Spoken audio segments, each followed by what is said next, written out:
Hi, welcome to this series, Azure SQL for Beginners. I'm Anna Hoffman, a data and applied scientist on the Azure SQL team, and I'm joined by Bob Ward. Thanks, Anna. I'm part of the Azure data team as well. I've worked in SQL Server for, now, Anna, 26 plus years. Very excited to be with Anna today to talk about, and through this entire series, about Azure SQL. Awesome. Thanks, Bob. Now, after this series, we're hoping that you'll learn how to translate your existing SQL Server expertise to Azure SQL. And this is going to include Azure SQL Database and Azure SQL Managed Instance. We're hoping that you leave this with a foundational knowledge of what to use when, as well as how to configure, monitor, and troubleshoot what Bob calls the meat and potatoes of SQL Server in Azure. So, Bob, can you tell us a little more about what the meat and potatoes for SQL Server is and why you wanted to focus on that here? Yeah, Anna, thank you. Kind of peel back a little history of our involvement in this together. I'm just coming off the heels of releasing SQL Server 2019, and I was talking to the team about next challenges for me within the team to help customers understand more about what's going on with SQL. And I thought, what better way than to assess Azure SQL from the perspective of a SQL Server expert. And the meat and potatoes of SQL Server has always been security, performance, and availability. And so not necessarily in that order, it could be in any order, but those are really the meat and potatoes, the core of what the SQL engine does. So I was thinking to myself, why not assess SQL from that perspective? And if you look here at the modules we're going to do, in the heart of this, that is exactly what we're going to talk about. We're going to talk about how does Azure SQL compared to SQL Server from the perspective of security, performance, and availability. And then, Anna, I know I talked to you about this assessment thing I'm working on. You're like, hey, Bob, I'm thinking about this Azure SQL for Beginners thing. Yeah. And I've got some ideas to wrap this all together. So, you had ideas of how to even expand just those three things into something bigger, right? Yeah, so we're going to have a lot of resources available for you outside of just these videos. You'll see two links on your screen, and these are kind of your two main resources to go get. So on the right-hand side, you'll see SQL Workshops. That's where you can find our GitHub repository for this workshop, along with other workshops. And this is going to include all the demos you're going to see in the videos, as well as additional content. On the left-hand side, you'll see a link to Azure SQL Fundamentals, which is going to point you to a Microsoft Learn learning path, which we've worked on to bring you all these modules, including a built-in sandbox where you can try the hands-on labs for yourself for free without an Azure subscription. So really, we're trying several different angles to try to get this content to you in a way that you can consume it. And so we hope that you join us and participate in the community as we go through this series. See you in the next video.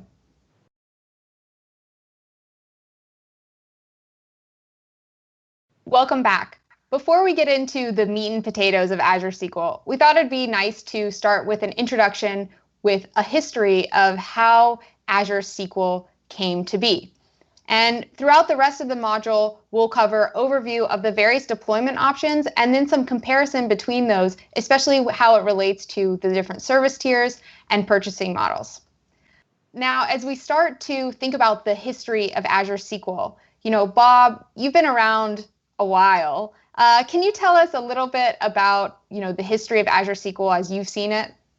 It's very kind of you to use the word a while, Anna, given your age and how long you've been at Microsoft. But no, I remember being an employee back in 2008. You see in this photo right here, Ray Ozzie had joined Microsoft as a chief technology architect for the company. And Ray brought with him this amazing idea of taking our enterprise products, such as like Windows and SQL, and turning them into cloud services that people would consume. And you see a photo right here of Ray. That was called the Professional Developers Conference in 2008, announcing Windows Azure. And SQL was part of that. Professional Developers Conference is the predecessor to Build Conference today. This is an amazing thing for Microsoft back in the mid-2000s, as we were getting credibility in the enterprise space, to come out and think that cloud services could be these kind of technologies versus something just like Bing Search or Hotmail. So let's take a little deeper dive into the history of Azure SQL itself. It's really come a long ways. In fact, even before that announcement, Windows Azure and SQL Azure had these cloud project names, CloudDB for Azure SQL and Red Dog for Windows Azure. And if you look at this evolution along the way up till today's time frame, you can see it wasn't just always about the technology. Sometimes it was a branding change. So for example, in 2012, we took SQL Azure as a brand and calls it Azure SQL Database, which you see today. Azure SQL Database, you'll find out in our series, is part of the Azure SQL suite. But there were other major product announcements and changes that significantly altered the landscape. Like Azure Virtual Machines in 2013 was a very big milestone, because before you didn't have the ability to do a complete VM. And we'll actually briefly talk about that some here in the first module in a later video. But I look at 2015 as a huge landmark for us. We launched something called V12, and that was a version of Azure SQL, which underneath the covers changed the architecture to provide a lot more resiliency and performance for our customers in the cloud. And then you see here the evolution continues. And in 16, we want to do things called elastic pools, which we're going to mention in our videos. And then finally, you're going to hear today, because Anna's already kind of mentioned to you about some of the things we're going to cover in the entire series, Azure SQL Managed Instance, project named Cloud Lifter, because some of our customers were struggling to lift their applications and databases in the cloud because of the surface area of Azure database wasn't enough. And so we provide like an instance of SQL Server called Managed Instance, which you'll see throughout our series and our entire training that we're providing you. And then finally, you look at last year was a major milestone for Azure SQL. Things like hyperscale, which we're going to talk about to give you new amazing performance capabilities. Serverless, really cool technology for auto scaling and for great cost optimizing cost scenarios. And then instance pools, which is another factor of doing Azure Managed Instance. So, you know, if I look back from the very beginning in 2006 all the way to today, we've changed the landscape of the evolution of how we've presented SQL in the cloud, but also the branding to reflect all the different options we're giving our customers. So you can see Azure SQL has this amazing legacy and history. And what we're going to show you in the rest of this series is the great technology built on that foundation from so long ago. And we continue to iterate on Azure SQL, and you're going to see the fruits of that through the entire series of all the options we provide you and how Azure SQL really is your SQL Server in the cloud. We hope to see you in the next video.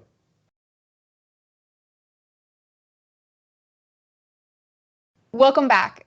We're going to talk about the Azure ecosystem as well as the Azure SQL deployment options.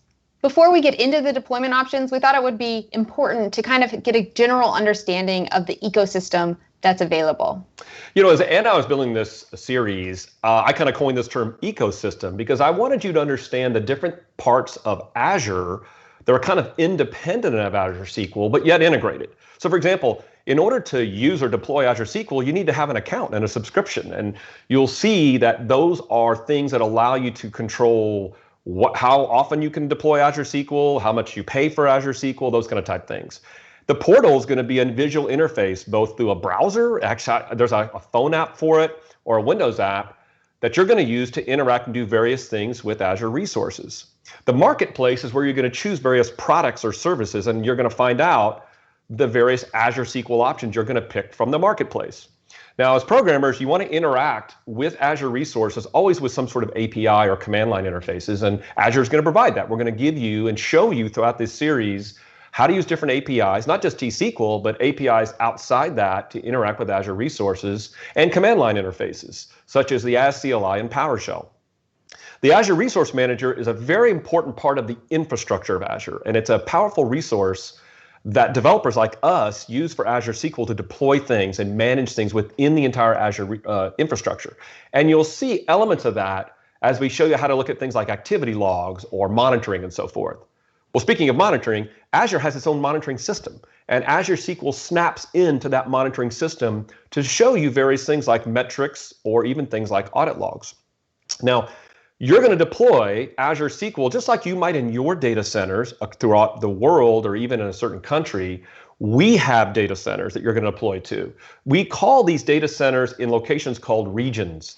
And you're going to see throughout when we show you different examples how we're going to pick a various region to go deploy something, or even in the case of availability, show you where you can actually do things across various regions around the world. And then finally, I'm sure you're interested in making sure that Azure is an infrastructure that gives you the trust you need, the security policies, the compliance you need, but also a service level agreement. We're going to show you later when we talk about availability how we provide very unique service level agreements to make sure that your Azure SQL resources are up and running and available as much as possible at all times. So that's kind of the overall ecosystem of Azure things. We're going to use these terms throughout the series. We wanted you to know what they mean as you interact with Azure SQL. But I think it's also important for you to first understand, what is Azure SQL? What does that actually mean? Azure SQL is a term that we really use to represent this family of SQL in the cloud. And there are really three main deployment options that we're going to talk about. And the first one is an infrastructure as a service, or IaaS type of solution. And this is just SQL Server running on an Azure virtual machine. So we're going to manage the infrastructure and the host, but you're going to manage the OS and the SQL Server. Now, there are some additional benefits that we provide just being in Azure that we'll talk about later. But really, you're going to get more benefits as you move towards a platform as a service, or PaaS type of offering. And the first one is Azure SQL Managed Instance. And in relation to SQL Server on an Azure virtual machine, we're really just going to abstract one more layer. So Azure is going to manage the infrastructure and the OS, and you're just going to be responsible for the server. But you're also going to get a ton of benefits around being a PaaS service, which you'll learn much more about if you stick around in the series. And finally, we have one more PaaS type of offering, and that is Azure SQL Database. And this is going to abstract one more layer. So Azure is going to manage the infrastructure, the OS, and the SQL Server, and you kind of just get a database which you can get running with. And because of the management that Azure has here, we're able to do some really interesting cutting edge type of technologies like hyperscale, serverless, and many other things which you'll learn about. So you've now seen the Azure SQL deployment options: SQL Server and Azure Virtual Machine, Azure SQL Managed Instance, and Azure SQL Database. And there are really going to be different challenges and solutions that might lead you towards one of these offerings. Stay tuned to find out more.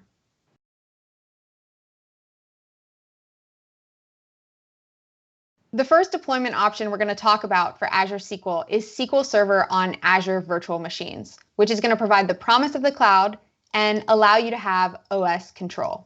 Now, there are many reasons why we see customers moving towards SQL Server on Azure Virtual Machine. They might be having hardware that has contract that's expiring. They might have SQL Server on 2008 or 2008 R2. They might be wanting to move to the cloud as fast as possible, but not wanting to make big application changes, or common times we see people are leveraging third-party applications that require access to that OS. Now, SQL Server on Azure Virtual Machine is going to be a great solution because it's really just SQL Server. So you can get the version of the SQL Server that you need, you can get the OS that you want, and you can also get all the features that are available in SQL Server. In addition, by moving to an Azure Virtual Machine, we're going to give you things like free extended security updates for SQL Server 2008. And we can allow you to set up things like automated backups and point-in-time restore. Now, a customer I really like to talk about related to this is Allscripts, because they were able to move over 600 on-prem VMs to Azure in a matter of weeks using Azure Site Recovery. And an interesting thing here is that they really took a phased approach. So after they moved to SQL Server and Azure Virtual Machine, they started evaluating some of their workloads for our PaaS service, Azure SQL Managed Instance. Now, in this series, we're not going to spend a ton of time on SQL Server on Azure Virtual Machines because it's really just SQL Server. However, there are a few considerations that we just wanted to touch on for you as you go through this process.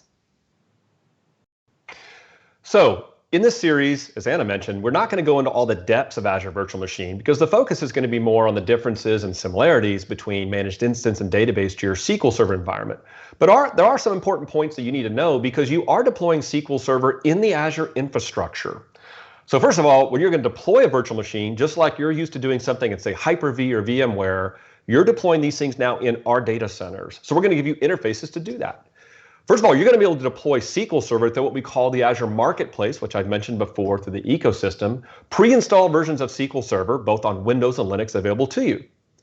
Or you can just install it yourself. You can install the OS to the Marketplace and then bring your media up, install SQL Server inside the VM environment in Azure. Now, Anna mentioned about all scripts, so Azure Migrate's a great option because you can literally lift and shift the entire virtual machine VHD from both VMware or Hyper-V right into Azure and just start running away and operating with the virtual machine. Now, when you use the marketplace, we use something behind the scenes called the resource provider to register your virtual machine with us so you can take advantage of licensing and addition flexibility. You get things like automated backups and security updates because we know that you're running SQL Server in this Azure environment. And in fact, through that Azure portal, you can see all the different resources of your Azure virtual machines with SQL installed along with Azure SQL Database and Managed Instance. If you don't have SQL Server installed for the marketplace and you install it yourself, we do have a process for you to use the resource provider to register your SQL Server with us. Now, performance is an issue no matter where you go. And in your data center, when you're setting up SQL Server with the virtual machines, you establish the performance parameters. You're using Azure now, we've got a lot of great options for you. You're going to pick virtual machine sizes. And so we're going to have things like memory or storage optimized sizes that you can choose from to pick different memory options, CPU options, and storage to give you the maximum performance for SQL Server. Your database and your log, those concepts that you're used to doing, you're still going to be storing those things on disks in Azure. And we have something called Premium Storage Managed Disks. They're going to give you the best flexibility and the best performance for your workloads. In fact, we did some interesting stuff. We have free read caching from our Azure Blob Storage, which is really going to maximize your performance. And you just have to use storage. You don't have to do any kind of special option there. You do have to kind of configure Azure Storage that way, but it's not something extra you got to pay for. It just comes with Azure Storage. TempDB is going to be stored on a local drive with fast SSD storage. And if you need really low latency needs, we do have something called Ultra Disks that you can configure to put your transaction log or your database in those environments.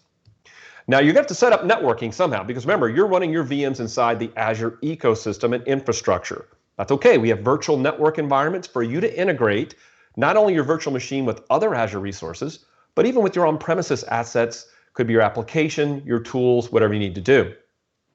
And Anna mentioned about some of the benefits of using the Azure infrastructure, even with VMs. We talked about automated backups and security. Well, you're going to hear more in this series about something called advanced data security. And in preview right now, you can even integrate advanced data security services in Azure to your virtual machine. Well, high availability has got to be important to you, of course. And normally you're used to configuring your SQL Server with things like failover instances and even have backups of your databases and your VMs. Well, Azure, through the ecosystem, has built-in HA with their virtual machines, built-in DR using Azure Storage with multiple copies of your database files just by using Azure Storage. We integrate with services like Azure Backup. We support things like file snapshot backups. And you want to be able to do things like failover cluster instance and availability groups. We have that all set up for you so you can integrate those technologies within the Azure ecosystem. And for example, SQL Server on Linux has just come out the last few years. We will even integrate HADR solutions with Linux distributions like Red Hat to support things like fencing and Stoneth protocols. So we've got a wide range of solutions for you. Again, it's just SQL Server running in a VM. You're going to RDP in this thing and it's just going to feel like a SQL Server in a VM. But you want to make sure that that VM is deployed, configured, set up for performance, set up for availability, using the Azure infrastructure, just like you might do in your data center. So virtual machines can be a great option. It could be your fastest option that you have to move to the cloud. And again, there are advantages of running SQL Server in Azure because of the infrastructure options we provide you. But just remember, in the end, this is the full range of SQL Server choices, the SQL Server additions, and SQL Server features that are running in Azure. Hope to see you in the next video.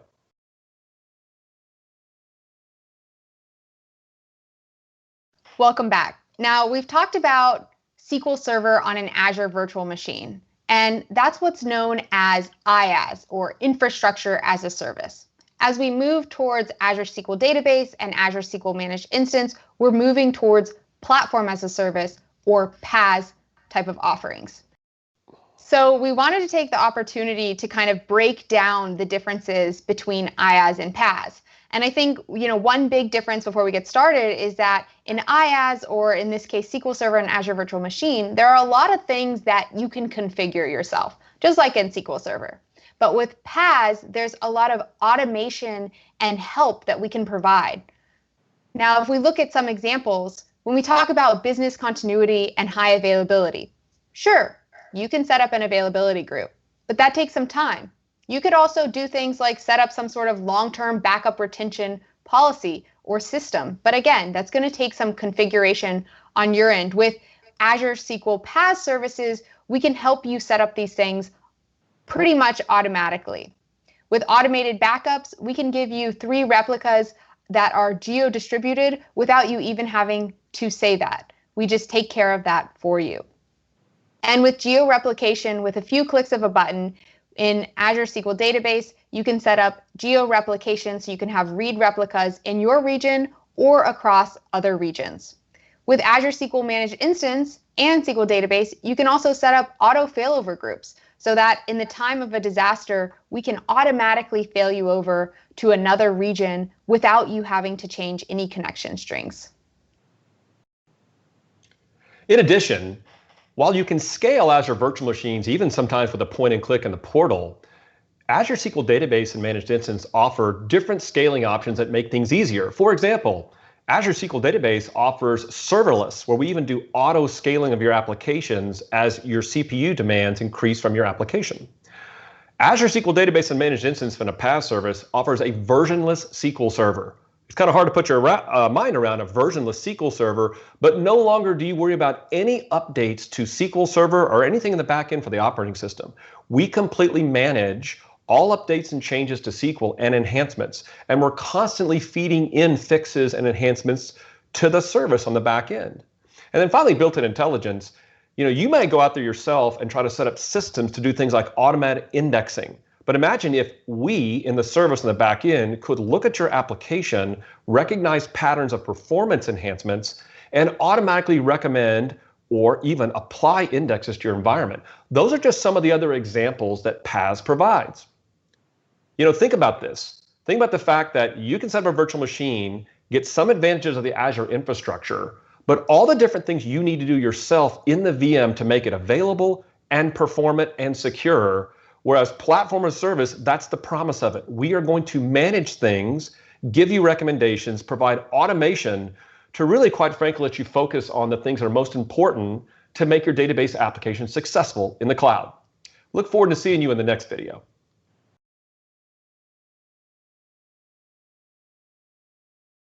The next deployment option we're going to talk about is Azure SQL Managed Instance.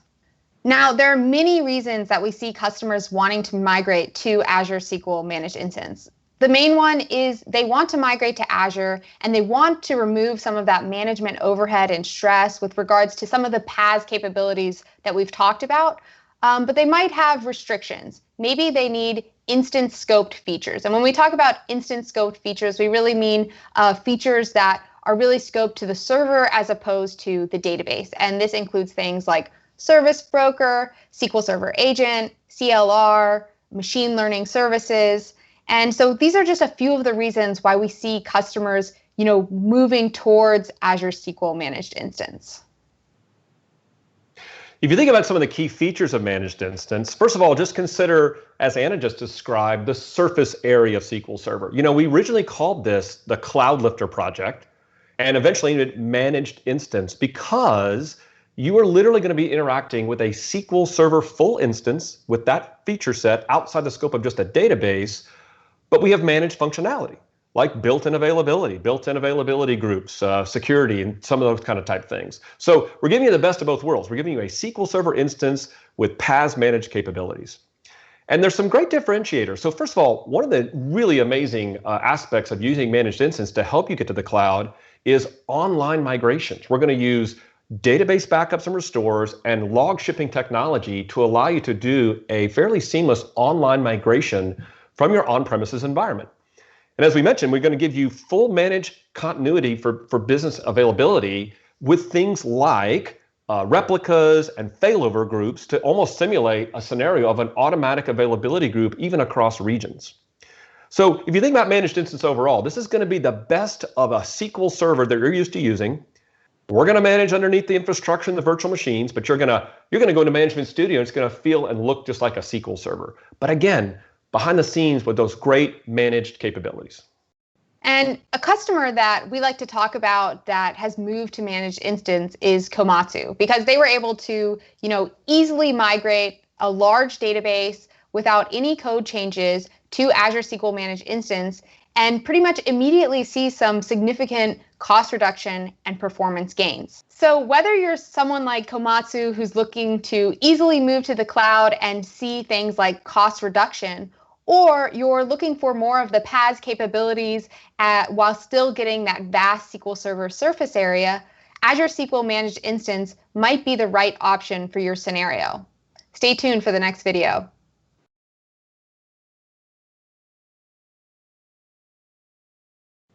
The third deployment option we're going to talk about is Azure SQL Database, which is really built for modern cloud applications. Now, a few challenges that kind of lead customers towards Azure SQL Database include things like they want to build a multi-tenanted software as a service type of application. Elastic Pools is a great option for that. Or they have a database and they don't want to have to choose between over-provisioning and overpaying or under-provisioning and suffering performance hits.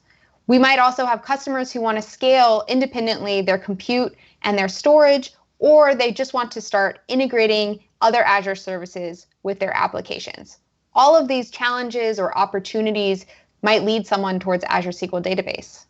Azure SQL Database has some really key functionality. Since you're going to let us manage the SQL Server behind the scene, and you're going to focus on the database, we have some more flexibility in what we can provide you. As Anna mentioned, we can provide an elastic pool where you share a bunch of databases and pay for databases and manage them as an entire pool of databases. Really helpful for hoster scenarios. We're going to give you options like hyperscale, where you're going to get the maximum sizes of databases that you can provide and maximum performance for those really large scale applications. Or even things like serverless, where we can even pause an idle SQL Server and you only pay for the time of using SQL Server when you need it, or even auto scale your application. And Azure SQL Database is going to give you the maximum managed service capabilities, as you're going to see in other examples in this series, things like automatic tuning. Now, we want to make sure you're secure, so Azure SQL Managed Instance gave you a virtual network by default. We're going to provide you secure network connectivity, which you're going to hear more about in our series, called Private Link. And you're going to get the maximum availability, so we're going to be able to take your Azure SQL Database and use things like availability zones for that maximum availability. And in fact, we have this industry-leading service level agreement for availability with 4 nines and a 5, right? Almost 5 nines, using things like availability zones. We're the only industry out there in a data platform to give you SLAs literally for your RPO and RTO needs of availability of your database. And there was a study done by GigaOM comparing us to the competition from a price performance perspective. And then Azure Database did really, really well when you compare it to things going on in the competitive market. So Azure Database is a great option for you. It's really great for modern applications, gives you the maximum PaaS capabilities, different deployment options, which you're going to learn about in this series, and great availability and performance capabilities for the needs of your application. So a customer that was really able to take Azure SQL Database and hit the ground running is AccuWeather. And they were able to basically use Azure SQL Database and start hooking into other Azure services like Azure Machine Learning Services to start building new intelligent applications that can make predictions for their sales and customers. So AccuWeather is just one of the many millions of databases running in Azure SQL today that shows how you're able to quickly get started and build new intelligent applications leveraging the power of Azure. Stay tuned for the next video.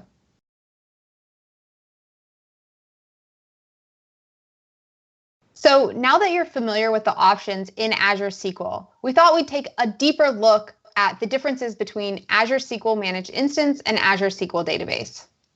Now, when you're going to deploy a managed instance, you're first going to have some choices to make.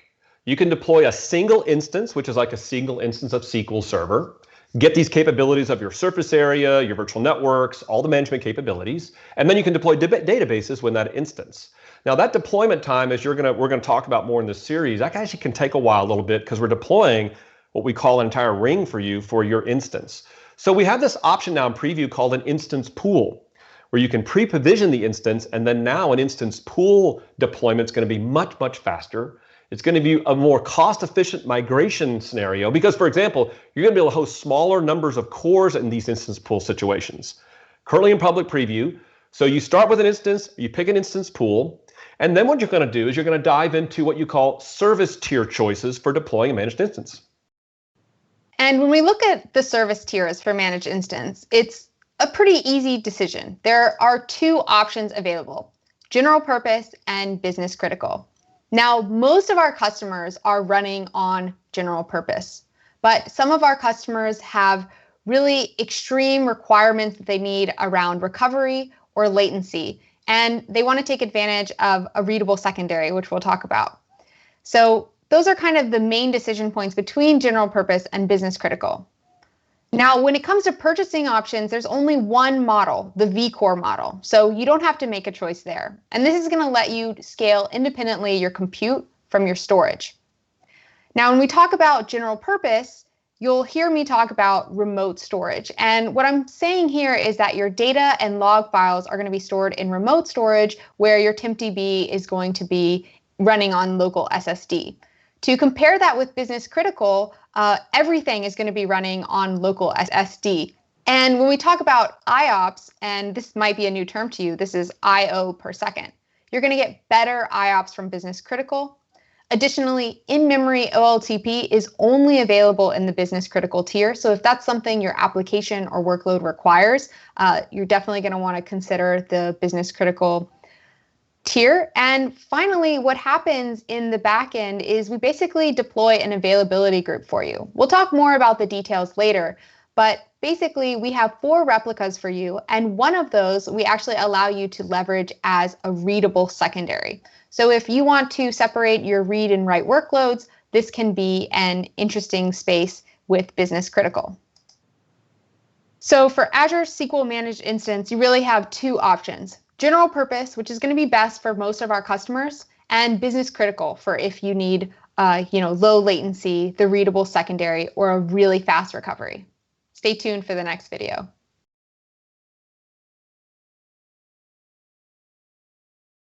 In the last video, we talked about some of the Azure SQL Managed Instance deployment options as well as the service tiers.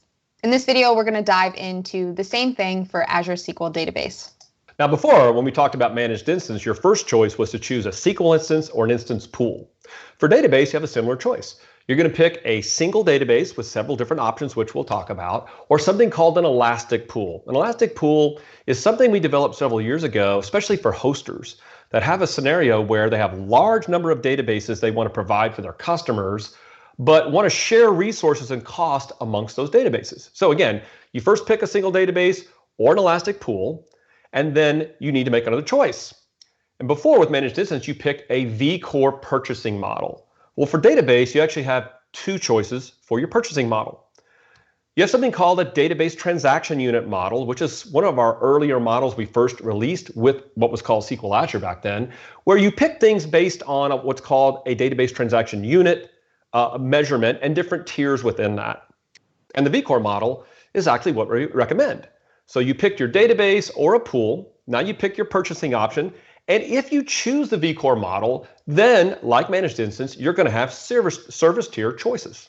For Azure SQL Database, there are 3 service tiers available. 2 of them we're familiar with are the same from managed instance. That's the general purpose and the business critical tier.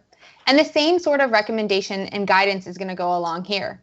Most of our customers are going to be just fine on general purpose, whereas some customers might want some of the extra benefits that come with business critical. These are the exact same comparisons as with SQL Managed Instance. With business critical, you're going to have everything on local SSD. You're going to get better I/O per second. You're going to spend a little bit more in comparison to general purpose, and we're going to support you for your in-memory OLTP workloads. Now, one thing that's different from general purpose in Azure SQL Database versus SQL Managed Instance is this idea of serverless compute. So in all the other tiers, you only choose between provisioned compute. There's no choice, actually. With general purpose, you can choose between provisioned and serverless compute. And serverless is really going to be good for those scenarios where you have intermittent or unpredictable workloads. Because while you're running, we can scale you on a per second basis to the max CPU or memory that you need at that time. And we can use some clever caching to bring you back down. But when you're enter a period of inactivity, for example, maybe it's a business application and no one really uses it after hours, we'll actually shut down SQL Server and separate the compute from the storage. And during that time, you're only going to pay for the storage and not the compute. So this can be great cost savings for things like business applications or applications that have weird cycles or even like your dev test workloads. So those are the two tiers that have been around for a while. And there's also a third tier called hyperscale. You know, hyperscale is an amazing technology. Our customers in the last few years had told us that the sizes of their databases are pretty large when it comes to SQL enterprise applications. So the size limits today for Azure Database for general purpose of business critical, which is like 4 and 8 terabytes, just doesn't quite frankly meet the needs of some of our large scale customers. So we created a technology called hyperscale. It was called Project Socrates. And this is going to use a different architecture behind the scenes, but it's going to still feel like an Azure SQL database. Your interactions with it are the same, but there's many great advantages to it. So it's going to give you highly scalable storage and even more capabilities for read, replica, and scale requirements. So what we're going to do is we're going to use a combination of local and remote storage. Your databases are going to be remote storage, but we're going to use something called caches. It's going to be a series of local storage across several different nodes to cache things like database pages or transaction log data. Now, IOPS are going to be similar to what you have with something like business critical, where you're going to get a lot more IOPS than you say from general purpose.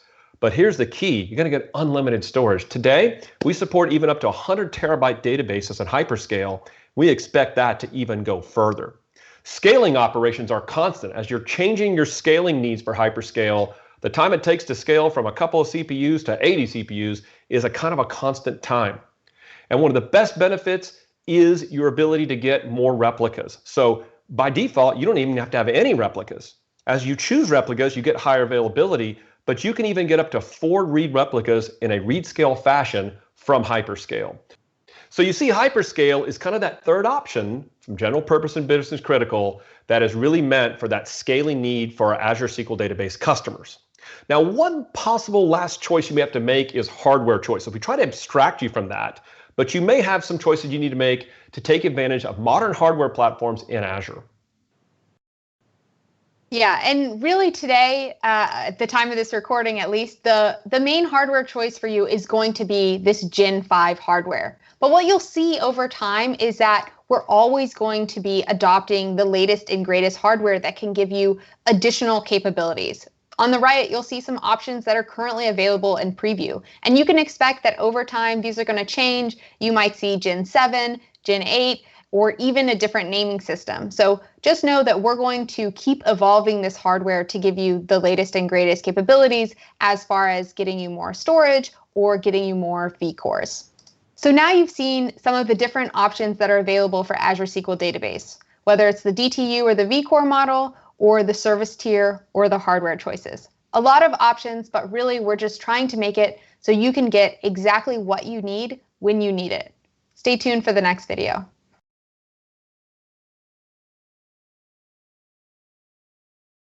The last thing we want to cover in this module is the management interfaces for Azure SQL.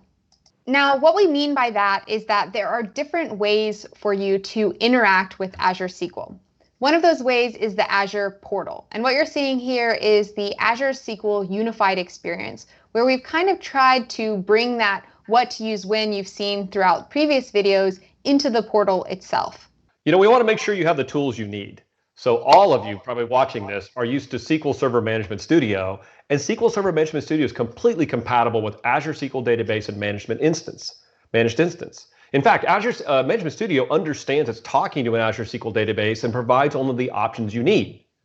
In addition, you've probably seen our new tool called Azure Data Studio. It's cross-platform and open source, fully compatible to work with both Azure SQL Database and Managed Instance, providing all the same functionality you would get if you're using a SQL Server.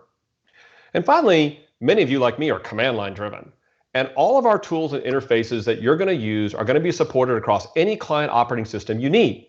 course, the T-SQL language you're going to use all the time, but you're going to see in this series several different T-SQL differences from a management interface, like Alter Database, for example, that make sense just for Azure SQL. In addition, PowerShell and Azure CLI are available to you for many different management operations. And the core of actually talking to Azure, both across the Azure ecosystem and Azure SQL Database and Managed Instance, is a REST API. So you can even go at the REST level to do various management operations for Azure SQL. And then finally, for those of you who are command line driven, know SQL Command and BCP. These tools are very compatible to use on your client or even an Azure virtual machine to talk to Azure SQL.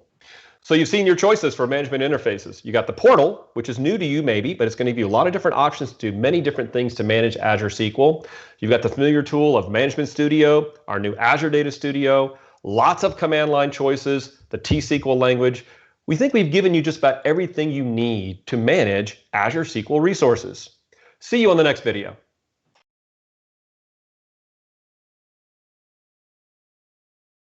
So you've made it through the first module. Let's summarize what you've learned. You know, Azure is the world's computer. So we believe Azure SQL has evolved into your and the world's database. We've talked about our options for Azure SQL. In fact, if you think of the Azure SQL branding, it's virtual machine, managed instance, and Azure SQL database. Virtual machine for the fastest lift and shift opportunities you have to get into the cloud. Managed instance to give you the power of the database engine instance with all that surface area, but combined with platform as a service. And finally, Azure SQL Database for those modern cloud apps you need, providing full management capabilities, that full PaaS experience. In the next module, we're going to dive into deployment and configuration of Azure SQL Database and Managed Instance. You're also going to see lots of demos done by us and able for you to do in the future. We hope you'll stay with us for Module 2.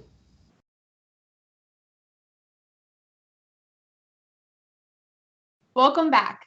In this module, we will cover deploy and configure. We'll start by talking about your pre-deployment planning, then we'll go into deploying, configuring your database or managed instance, as well as how to load data.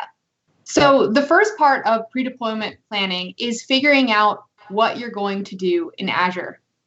Whether it's a new or existing application is going to have some consequences on how you do pre-deployment planning, as well as how you deploy or migrate. Now, we're not going to spend a lot of time on migration in this series, but we wanted to cover at a high level what the process for migrating if you are deciding to move an existing workload.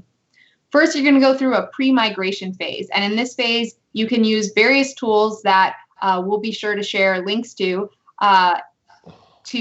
discover and assess your on-prem environment or whatever it is that you're considering moving to Azure SQL.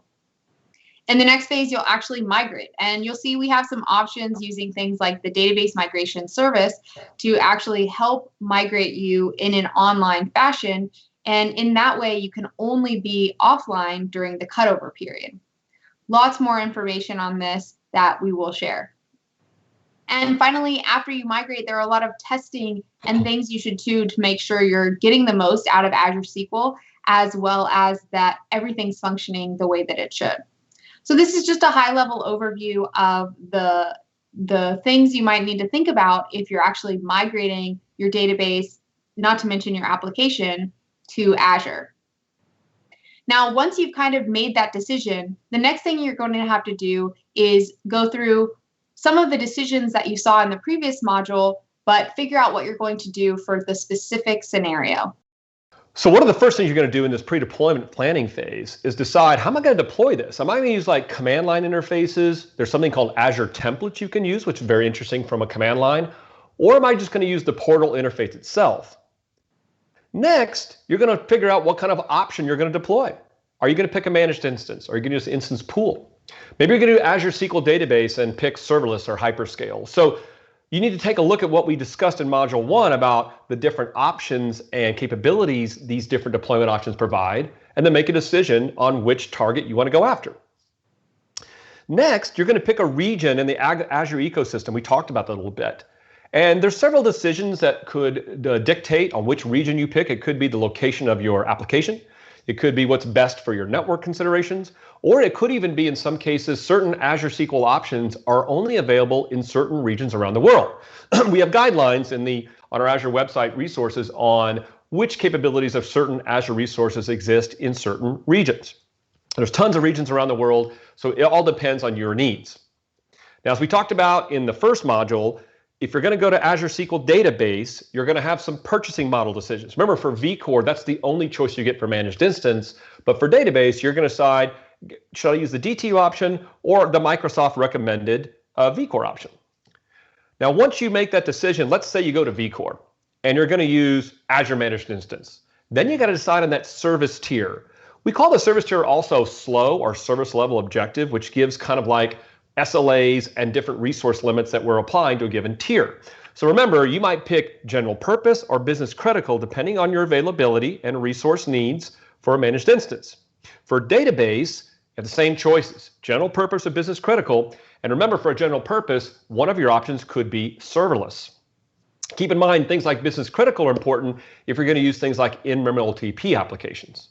And then finally, one of the other choices we talked about for Azure SQL Database was hyperscale. And hyperscale certainly is going to be something you're going to consider, especially for very large database deployments. Now, we also mentioned that there is one other option you might consider, and that's the hardware choice. For most customers, they'll use the current hardware generation, which today, as the shooting of what we're doing this, talking about the series, it's Gen 5. But we do have some future hardware choices that you may be choosing after you've decided what the service tier actually looks like. Now, let's say you've made all these choices. What do I do next? Let's say using the vCore model and picking business critical.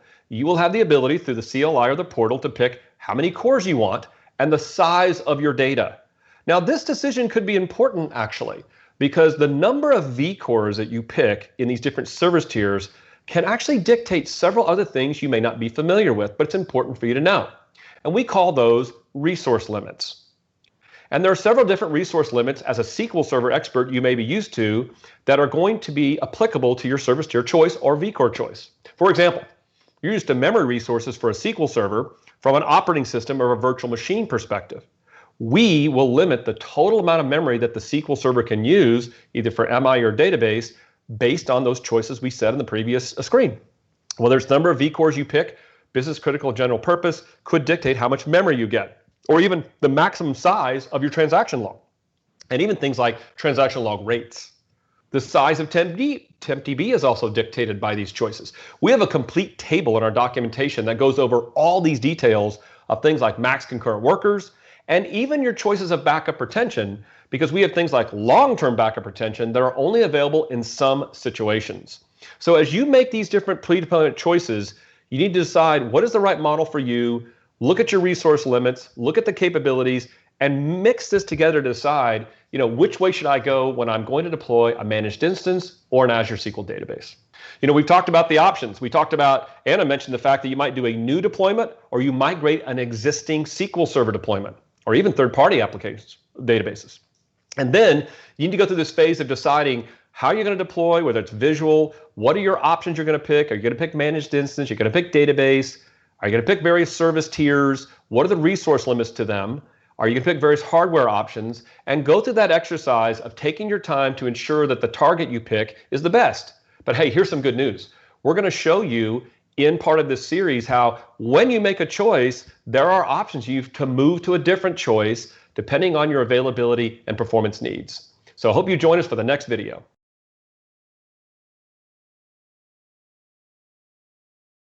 Welcome back. We're going to talk about deploying and verifying Azure SQL. Now, as we've kind of alluded to with pre-deployment planning and all the different options, when you actually go and deploy your Azure SQL Database or Azure SQL Managed Instance, there's going to be an order at which you make the various decisions. Now, for this example, we're going to walk through the different blades that you'll actually see if you pick to deploy using the Azure portal. Now, the first blade you're going to see is the basics blade. And this is going to ask things like your subscription, your resource group, and depending on if you're deploying a managed instance or an Azure SQL database, you're going to have to specify the name of the server. Now, this is the first time we're mentioning this idea of a server for Azure SQL Database. Now, this server is really more of a logical server or a database server. And the reason we have this is so you can have something to connect to for starters. And also it's going to allow you to group certain databases together and allow for policies over all of those databases in the logical server. We'll try our best to demystify what this logical server actually is and the different capabilities that come along with it throughout the series. Now, once you pick some of your basics, including, the number of vCores and your size, and if you're using Azure SQL Database, if you want to opt in for pools, you're going to go ahead and select your network connectivity. Now, we're going to dive much deeper into this in the security module, but basically you have to decide what kind of access do you want people to have out the door, and are there any VNet or firewall rules that you need to set up initially. For example, for Azure SQL Managed Instance, during deployment or before deployment, you can actually configure the exact virtual network and subnet that your managed instance will go into. After that, you are going to have some options for some different settings depending on which deployment option you choose. You'll see there's some that say DB and some that say MI. And some of these things like data source for Azure SQL Database, you can actually choose to leverage a different database backup or the AdventureWorks sample during deployment. You can also select a few different options. So for example, if you're deploying Azure SQL Managed Instance, you have a choice of the server collation as well as the time zone. And for Azure SQL Database, you can opt in for advanced data security. Advanced data security is available for Azure SQL Managed Instance, just not as part of the deployment workflow. Finally, you can add something called tags, and tags are going to allow you to group resources in Azure together. For example, I might have an environment tag, and for the value for that tag, I might have development or production, and that can help me keep my workloads separate. Finally, you're going to have to accept the terms and privacy, and we encourage you to go read those. It's very similar to the SQL Server EULA, except there are also some key differences related to the Azure Marketplace. Now, after you deploy, you might be wondering, what are some of the key implementation details of what we're doing behind the scenes are? Yeah, we wanted you to know as you go through the deployment process, how are we deploying things in the Azure infrastructure? So first of all, you should know that everything we do uses the Azure Service Fabric, as every service in Azure does, including virtual machines. And so if you take a look at Azure SQL Managed Instance, one of the reasons why the deployment process can be a little bit longer is we're giving you something called a dedicated ring or virtual cluster as you deploy this instance. And that's so a scale operation or deployment can actually take a little longer than doing something like a database. Now, for most cases, each instance is its own single virtual machine within this cluster. And there could be, depending on the choices you make and how we implement things, there could be multiple virtual machines per a given node as we deploy this instance. Now, we mentioned before in the first module something called instance pools, and that's where we get things a little bit different, where we can pack in more than one instance inside a VM, which gives you those lower vCore choices, and that's why deployment in pools can be a faster operation. Now you look at Azure SQL Database. And as Anna mentioned, we have something called a logical database server and a logical master even.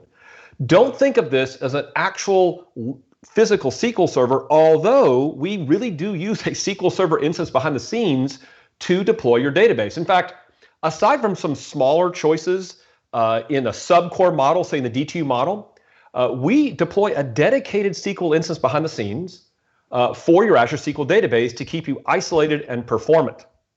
And more surface area and instance level diagnostics now light up because we do that. So even though Azure SQL Database is not an instance for you to access, you will use a logical server to make a connection and some metadata associated with your databases as part of that. There still is a SQL instance powering this, which again gives you things like XEvent and certain DMVs that you would not normally have. Then if you think about hyperscale, it's a very interesting implementation we've done, and we'll show that a little bit more to you as you see our availability module. And even we talk about things like performance. Thing you need to know about really important is today, at least, when you move to hyperscale, you deploy it, you cannot change that deployment model. That's different than all the other different models we offer in Azure SQL Database. So if you're going to go to hyperscale, it's important you decide ahead of time that is indeed the model you want to move to. And the caches we provide early in the architecture are really the key to our speed and scalability story. These caches are actual local disk drives that serve as a so-called cache. And because we're in remote storage for the databases, we get really amazing functionality from, say, snapshot backups and restores at lightning speeds. Now, some people have asked me, as you're going through the process of implementing Azure SQL in the service fabric, how do you provide these limits? Well, first of all, you've seen and may have heard of our feature called Resource Governor in SQL Server, which that's going to be exposed to you in Managed Instance to use on your own. But in Azure SQL Database, for example, we're going to use Resource Governor behind the scenes to provide some limitations based on the deployment choices you made. We're also going to use something called Windows Job Objects. Windows Job Objects are not a scheduling thing. It's a property within the Windows operating system where you can put certain limits on processes, and we'll talk about and show you some examples how Windows Job Objects apply those different resource limits to your deployment choices. We're going to use other things. We're going to use file server resource management. We're going to be able to, within the engine, control transaction log rates to transaction log governance. We're going to take advantage of Azure Storage, which allows you to do limits. And then finally, some of this information from a perspective of a job object is actually exposed at a DMV. You know, in the SQL team, we just love exposing all sorts of details to our customers. And even in the case of Azure, we will give you some exposure to, those kind of type details. So as Anna and I were talking about this series together, she asked me this question. She goes, so when you verify deployment in SQL Server, what do you do, Bob? How do you know it actually got installed? And so what I thought it would be interesting to show you is how I personally would actually verify deployment I've done in Azure. So there's a couple of steps we should take a look at. First of all, for Managed Instance, the one thing I would do is I would check the portal or the CLI. So remember, if you install SQL Server, you're going to use the SQL setup program to look at setup logs. Well, with Azure in the ecosystem, I'm going to be able to look at the status of my deployment in the portal. It's going to show me as a deployment. That's why we call it deploy. So a deployment status is going to be shown to you, or the CLI can show that. And we have things called activity logs, which are part of that Azure ecosystem I talked about, that can give you details about how this deployment worked. Now, Managed Instance like a SQL Server. So I don't know about you, but I always look at my error log. What's inside the error log to see when this finally finished to see if it installed or deployed successfully. Now I might go connect with SSMS or run some verified deployment queries, which I'll show you in a second. What about for Azure SQL Database? What do I do differently between that and a Managed Instance?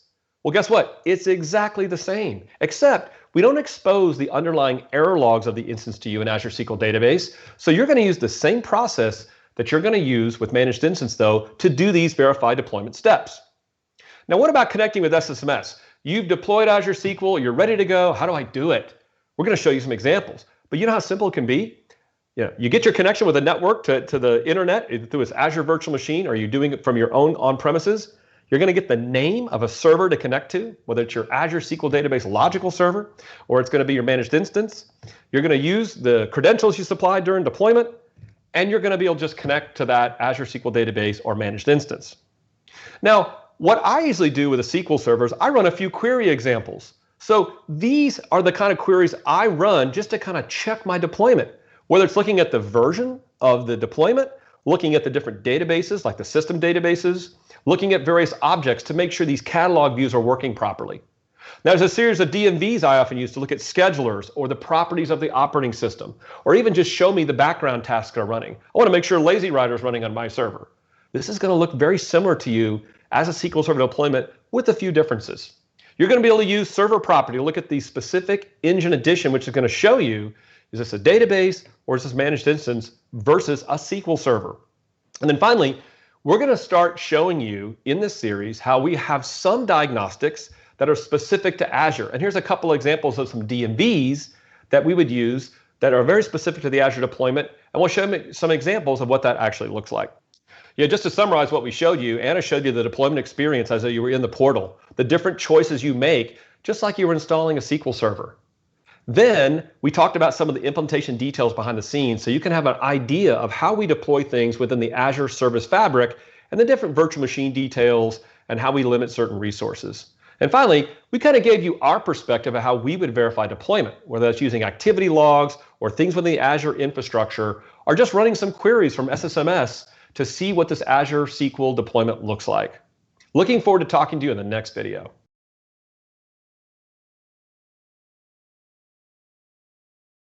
in this video, we're actually going to take a look at deploying Azure SQL Database using the Azure portal. So here I am in the Azure portal, and what you can see is from the Home tab, I've simply searched for Azure SQL. Now, what this is going to allow me to do is see that unified experience we talked about earlier. Since we're going to create a database in this demo, I'm just going to go ahead and select Create. Now, what I'm going to see next is this Basics blade. And if you recall from the videos, we actually walked through what these different blades are. So now we're actually going to walk through them, except filling them in. So I'm going to select my resource group, and then I'm going to give this database a name.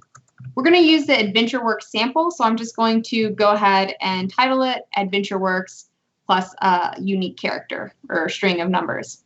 The next thing I'm going to do is create a server. And here in the server name, I'm just going to call it the AdventureWorks server, followed by that unique number. This server name has to be globally unique, which is why you saw the check mark there. Next, I'm going to give a server admin login, and you can see there are some specifics about things I can and can't do. Then I'm going to supply a password, making sure I meet the password requirements, and also making sure I remember that password. Finally, I'm going to select a location or region for this server to be deployed, and I'm going to select East US. Now, once it's there, I can do things like opt in for elastic pools, which I'm not going to do in this case, and I can also select the compute and storage. When I click this, I'm going to have quite a few different options. If I click over here, looking for basic, standard, or premium, I can see those DTU options that are available in Azure SQL Database. Upon the top, I also see our various service tiers: general purpose, hyperscale, and business critical. For today, I'm going to start with a general purpose database using provisioned compute, but I could alternatively select serverless here if that's what I wanted to use. Now I can see I'm just going to go ahead and use the default hardware selection, which is Gen 5. And I have some options here around Azure Hybrid Benefit, and as well as options on scaling the number of cores and my data max size. This is going to be a pretty small database, so I'm just going to leave it like this and hit apply. Next, I'm going to go into the networking tab, and this is where I select how I want people to connect to this. We'll talk more in depth about this in the security module. For now, the easiest thing is to just use the public endpoint and allow Azure services and resources access to the server, and even adding my current client IP address. So this is going to make sure that the machine, or in this case, the virtual machine that I'm deploying Azure SQL Database on, is going to have access to that Azure SQL Database logical server.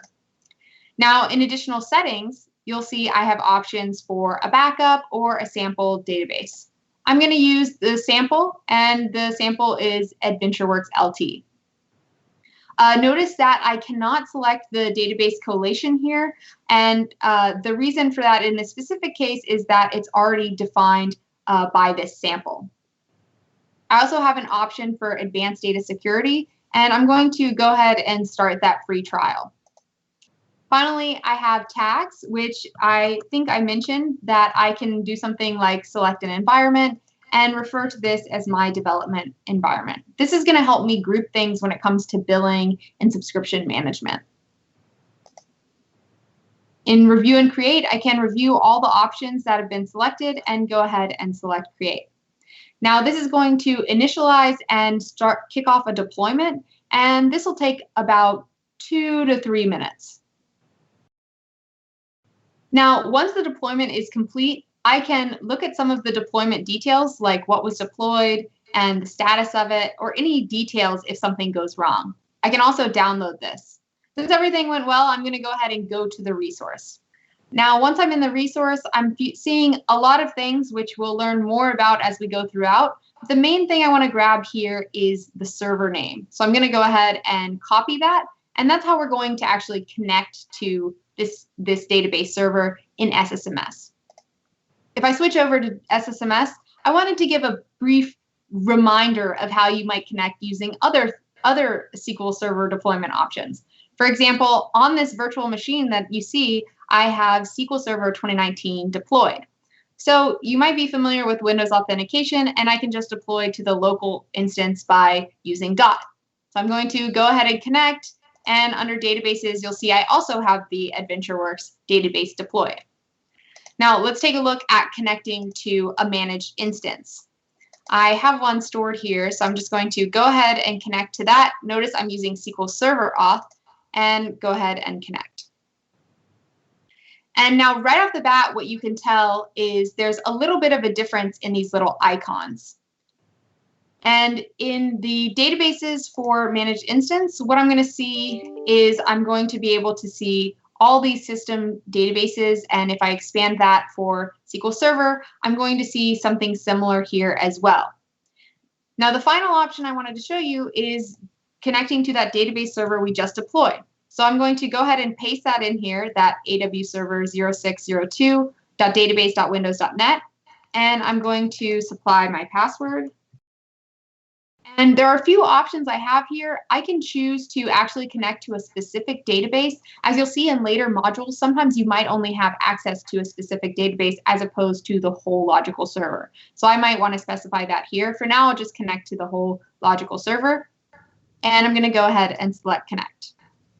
Now, what we're going to see here is a little bit different. So if I go into system databases, notice that I'm only seeing master, whereas in managed instance and in SQL Server, I have some other options. And again, this just comes with the fact that you're not really getting access to a whole SQL Server. A lot of that is being abstracted away from you. So you just really get a database. So that's what I see here. And I can even run, the classic query, which is select at version. And you can see that when I run this, I'm connected to Microsoft SQL Azure. So in this video, you saw how simple it can be to deploy Azure SQL Database. We encourage you to check out the actual lab in our GitHub and Microsoft Learn to try it for yourself. Thanks for tuning in.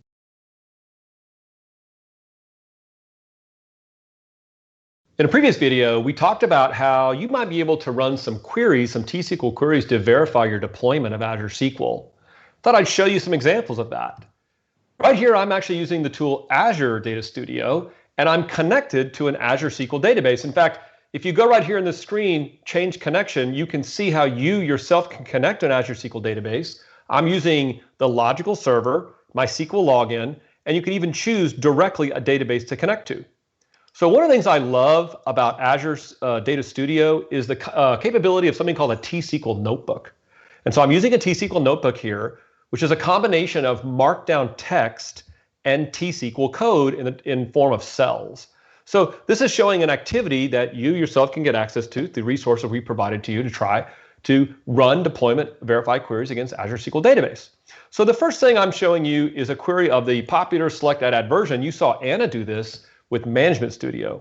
And as she pointed out, it shows here I'm actually connected to an Azure SQL backend versus SQL Server. What about this version number 12? If you remember in a previous video about the history of Azure SQL, one of the milestones was us launching what we call V12 of Azure SQL Database. V12 was around the time frame that we were building SQL Server 2014. So when we made this architecture change, we kind of stamped Azure SQL Database as the same version, major version number as SQL Server 2014. Remember, I told you that Azure SQL is versionless. So this version doesn't really change since that time. So you really can't rely on a version number to dictate what features or functionality you have in Azure. You can simply look at this part of that version to know you're connected to Azure. What else and other type of queries might you do? Well, one of them we mentioned was server property. So server property engine edition usually is there to tell you, am I running standard edition, enterprise edition, or even express? But notice here in this case, because we're running Azure SQL, it shows here that our value is 5, which lines up to Azure SQL Database. If I was connected to Managed Instance, I would see a value of 8. Let's go on and see some other queries you might can run. Well, what about sys.databases and sys.objects? Anna showed you in a SQL server with SSMS, you saw the system databases, such as master, model, tempdb, and msdb. For an Azure SQL database, all you're normally going to see in the context of your user database is the logical master and then the name of your database. Behind the scenes, we are using a physical SQL Server, but we're not exposed those information to you. You don't need to see the details of those system databases, whereas you would see it in MI, but you don't see that in an Azure database scenario. Now, why would I run a query against sys.databases? Well, first of all, I want to see just what databases are there, including mine, but I also want to see the properties of the database. You're used to seeing things like, is auto close on? Is it read only? Is it multi-user? Am I using checksum and what recovery model? So I just kind of go through on any database I deploy in SQL Server, and I look at those properties to see what they look like. We're going to show you in a later video of what are the properties that we allow you to change and what are some of the defaults for Azure SQL Database. Now I look at sys.objects because I just want to get a sanity check. Can in my database I see system tables or other user objects that I've deployed, and I just want to get a look and feel how many objects are in the database just to get started. Well, let me go down even further and show you a query that'll look at something called sys.dmos schedulers. This is a common DMV used in SQL Server, and it usually tells you how many CPUs do I have access to. Sometimes you can look at the error log for that. Remember, we don't have the error log in this case. So quickly by looking at DMO schedulers, I can tell that I've got 2 schedulers lined up with 2 CPUs. Now, does that make sense to me? Well, I deployed, like Anna did, a general purpose 2 vCore database. So in the 2 vCore database scenario, I would expect to see 2 schedulers lined up for these CPUs. Going down further, if you're going to look at a SQL Server, you might take a look at things like dmosys.info and DM process memory to take a look at the operating system environment surrounding your SQL Server. Well, you don't have access to these DMVs in an Azure SQL database because we've abstracted those details from you in the deployment. Well, do you have any other options? We mentioned in the previous video about some special DMVs that are particular to Azure.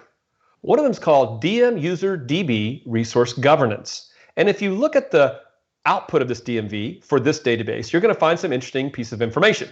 Number one, something called a slow name. Well, what's a slow name? Remember we said a service tier is like a service level objective?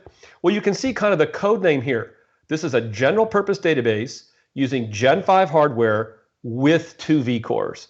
And you can verify that with the column that says CPU limit. So I can go through in this DMV and see various types of information about the limits of my Azure SQL database. Like I get 30,000 max sessions, or my max memory grant, or even my sizes of my databases and the limits applied to my Azure SQL database. Now I mentioned about DMOS job object in a previous video because we use Windows job objects behind the scenes to do certain resource limits. This is very handy because it tells me, for example, the memory limit for my deployment. If you look at the tables that we have for resource limits, you'll find out that for a general purpose 2 vCore deployment, 10 gig is the limit of the memory access for your database. That's a little bit like giving 10 gig to your machine or your virtual machine. So the SQL Server process can only see 10 gig, and then things like max server memory resources and configurations apply within that. So you can look at these two DMVs to get a better perspective of what your deployment looks like and the environment and the Azure infrastructure we're using to deploy it. Now, the last thing I do to kind of do a sanity check in a deployment is I look at the very popular DMV called DM exec requests. You know, I look at things like, is the lazy writer running? Is there a log writer or a checkpoint handler or recovery writer? And then I look to see not only are these background tasks exist, but are my typical user tasks there as well, including the query that's running my DMV itself. So you can see what I've done here. I've done a combination of using some catalog views, add version, engine property, and some DMVs just to do a sanity check and a verification that the deployment of my Azure SQL database looks exactly as I intended it. An example of using Azure Data Studio, you could have run these queries inside SSMS, and here's a bonus for you. Did you see here and notice that all I did is scroll through the output of this? T-SQL Notebooks save the output of your results in a file, and you can share those with your colleagues and the community and your friends. I hope you've enjoyed this example of how to use Azure Data Studio to run T-SQL queries to verify your Azure SQL database deployment. See you on the next video.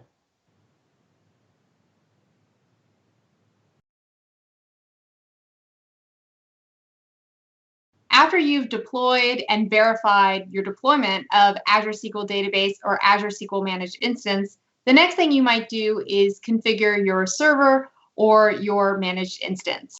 So you saw the choices in a previous video Anna made to deploy an Azure SQL database, and there were similar choices to deploy a managed instance.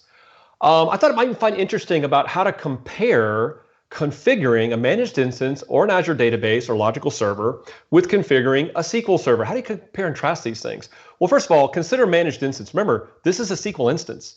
So things you're familiar with, like the SP configure store procedure, even trace flags, configuring things like tempDB, the sizes of model and so forth, how many different error logs you get to cycle through, addition, which in this particular case is kind of like your service tier, your slow options, or even networking your space management. All of those tasks at the instance level are available to you.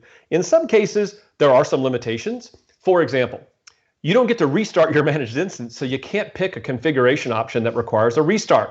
Although what we believe in many cases, you don't even really need those options when using a managed instance system. So that's an example of things you would go through to configure a managed instance. What about configuring a database? Well, first of all, you might need to configure databases within a managed instance, but you mean you've configured the actual database in Azure SQL Database. And the most popular way to do that anyone knows of is alter database. So there's certain options that you're going to get. So for example, you can do alter database options for files and their sizes with MI. But in Azure Database, you only have one file. So you don't configure files directly with alter database. There are certain set options you're used to doing, like setting checksum or various properties of your database. Those options exist both for MI and Azure Database. Let me stop and pause something to give you a tip. If you look on our documentation for alter database, you're going to love the interface, because at the top, we're going to give you a choice of what is your deployment option. Is it a SQL server? Is it a managed instance? Or is it a database? And as you pick those options, we will pivot and show you the syntax and examples that apply to those choices. Many of you have seen we've introduced something called alter database scoped configuration for things like max degree of parallelism. All those options exist for you there, both for MI and for DB. And then you might find it interesting, aside from network configuration and different space management choices, which we'll talk about in a second, that Azure Database has some interesting properties. For example, we offer stale page detection for certain concurrency and integrity scenarios, and we turn that on for your database.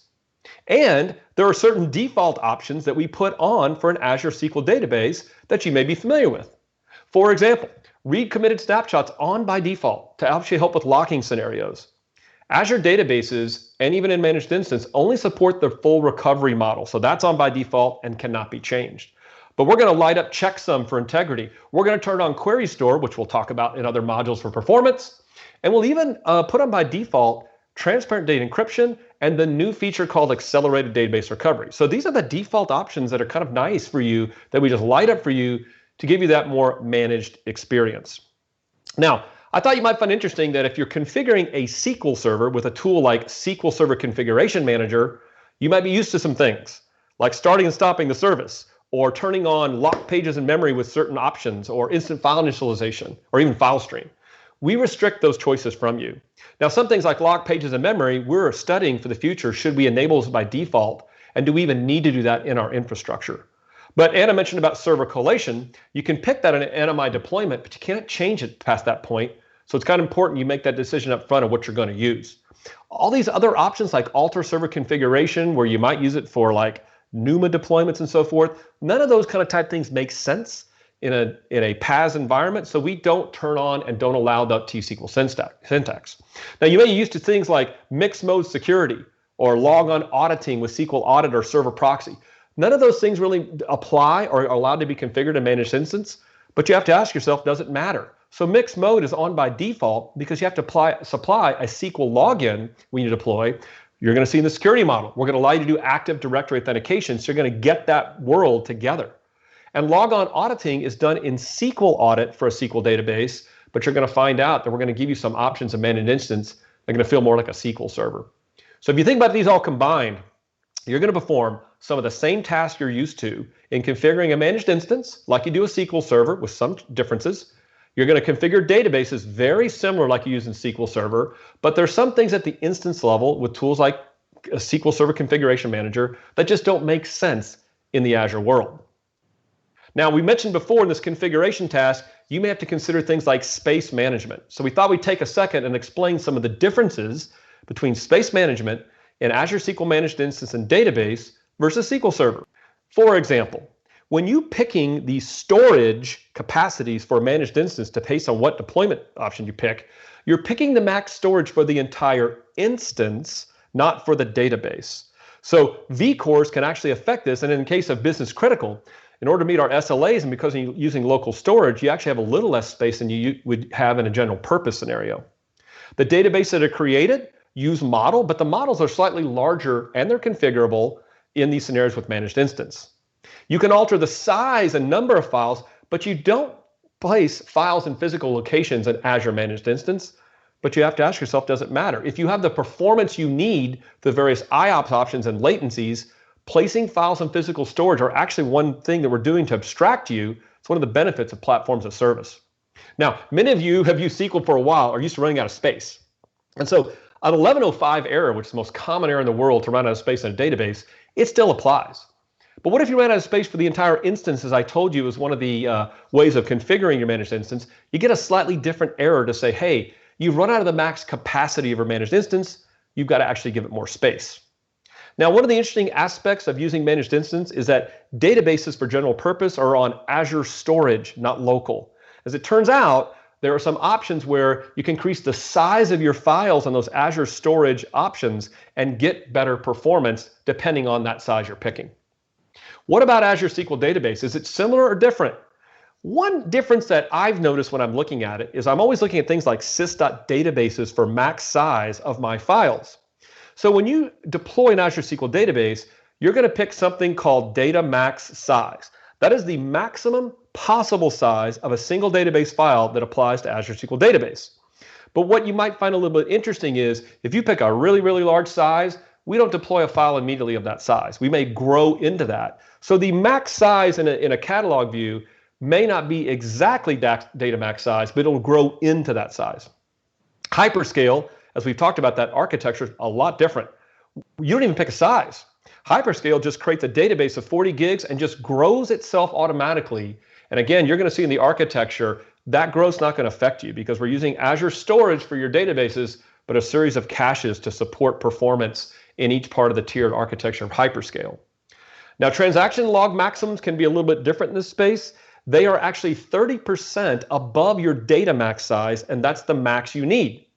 Now, people have said to me when I've showed them this is that, well, wait a minute, this is a problem. What if my transaction log starts growing out of control? Guess what? We regularly back up your logs in this full recovery model to truncate them, and we use accelerated database recovery so we're not beholden to active transactions, and you don't even run into these transaction log scenarios that grow out of control. So those are some interesting details that you'll consider as you're choosing managed instance and Azure SQL Database, and when you're thinking about it from a space management perspective. So we talked about configuring instances and databases and space management. Perhaps the last topic to consider about just a configuration after deploy is your network architecture. So when you start to think about how you're going to connect to your SQL database or your Azure SQL Managed Instance, there are a few options that you have available. And we thought that there's a big impact on what this decision is, so we wanted to make sure we brought it up. Now, what you'll see in the top left of your screen is the logical database server that you would connect to for Azure SQL Database. It would look slightly different for Managed Instance, but if you look at the DNS hierarchy, you can also see things like the region that it's in, sometimes which control ring, and some sort of IP address. Now, when you try to connect to SQL from, let's say, a virtual machine or your local machine, by default, what's going to happen is you're going to go through a gateway. So this is called the proxy approach. And that basically means we're going to go to the gateway. And once everything's okay and you're authenticated, then the gateway is going to point you to the Azure SQL database that you've basically logged into. Now, the other option is redirect. So in redirect, there's really two phases. First, what we'll do is we'll go to the gateway and kind of do the handshake. And if it comes back okay, the gateway will return how to connect to that database, and we can actually redirect all future queries on that connection directly to the database. Now, you might be wondering, why do I care and what's the impact, right? But using redirect, since we're not going to the gateway every single time, is actually going to allow us to get much less latency in our requests. So while proxy is kind of the default option, redirect can be a more performant solution. The reason we don't do this by default is because it does require that you open up a few additional ports. So this is something you'll have to talk to your network or security people to make sure that this is okay and that you are going to be able to connect if you switch to the redirect method. So hopefully in this video, you've seen how to configure your managed instance and your logical database server, including your databases in either of those deployment options, and including some things like how to deal with space management and your connectivity to SQL. Stay tuned for the next video. In the previous video, you saw how there are many things you can consider when you look at configuring your database or managed instance. In this video, we're going to take a closer look at how you can configure something like connectivity using the Azure CLI. So what we have here is I'm in Azure Data Studio, and similar to the SQL notebook you saw in an earlier video with Bob, I'm actually using a PowerShell notebook. So that just means all my code cells are going to run PowerShell, and I'm just connecting to localhost. Now, one thing to note is I can use the Azure CLI or these AZ commands to basically do various tasks with all my Azure resources, not necessarily just Azure SQL Database or Azure SQL Managed Instance.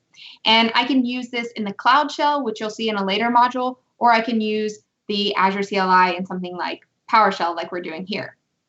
So in this example, we're going to walk through how you can set up and configure your connectivity to Azure SQL and a brief look at what that impact is on the performance.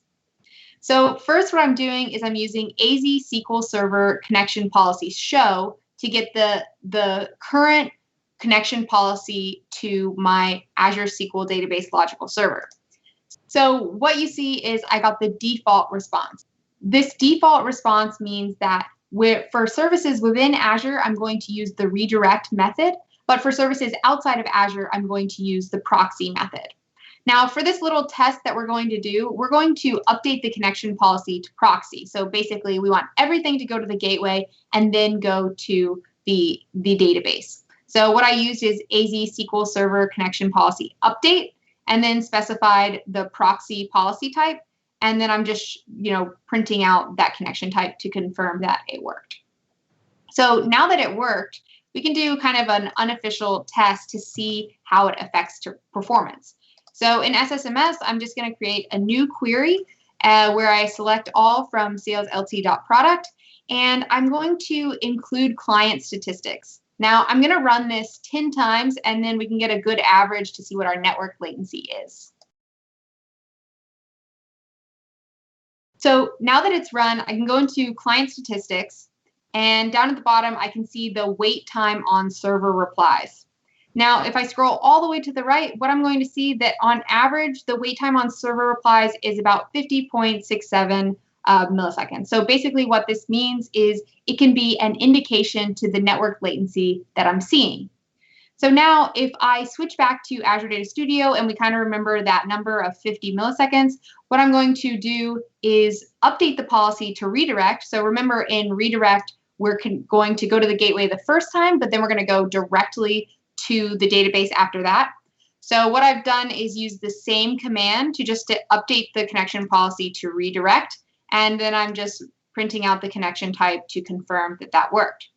So again, now we're going to do the same exact thing in SSMS, except we are going to do it with redirect and see if there's a change. So I'll include client statistics and run this about 10 times. Now that that's done, I can check the client statistics. Again, look at the wait time on server replies, which is an indication of latency. And what I'm seeing is about 30 milliseconds for wait time on server replies. So with redirect, we were able to get 30 milliseconds of network latency, which is significantly less than the 50 milliseconds that we saw for the proxy connection. Now, this is going to change on your network and your internet connection and a bunch of other things, but what you're going to see is a reduction in that latency with the redirect method. So in this demo, you saw how to use the Azure CLI to configure various things, in this case, SQL connectivity. Join us in the next video.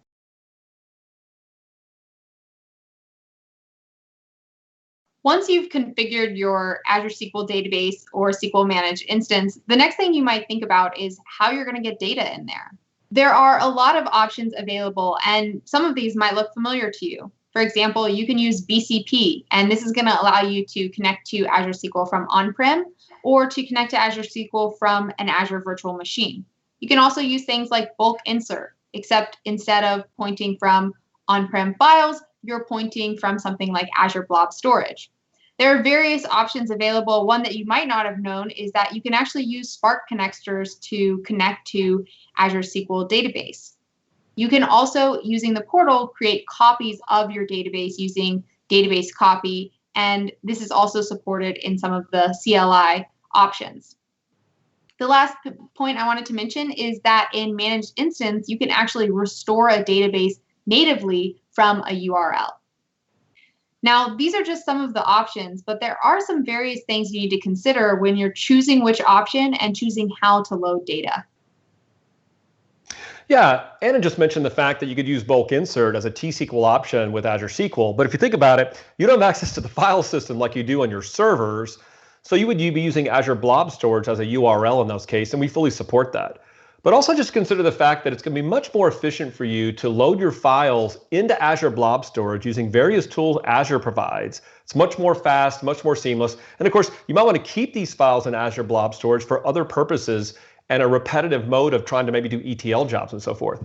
Now, keep in mind a couple things. Minimum logging is not supported for bulk operations. We only support full recovery. So you got to keep that in mind as far as the way you load data and the methods you load data. And in fact, you might be affected by transaction log governance that we do specifically in the Azure ecosystem as you're doing a lot of loading of data, which is why things like batch sizes for bulk copies can become very important for you to consider as you're doing a plan to maybe say do like a bulk import of type data.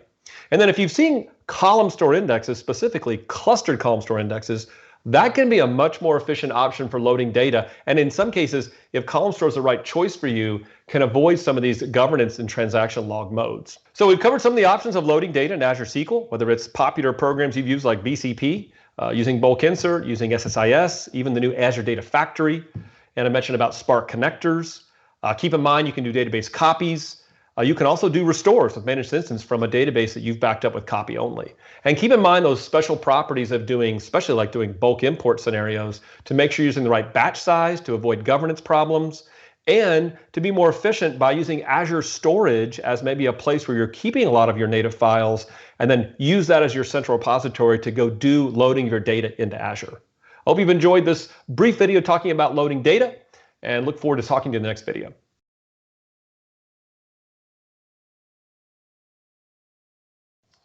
You've seen some of the various loading data options that are available to you. In this video, we're going to take a look at one example for using bulk insert to load data from Azure Blob Storage.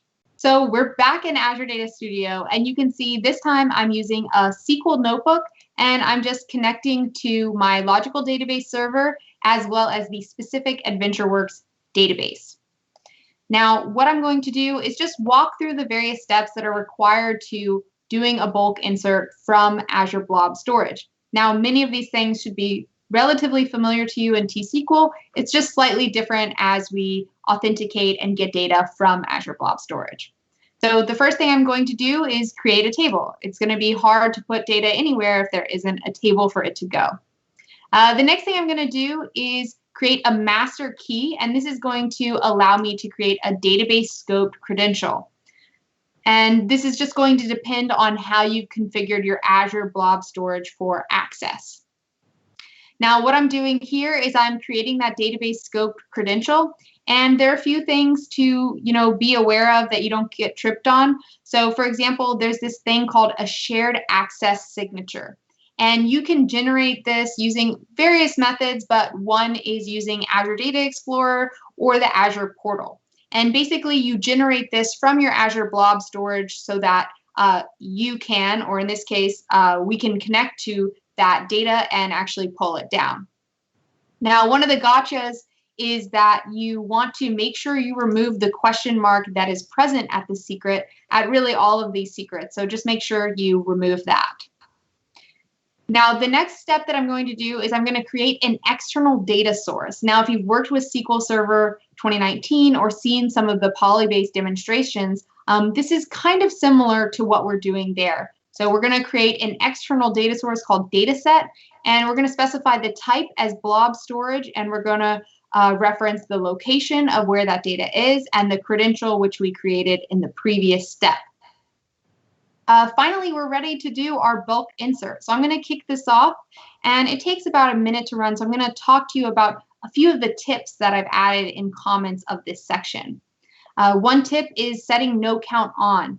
This is going to help with network traffic slightly by stopping that message that basically shows the number of rows affected. The next thing that I'm going to do, you see I just added some comments of how this is working. So our data set is using the external data source that we created in step 4, and we're just specifying some of the details. Now, batch size is another interesting one, which Bob mentioned in the previous video, and this is going to help us reduce network traffic by inserting in batches. And really, when we're talking about sending data over the wire and just applications in general, if you can not create chatty applications, that's going to be better for your network performance and network latency that you see when you do things like this or other operations. Now, the other thing I did here is I used tab lock, which helps me minimize the number of log records that are going to happen during this insert operation. Now that it's completed, I can go ahead and take a look at how many rows we inserted from that file. About almost 3 million rows. So now you've seen a simple example of how you can basically walk through creating a credential to Azure Blob Storage and bulk inserting data from a single file in Azure Blob Storage. Tune in for the next video.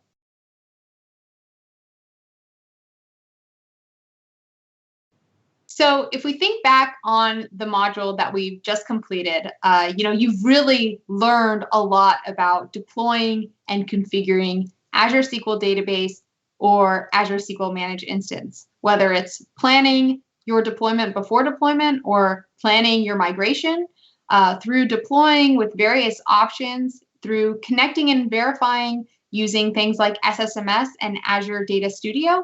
You also saw how to configure your instances or databases, and we used the Azure CLI to take a look at SQL connectivity. And finally, we took a look at loading data and some tips and tricks behind increasing the performance for that. Well, now that you've learned how to deploy and configure your Azure SQL, it's time in our series to start getting into the meat and potatoes of SQL Server, and that starts with our next module on security. Join us for the next video.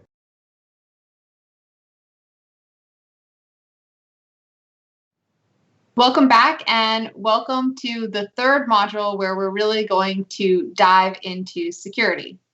And the way we're going to approach this module is by looking at security capabilities and tasks. So at a high level, if we look at some of the capabilities that are available in Azure SQL, you're going to see a lot of overlap with capabilities you're familiar with in SQL Server on premises. In addition to that, after each capability, we're going to try to wrap it up and tell you how we recommend you set up and configure these things as tasks, whether it's your network security, your data protection, auth, or monitoring. Think about Azure SQL. It has to be enterprise class security, just like SQL Server. So as Anna just mentioned, we need to have capabilities and give you the ability to do tasks that meet your security needs. And so in this module, you're going to see kind of 4 major areas that we're going to give and show you the capabilities, task along with them, along with some demos. This includes network security for things like private link, or maybe identity and access to show you how to do Active Directory authentication into your Azure SQL database. Or it could be data protection, show you the different encryption options, and even things like dynamic data masking. And then finally, you need to manage this whole thing. So we're going to show you various aspects of Azure SQL security management, things like you're familiar with, like auditing, but also new capabilities like things like advanced threat protection. Okay, so you've seen how we're going to talk about security. We're going to talk about these capabilities in these various areas like network security, authentication, encryption and protection and management, and then show you tasks and demos that make up those different areas. Look forward to seeing you in the next video.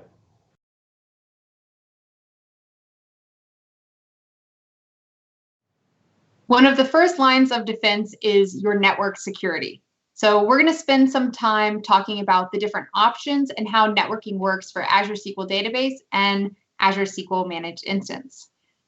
What you're seeing here is something that might be a typical scenario where you have a virtual machine in, say, one virtual network. Each of those dotted lines represents a virtual network. So this would be US East on the right.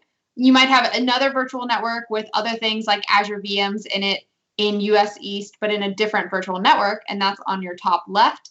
And in the bottom left, you might have, another virtual machine or an application or another service running in West US in its own virtual network. Additionally, you might try to connect from on-prem, and ultimately you're trying to connect to the database on the right, which doesn't technically sit in a virtual network. And right now we're just talking about Azure SQL Database. Now there are a few options, 4 main options for setting up connectivity from a network security standpoint. The first is allowing access to Azure services. This is kind of the easiest, and what this is going to do is just by default allow any Azure service. So whether it's in your subscription, another subscription, another person subscription outside of your organization, or just a different service in Azure, if they have the credentials to log in, they'll be able to. So that's kind of the first way. And as you might guess, this is probably, of all the ways, the least secure because you're opening up your database for other opportunities for people to try to connect to it. Now, the second thing you can do is you can apply firewall rules. So what this is going to do is, you see, we've kind of allowed all the same things, except we can also now enable on-premises, which is something you couldn't enable with just allowing Azure service access to services. Now, one other thing you'll note here is that I'm going to have to create a firewall rule for every single service that I want to be able to connect to it. So if I have applications and virtual machines with dynamic IP, this is going to pose somewhat of a challenge. In addition to that, when I connect to my SQL database, I'm coming through the public IP address of, in this case, VMs, but it could be, applications or other services as well. And if what you see on the right is how you're going to be able to view the DNS hierarchy. You're going to be able to see, the region, sometimes the control ring, and an IP address.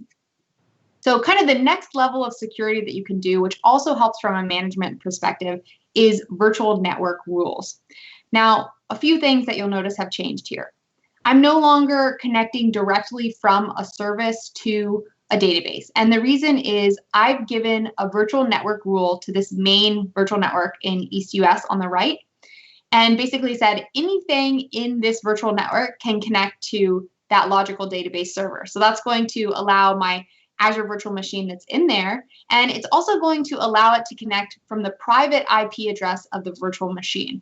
So this is a subtle change, but this means that we're one step closer to getting a fully private connection to the database server. Now, I've only added a virtual network rule in this case to that single virtual network in East US. However, I can use other virtual network tools, which are commonly known, like virtual network peering, VNet to VNet, VPN or ExpressRoute from on-prem, and VNet gateways to basically connect these virtual networks together. Now, we don't want you to get bogged down on these types of details. Really, the thing to see is that by adding access to virtual network, I can add access to all of the things in the virtual network, as well as take into account things like dynamic IP addresses. This can make managing easier, and again, it's slightly more secure because we're going through the private endpoint of these various services. Now, at the end of the day, over on the right, you still see the public DNS hierarchy. So anyone can run an NS lookup and kind of find out more information about your database and try to connect to it. So the most recent thing that we've done, and this went GA in 2020, earlier in 2020, is add this thing called private link. And so what that allows us to do is actually deploy a private endpoint into a virtual network. So in this case, you see I've deployed a private endpoint into that main virtual network in ECUS we've been using. And this is going to allow me to connect directly to that logical server, but it's the only way that I'm going to be able to connect to that logical server. So this means that for anything to be able to access that logical database server, they're going to need access to this virtual network. So from a configuration standpoint, it doesn't require much more than virtual network rules, but it does give you this added layer of security because now there's only a private endpoint for your logical database. So even if you try to hit the public DNS hierarchy, you're only going to get private type of endpoints, which aren't going to help you connect to the database. So that's kind of a high-level overview of the various options that you have in Azure SQL Database. Now, when we think about Azure SQL Managed Instance, it's very similar. But instead of having this idea of a private endpoint or private link, from the beginning, when you deploy Managed Instance, you're going to deploy one or multiple managed instances into its own subnet. So a subnet is basically a grouping of items within a virtual network.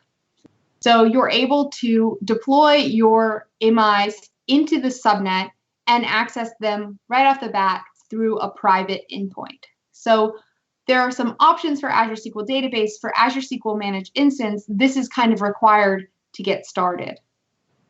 You know, as you've seen, the architecture, how you can connect and set up networking for Azure SQL Database and Managed Instance, let me break down possible steps you can take for you to make your choices on how to set up and configure this network security. First of all, for Azure SQL Database, as Anna just described, private link is your most secure option. So we recommend that to be your first choice to set up network security for Azure SQL Database. There could be reasons why that's not possible. So it's not, even though allow access to Azure services is an easy way, it is a very least secure way. So we recommend turning that off. And then configure a specific set of firewall rules and or virtual network rules to allow your different resources, whether that be inside Azure or that be on-prem, connected to your Azure database. Now for Azure SQL Managed Instance, as Anna described, there already is a concept of virtual network connectivity. But what we recommend to do, even though you could do it during deployment, is set up your virtual network configuration and subnets before you deploy Azure SQL Managed Instance, because you're probably defining the resources in those VNets are going to want access to your Azure SQL Managed Instance. Now, we realize this can seem complex, especially if you're a SQL Server person that's not spent a lot of time in security. So we want you to follow your standard networking practices and talk to networking people in your organization about how is the most secure way and the best way to get your applications and your tools connected to Azure SQL Database and Managed Instance. You know, we've seen some options. Anna has done a very good job visually showing how things interact for network security, whether that's using private link, firewall rules, or virtual networks, both with database and managed instance. And again, we recommend that you talk to network experts in your organization or look at these various options to get the most secure you need, balanced with the way to get up and running and connecting to Azure SQL Database or Managed Instance. Look forward to seeing you in our next video.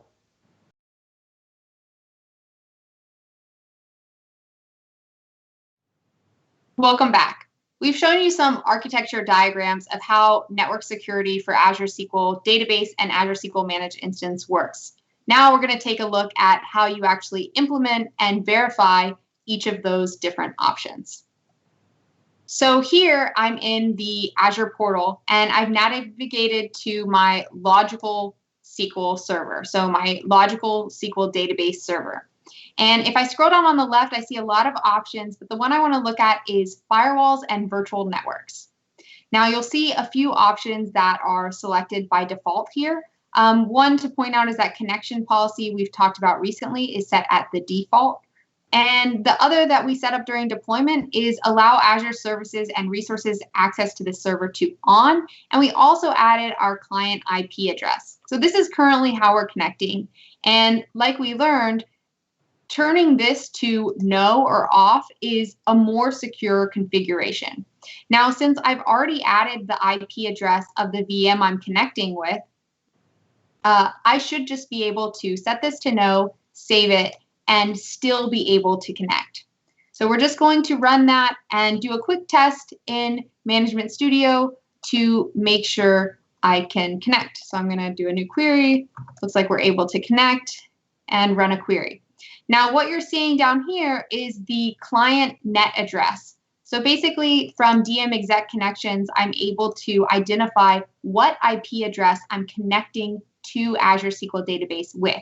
And this matches the public IP address of my virtual machine, which I'm using right now, which is what you're seeing on your screen.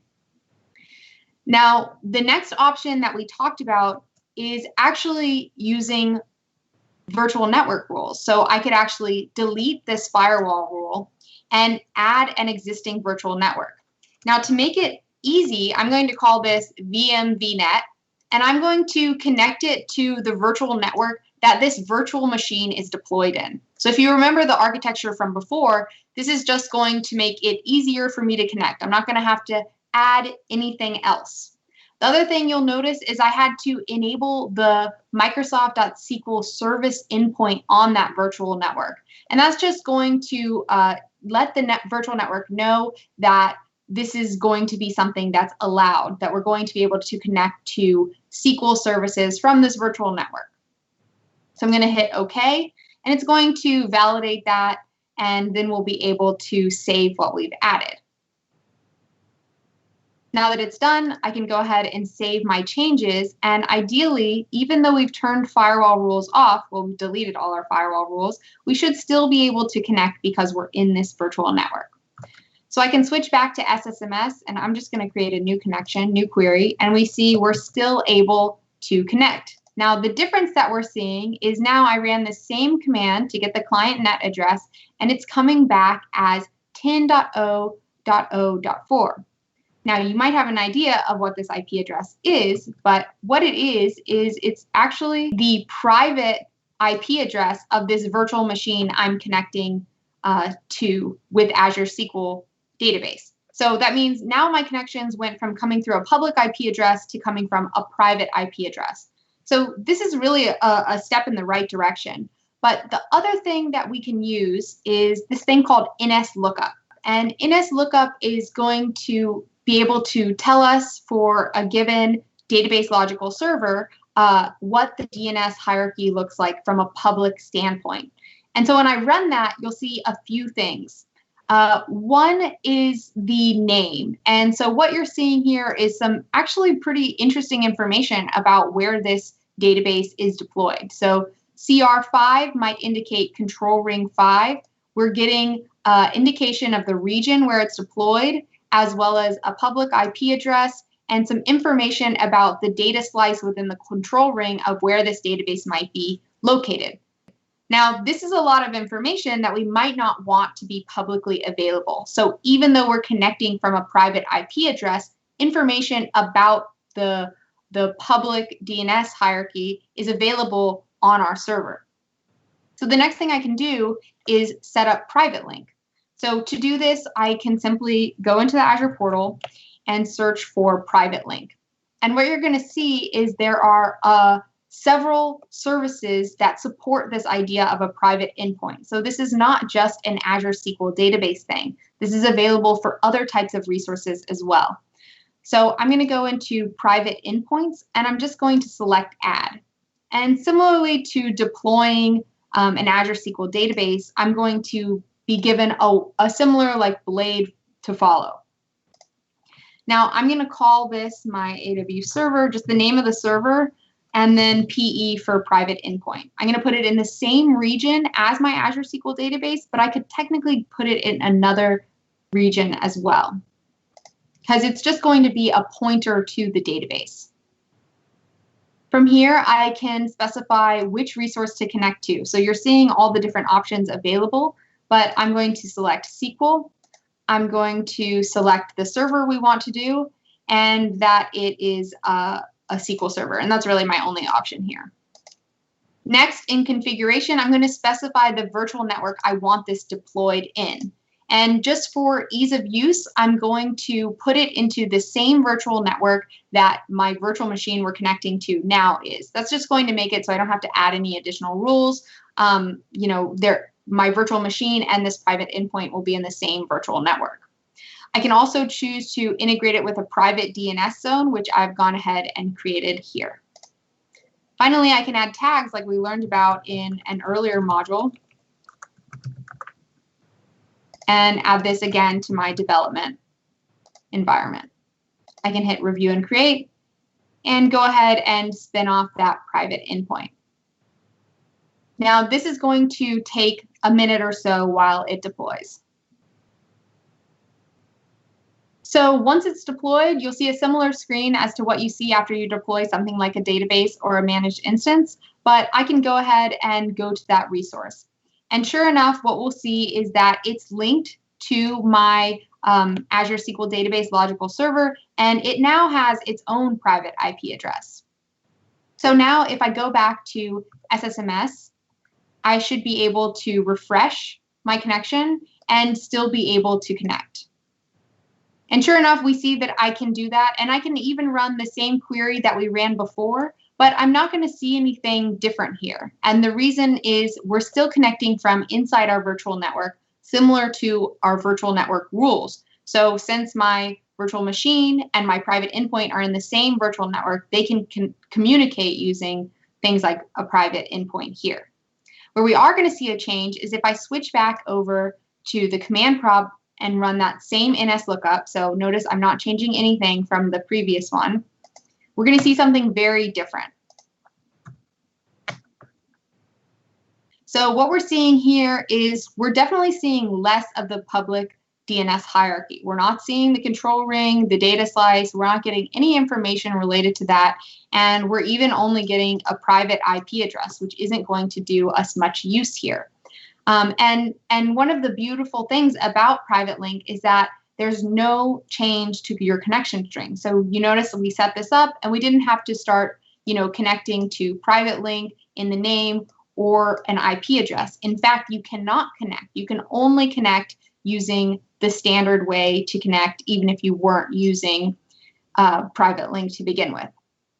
So in this video, you were able to see a survey of the options that are available for you for Azure SQL Database and your network security, as well as how to configure them. See you in the next video.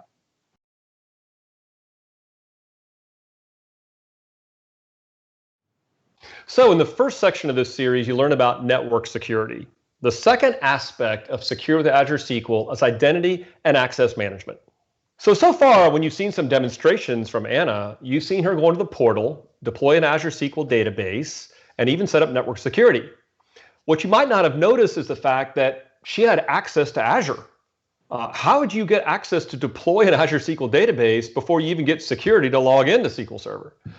So just like maybe in your data center where you've got certain policies set up or access controls through operating system methods, there has to be a way to give people permission to do various things in the Azure ecosystem. And we call that Azure Role-Based Access Control, or RBAC. So all Azure operations that you're doing to deploy various resources are going to use RBAC. And it's a system based on specific permissions from subscriptions, people that have subscriptions, based on various roles. So for example, you have an owner of a subscription or something called a contributor. Like in this particular case, Anna was probably a contributor who had access and was given permission to deploy Azure resources like Azure SQL.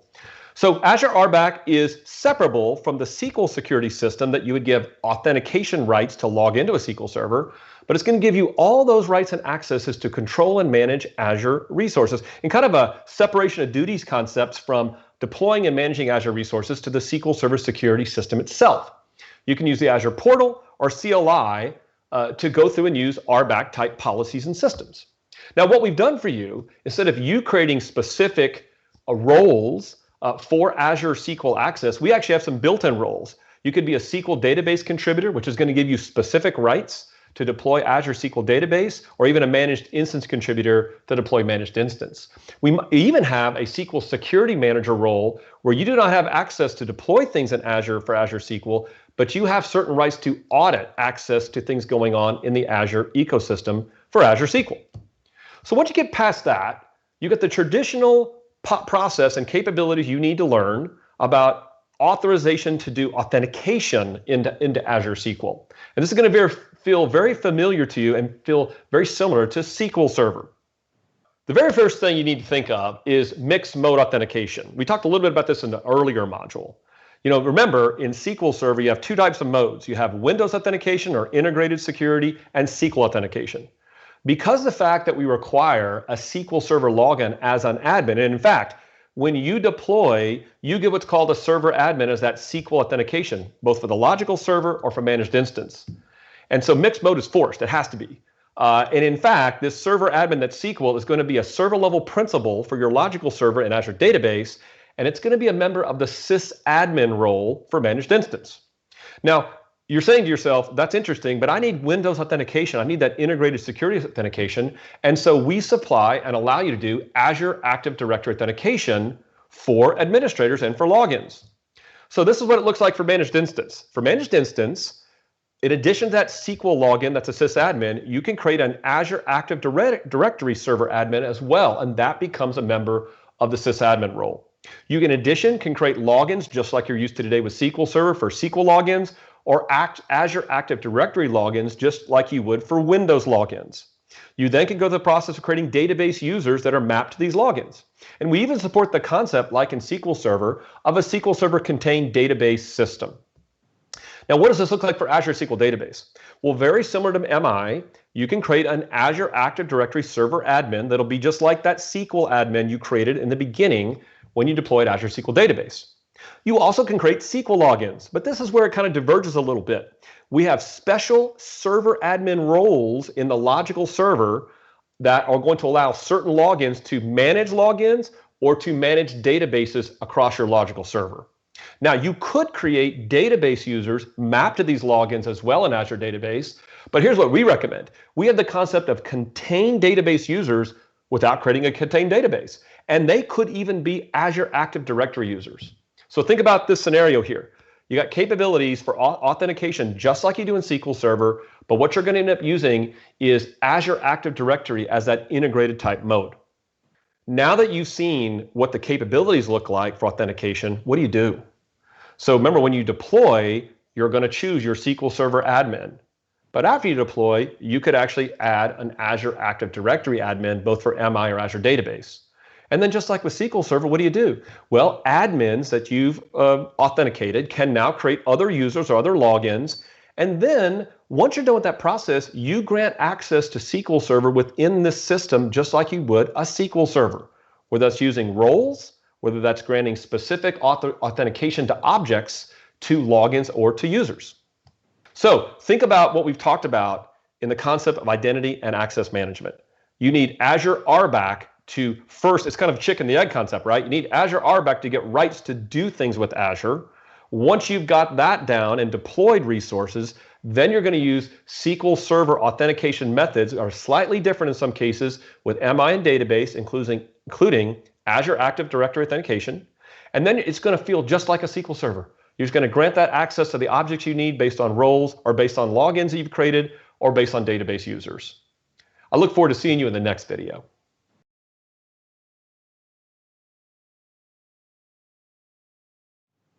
In the previous video, Bob talked a lot about identity and access management for Azure SQL Database and Azure SQL Managed Instance.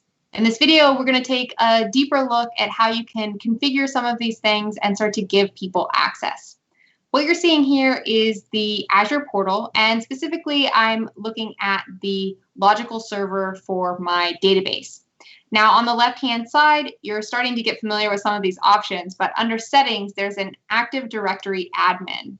Now in here, I can go and I can select Set Admin. Now note, for Azure SQL Database, I can only have one Azure Active Directory admin. Now once I find myself, I can go ahead and select and then go ahead and save. And don't forget to save. Now once this saves, I'm going to be able to log into this Azure SQL Database logical server using SSMS and using whatever way my organization has set me up to connect.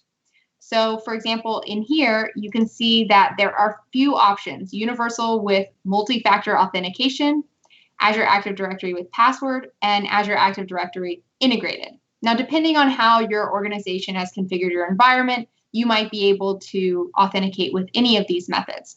For me, I'm going to use universal with multi-factor authentication. And so here what I'm going to get is that prompt to log in and authenticate. So now I'll be able to log in using SSO, but I'm going to sign in using a username and password since I'm actually running this on a virtual machine. So since this is multi-factor authentication, the next thing that's going to happen is I'm going to get a notification on my phone. And now I'm able to connect. So what we're seeing now is I'm seeing the same things I was seeing before, and I'm going to actually go ahead and make this one that connection. So we've got that here, and we've already connected. So now that we have an Azure Active Directory admin, the next thing we might want to do is give other people access. Now, what you're seeing here should look like just like it would in SQL Server. So the first thing I'm going to do is I'm going to create a login called application user and give that login a password. Now note that during this, I have to connect to the master. So you have to be an admin that has access to all of the databases in the database server as well as the master to be able to perform this type of operation. Now, if I switch context back to the database, I can create a user in this database. So I'm going to go ahead and run that. And then just like in SQL Server, until I give the user DB data reader or DB data writer, they aren't going to have access to read or write that data. Now, let's take a look at a slightly different scenario around contained database users. Now, Bob talked about this idea of contained database users without having to create a contained database in Azure SQL Database. So what I'm going to do is I'm going to go ahead and create Bob Loves Tennessee. And this is kind of an ongoing joke because if you know Bob at all, you would know that he is not a Tennessee Titans fan, but I am, and I'm running the demo. So here we are. So now I'm going to go ahead and try to log in. Actually, before I log in, I have to give Bob access to read or write that data. So I'm going to go ahead and run that one too. And now we can go ahead and try to connect as Bob. So I'm going to go back to SQL Server authentication, specify Bob Loves Tennessee, and also specify the password. Now note that since Bob is a contained database user, he only has access to this one database. So he's actually not even going to be able to authenticate to the main server. So we're going to go ahead and see that. So login failed. So he's not even able to see all of the databases in the server. So I'm going to go ahead and enter that database, AdventureWorks 0602, and now he should be able to connect. So now you can see what Bob sees, and he should be able to read the data. And if we take a look at this out here, what you'll see is the different ways that I've connected. So as two admins, either a SQL Server admin using Cloud Admin or as the AAD admin myself, and then as Bob. Now, the final thing I wanted to show you, which is a little bit different than on-prem, is adding access to other existing Azure AD users. And the key here is really this T-SQL syntax from external provider. So I can actually add Bob, creating a user, Bob Ward, using his Azure Active Directory account. And then just like before, he won't have access until I give him access to read or write that data. So in this video, you saw a brief survey of the various options regarding authentication and Azure Active Directory admins in Azure SQL Database. Stay tuned for the next video.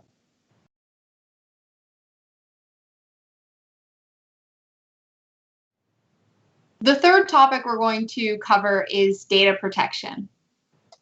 Now, as part of data protection, certainly one of the things in SQL Server you think about is encryption. And we have all those options for you in Azure, just like you have in SQL Server. So for example, we force encryption of connections on the back end using TLS for Azure Database and for Managed Instance. We support column level encryption, just like you can use through T-SQL using SQL Server today. And then transparent data encryption, which is data encryption at rest, is actually on by default in Azure SQL Database and in Managed Instance. You can turn that off, but you also have the ability to bring your own key. And one of the techniques that we often recommend customers do that in Azure is with something like Azure Key Vault. Now, always encrypted, a technology that we launched in SQL 16 and enhanced in 19, is also available with Azure SQL Database and Managed Instance.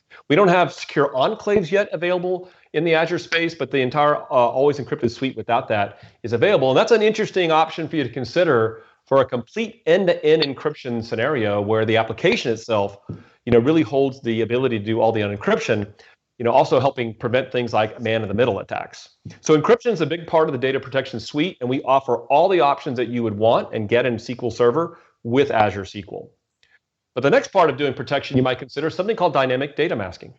And dynamic data masking is really around to make sure people that don't need access to seeing sensitive data don't have access to that. So if you take a look at this example, we're using T-SQL here. And basically what we're doing is we're masking the information that is sensitive to most end users. Now, only if you're granted unmask will you be able to see the sensitive information. And you see there's a few options that we have there. For example, for the Social Security, you can do a partial mask and specify how to do it, maybe leaving the last 2 or 4 numbers of the Social Security number. For email, we have a specific format, which will basically take that and obfuscate most of the characters there. And then you can also use like a random mask, which is what we were doing for salary. So just replacing it with a random number between 1 and 20,000. Now, only if you're granted unmask will you be able to see those. And if you grant unmask and then need to take it away, you can also do a revoke unmask. Now, this is awesome as it is, but with the Azure SQL portal, you can actually go in and see recommended fields to mask. And this is going to be based on things that Azure SQL picks up as sensitive information. You saw us talk about encryption, talk about dynamic data masking, and the fact that pretty much the features that you know and love in SQL Server exist for Azure SQL. So from our perspective, to set up and configure this, it really comes down to the following things. We force encryption on the back end, but you shouldn't force encryption on your client app when connecting to Azure SQL, because since we enforce on the back end, if you enforce it on the client, we'll avoid any negotiation, which could actually increase latency if you don't do that. Evaluate your use of TDE. We enable TDE by default, but you should take a look at it whether that meets your needs. We recommend you use it. There could be reasons from a performance perspective that TDE is not the right thing for you, so you do have the option of disabling that if you want to. And remember, you always have that ability using Azure Key Vault to bring your own keys. Take advantage of dynamic data masking. Take a look at the Azure portal and recommendations we give you on what mask. Remember, that is a great separation of you applying security principles on the server, separated from putting that logic in your application. And then take a hard look at always encrypted, because again, it's a great end-to-end encryption scheme that could meet the needs today of your application, where other encryption techniques really don't apply. So we've seen all aspects of data protection is the third element of securing your assets in Azure SQL Database. Looking forward to seeing you in the next video.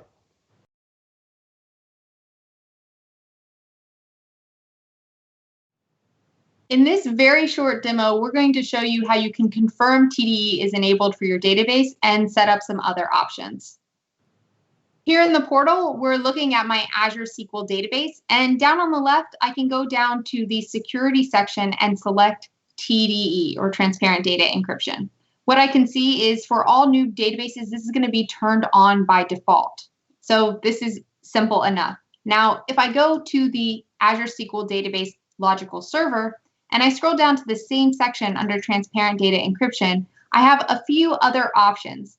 What you can see is I'm currently leveraging a service managed key, which basically means I'm going to allow Azure to generate a key and manage my key rotations. However, if you want to supply your own key using Azure Key Vault, you can also configure that here or leverage a key identifier. So that was just a glimpse at TDE and some of the encryption possibilities that are available. We encourage you to try this out for yourself and maybe explore things like always encrypted. See you on the next video.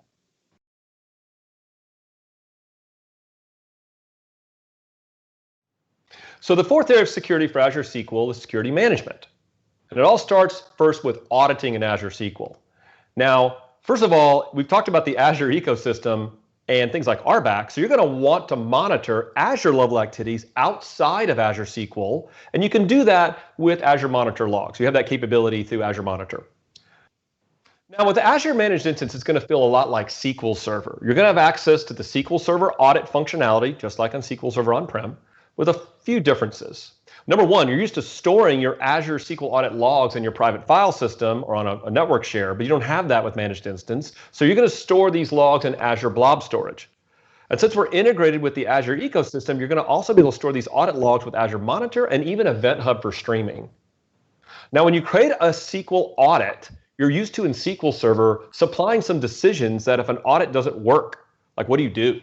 Well, you don't have the shutdown option, but you do have the failure and continue option. So you can fail the operation or you continue if an auditing fails to work during a given sequence. For Azure Database, it's a little bit different. You don't supply the Azure SQL Audit feature, but we use it behind the scenes. So you're going to use something called Azure SQL Auditing, and you're going to do that through the portal or CLIs. And because you're used to things called action groups, we still supply that functionality, but we're going to supply some default ones for server and database audit action groups, kind of like the batch completed groups, an example. And we document what are those default groups that we set up when you do SQL Server audit. Because of the fact that we're fully managed service in Azure SQL Database, you can still use the Azure Storage account and Event Hubs, but you get a little bit more advantage here in that you can store these audits in Azure Log Analytics with a complete dashboard look and feel to get a very visual look and feel of your audits. Now, you're also going to want to know what are the aspects of monitoring and managed security when it comes to audit and other aspects that you would do like in SQL Server. So first of all, you're going to use activity logs and RBAC auditing for that entire Azure monitoring experience. You want to go through and analyze, how do I want to audit which subscriptions and accounts are doing things from an Azure perspective at the Azure level for resources associated with Managed Instance and Azure SQL Database. And then second of all, for Managed Instance, you're going to go configure that SQL Server audit feature, and then you're going to decide, like, where do I store that? Now, in SQL Server, in addition, you're used to seeing this capability of tracking failed and successful logins, and that capability still exists. That's outside the capabilities of SQL Server Audit. So you still get that because it's a complete SQL Server instance.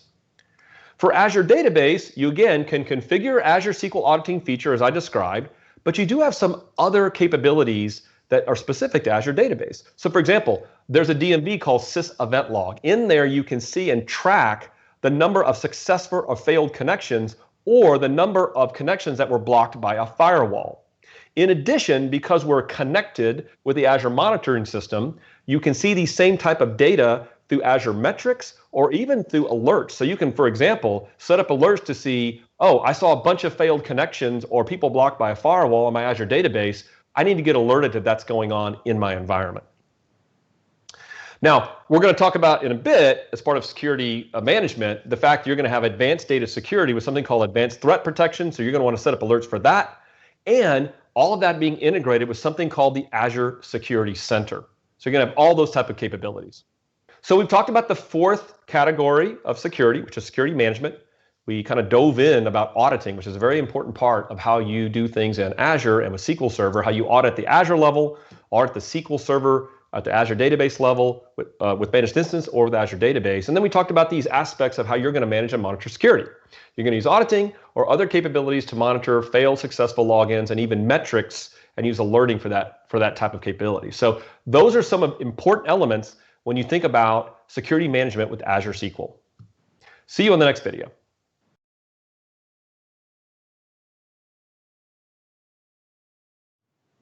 In this demo, you'll see how to configure auditing for Azure SQL Database. So here in the portal, we're looking at my Azure SQL Database, and down on the left under Security, I can select the Auditing tab.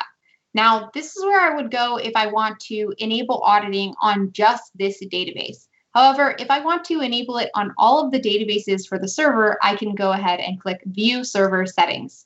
From here, I can turn auditing on, and I can select a few options. For example, you can see I've connected it to a storage account, and I can even select the retention for how long I want to keep that data from the audits around. And in this case, I've selected 7, but I could put 0 if I want to just keep collecting the audit data forever. Now, if I go back to here, I can also do something like Enable Log Analytics. This is going to allow me to look at the audit logs, and even get something like a log analytics dashboard related to security, which you'll see in a future exercise. But in order to configure this, I basically have to select or create a log analytics workspace. And for this one, I went ahead and created one, AW server, basically the name of the server followed by LA for log analytics. And I just go ahead and select save. Now, if I go back to the database, what I'm going to see is that even though auditing is turned off for this database, auditing at the server level is enabled. So what this little info blurb tells you is that basically if you have auditing enabled on the server, it's going to be enabled for all of the databases in that logical server. You can additionally turn on auditing for this specific database. So maybe for this database, you want to leverage Event Hub only and not storage and log analytics, or you want to separate those work streams. But if you enable it on the server, it's automatically going to apply to all the databases in that server. So that was a quick demo to show you how to get set up with Azure SQL Database auditing, and we hope you stay tuned for the next video.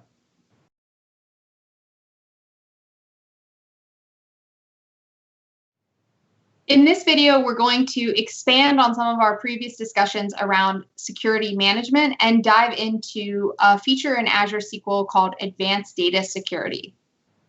So Advanced Data Security in Azure SQL is really a suite of features which is going to provide you a dashboard and a glimpse at the state of security for your databases. For example, we have data discovery and classification, which is going to allow you to classify your data as sensitive or confidential as you want. And then we have vulnerability assessment, which is going to assess your database and try to make recommendations on how you could be more secure. And finally, we have advanced threat protection, which leverages things like machine learning model to detect any dangerous situations with your database. You know, advanced threat protection is a very unique asset for you to come to Azure with Azure SQL Database, Managed Instance, and in preview for Azure Virtual Machine. A couple years back, one of our team based out of Israel, took a look at technologies that we could use and build into the cloud as a service to kind of monitor things going on with your database or managed instance deployment and alert you to problems. And one great example of that is SQL injection attacks, which has been something that has troubled a lot of folks managing their SQL Server environments for a long time. So imagine that we can deploy services in the cloud to monitor traffic coming into your SQL Server, your Azure SQL Database, like a SQL Server, Azure Managed Instance, and then, of course, alert you to these things. SQL injection attacks, brute force attacks trying to connect into your database, like denial of service scenarios, or scenarios where people are trying to log in from suspicious locations that are not normally used as part of your application. So it's that advanced threat protection, we call it ATP, is one of the really unique power and assets that we bring to Azure across both database, managed instance, and virtual machine. And one of the compelling reasons that you should consider Azure as an option for you for security, part of that advanced data security suite. So think about what we talked about. We showed you advanced data security being a great asset as part of security management. Data discovery and classification. Scenarios like GDPR light up for that for you. Vulnerability assessments for us to use industry standards to detect and proactively look at configuration of your deployment to give you possible things you need to take advantage of or take care of. And then advanced threat protection, us using machine learning to monitor traffic coming into your deployments and detect and alert you for possible intrusion or things like an injection attack to your environment. So great set of services, and one of the most compelling reasons why Azure is really a destination for SQL Server in the cloud for your security needs. Hope to join you and see you in the next video.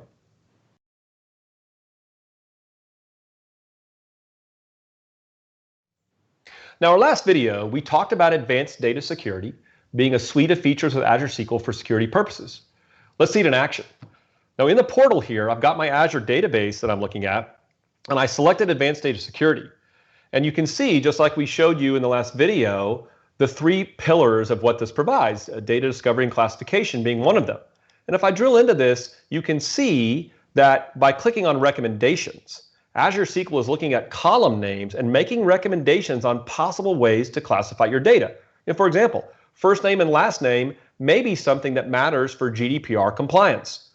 So you can select recommendations, you can save them. We're using behind the scenes the same T-SQL capabilities you have in SQL Server 2019 for this functionality, but you're able to view and see this all through the portal. The next element of advanced data security is vulnerability assessments. This is great functionality because we're using the knowledge of what we have on the SQL Server team using Azure to take a look at your configurations of your deployment and giving you recommendations. And we're giving you a scorecard here of these high risk, these medium and low risk, and should you take a look at these. For example, here's an element or a rule of vulnerability assessment that we flagged for firewall rules. Now, one thing you might find is it's possible that you'll look at a vulnerability assessment recommendation, decide this is actually okay for my environment. I would like this to not be flagged in the future. So you can actually approve it as a baseline, so any future assessments would actually ignore this. Of course, if a change occurred, even based on your baseline, it would be flagged again. So I like that ability for you to get an initial assessment, go in and take a look at, decide what you think is okay in your environment, and establish those as baselines. Now, the final recommendation that we can look at is advanced threat protection. We mentioned this being machine learning services running in the cloud, looking at traffic coming into your Azure SQL database and giving you recommendations. Now you can see here that I've got several different high alerts that have happened in my Azure SQL database. I want to take a look at that. One of those is SQL injection attacks. This is us looking behind the scenes at traffic coming in, SQL Server queries come into your environment, using machine learning and looking for possible queries that are considered SQL injections. Look right here. You can see this is a typical SQL injection example. Somehow, probably I had an app connected to my Azure SQL database that allowed a form to be filled out with a customer ID value. But somebody was clever to put it in a string combination into that value that allows me to do injection. Notice the clever use of the comments to terminate any future strings provided by my app. Imagine if in the middle of this was a drop table statement as part of this. So great example of SQL injection and us in the back end alerting to you. And the alerts could be in the forms of an email that you could see that something might have occurred in your environment that you need to take action to. So again, 3 great examples of advanced data security. Classify your data for compliance reasons. Do a vulnerability assessment to see about your configuration. Should you take advantage or should you take action on things to make your deployment more secure? And then enable advanced threat protection to get alerted to possible intrusion or SQL injection attacks against the deployment of Azure SQL Database or your managed instance. I hope you enjoyed this demonstration of advanced data security. Check it out for your deployment. I highly encourage you to use this. Looking forward to seeing you in the next video.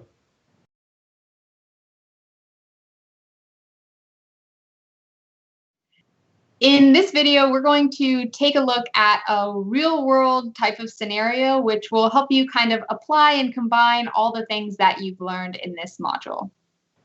So what we're looking at here is the Azure portal, specifically my Azure SQL database I've been using. And if I go down to advanced data security, we can see I've already accepted some of the recommended columns to classify. However, I go into here and I start to take a look at the possible classifications. And it looks like we have first name and last name classified as sensitive data or confidential for GDPR, but we don't have anything listed for middle name. So let's imagine a scenario where we decide that middle name is also confidential related to GDPR. So I can go ahead and create a new classification, and I'm just going to find that customer and middle name. And I'm going to give it the same label as the other names. So we're going to call it confidential GDPR. So I can simply just add that classification, make sure to save, and very quickly I can see that it will come up in my classified columns here. Now, the next thing I might do is say, okay, well, we've realized this new column that contains sensitive information. We might want to go ahead and mask that column. You can see I've already added masks for first name and last name. So now I can simply just go ahead and select Add Mask and select that middle name column again. And I'm just going to use the default mask. And I'll go ahead and add and then save that. Now let's enter the SSMS and suppose that some people start querying this information. For example, right now I'm connected using Cloud Admin, so I can go ahead and just run this and I should have no problem, right? Because I am, the master of all here, right? so I have access to all of this information. But now let's say we create a new user. Conveniently, his name is Bob, and he loves the Titans, so there's his password. But what we're going to do is we're going to go ahead and create him, and then we're going to execute a command as Bob. So you saw in an earlier video where I actually logged in as Bob Loves Tennessee, but in this case, I can just leverage a command you're probably all familiar with, that is execute as user. And I'll execute as him until I use the revert statement. So I'm going to go ahead and run the same thing. And even though he has read and write access, he hasn't been granted unmasked privileges to this data of first name, middle name, and last name. So you can kind of get a glimpse of what his view is. Now, let's say that for whatever reason, Bob becomes some sort of data officer, and he needs to have access to actually see the information that's under here. Now, what I can do is, as the admin, I can grant unmask to Bob. And then if I run basically the same thing, executing as him, selecting that data, I'm going to be able to now see the first name, the middle name, and the last name all together. Now, let's say for whatever reason, or the final scenario, that we want to revoke this privilege to Bob. Maybe Bob leaves the company, or Bob does something bad and we no longer want him to have access. Whatever the reason is, we can take away that access using revoke unmask. And now we can run the same set of commands again. And sure enough, he is back to being masked on these sensitive data columns. Now, this might all be happening externally, and you might be wondering, okay, who is trying to access this data? Maybe you've granted or revoked access to Bob, and you want to see if he's still trying to access this data. So one thing we can do is leverage the data that we have been collecting with SQL Audit. And so what I'm going to do here is leverage the storage account that we set up for this. So what I can do is I can go to File, Open, Merge Audit Files. Sorry. I'm going to go to Merge Audit Files and select Add. And I'm going to add these from Azure Blob Storage because that's where they're stored. So first I'm going to have to connect to my Azure account. So I'm going to go ahead and select the storage account, and then I'm going to select the SQL DB audit logs. I can select OK, and then I can even specify the server, which we're going to use this one, and the database, is that one, and then the time that I want to pull in those files. So I'm just going to pull in everything. I deployed this database earlier today, and it's going to tell me the number of files that are included in that. I'm going to go ahead and take them all. And you can see these are .xel files, and I'm going to hit OK. Now it's going to download and open all these files, and I increased the font size, so it kind of seems like a mess. But what I can do is now see various information about the client IP that people are connecting from, the statement that people are using, and other information about the queries. Now I'm just going to sort these based on timestamp. And we'll go the other way. And what we're seeing here in the statements is some of these comments that tell me we were revoking privilege or giving access to privilege. Now, if I go ahead and kind of dive into one of these statements, so let's do this one. This was execute as Bob. This is when Bob did not have access, and he's trying to access those sensitive columns that we've masked. Now, if I go into that, there's actually a data sensitivity information field. So I can double click in here and see, maybe we can zoom in on this, see that the sensitivity label was confidential GDPR, and the information type was name, and the rank was medium. So this is just one way how I might audit who's accessing our sensitive information. Now, another method I could take, since we also enabled log analytics for auditing for our Azure SQL Database server, is I can switch over to the portal and go into View Audit Logs and select the dashboard. And so here I get a dashboard that's going to show me the access to sensitive data. So I'm going to be able to find out things like how many queries are accessing the sensitive data, what types of sensitivities are being accessed, and what principals and IPs. And what you can see is there are 4 queries that are there, and any of these items I can click into to learn more information about. So if I just scroll to the right and I look at principal access to classified data, what I'm seeing is there's 4 from Cloud Admin.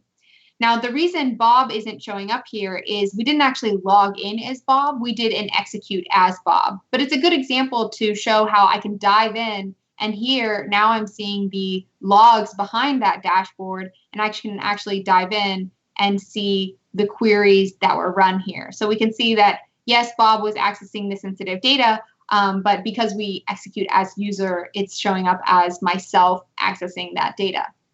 Now, another dashboard that's available is the Azure SQL Security Insights. And so I just thought I'd spend a minute showing you what that looks like. If I select that, I'm going to see a lot of different things. I'm going to see the audit distribution with some information, a distribution by database, so which database is being accessed, as well as the IP address. So you can see that private IP address that we've been using since we set up private endpoint, as well as the public IP address, and as well as the internal Azure that is accessing some of the telemetry. I can also see the SQL principals, who's accessing and actually logging in. So we do see Bob Loves Tennessee from an earlier exercise has showed up here. So this is just another way that you can kind of analyze and monitor the things that are happening in your database. So in this demo, you saw how to combine several different tactics like advanced data security, including data classification. We took a look at auditing from a storage account, and we took a look at auditing with log analytics and some of the dashboards that are included there. We hope you'll go through these exercises and see for yourself some of the capabilities in Azure SQL. See you next time.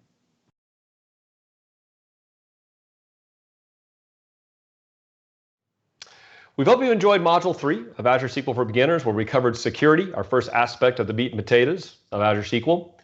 And think about all the stuff we talked about. Be aware of the security capabilities of Azure SQL. Think about just the auditing capabilities, things we showed you.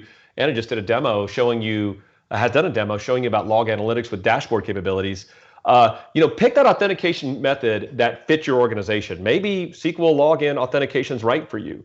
Maybe Azure Active Directory Authentication does what you need to do, and then kind of use that as a basis for creating logins or even contained database users in, say, Azure SQL Database. Configure the network that meets the needs of your organization. We've talked about best practices there. Consider private link for Azure Database as probably your default option. If you can't do that, use our options like firewall rules, virtual network scenarios, and configure that network virtual network scenario for Azure Managed Instance to the best of your company's needs. And we talked about data encryption. We have TDE, we have always encrypted, we have TLS for encrypted connections. Make sure you pick and choose and configure the encryption that you need to meet your security for your application in your database. And finally, make sure you leverage the power of Azure data security, whether that's using data classification, vulnerability assessments, or configuring and enable advanced threat protection to get alerts from things like SQL injection attacks. We feel that Azure SQL has the enterprise capabilities for security that meet the needs of your database and your application. We hope you'll join us in the next module where we dive into performance. And we're lucky to have Bob with us, who is a performance guru for many, many years. And he's going to dive into configuration and maintenance, all the way through monitoring, through some really interesting scenarios, and how he would recommend you can accelerate and tune them, and also take advantage of intelligent performance. We hope to see you in the next module.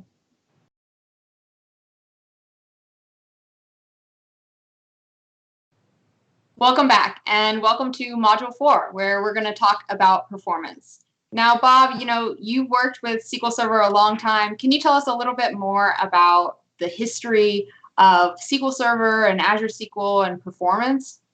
Yeah, sure, Anna. Performance is one of those interesting areas of SQL Server and Azure SQL. This is the second in our series of the meat and potatoes. Remember, security was kind of that first thing, and performance is a second, not necessarily in the different order, in the same order, or the order doesn't necessarily matter. It's just an important part of meat and potatoes. And then our third one is going to be availability in the next module. But performance has some interesting characteristics I've seen in my career at Microsoft, and that is performance is usually hard to get right, and it's hard to keep right, and to just make sure you're always staying on top of performance for your application. And SQL Server over the years have provided so many great functionalities to help you do all of those things. But also performance has this interesting characteristic about problems. No one defines a performance problem very specifically. It's usually very vague, like it's slow, or I don't know how fast it is, or it's changed in speed. And so I think it's going to be interesting as we look at this module about the topics we built for you to understand in Azure SQL, just like SQL Server. What are the capabilities? What kind of tasks you need to do? How do you configure it? How to maintain it? How do you monitor it? And then what are those scenarios? Everybody likes to think in things in terms of scenarios, and we'll certainly do that in this module, talk about what are the key performance scenarios for Azure SQL that feel like a little about SQL Server.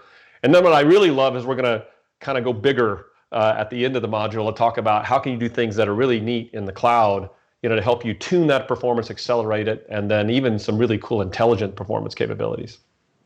So when we look at performance, Bob, what really stands out to you?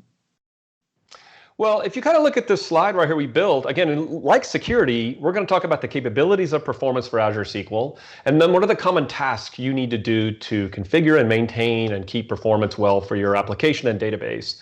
But just look at this list on the left.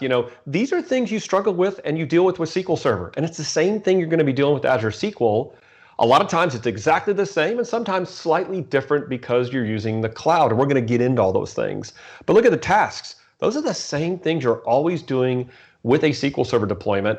And it's really cool because we're going to show you, really get into the details of what is the same, what is different, and then even where does the cloud kind of give you some more capabilities or even save you some time, that you're not used to.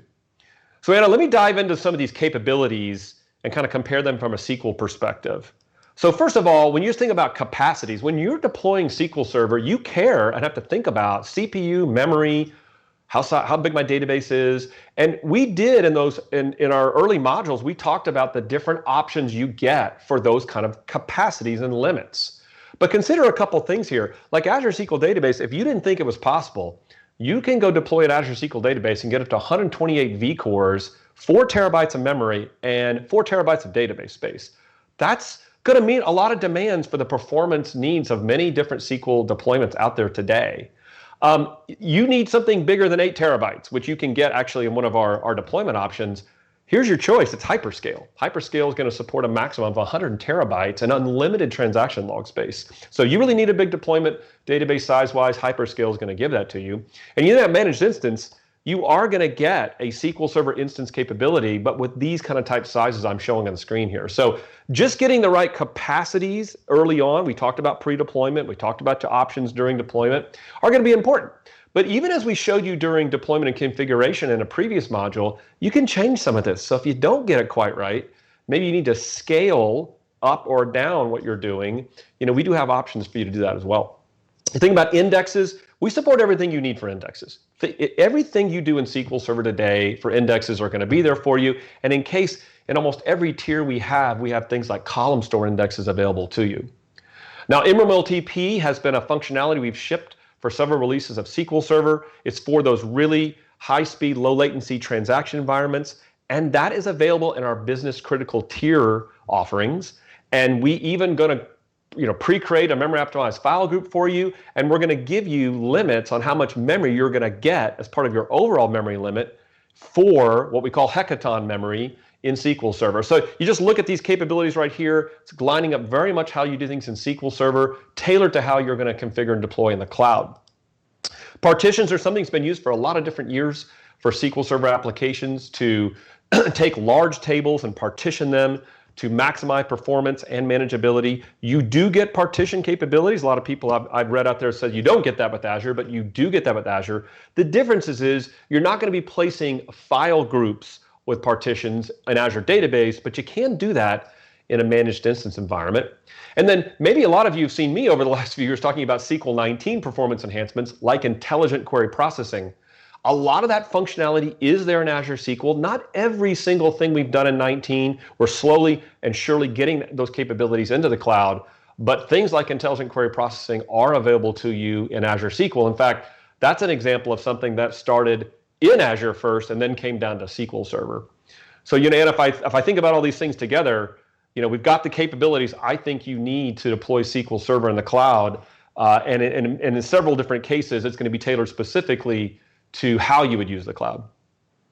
Thanks, Bob. It's really interesting to see some of the capabilities that are both in SQL Server and have made it to Azure SQL, as well as kind of the other way around. In the next videos, we'll dive deeper into how these tasks relate to some of the capabilities. See you in the next video.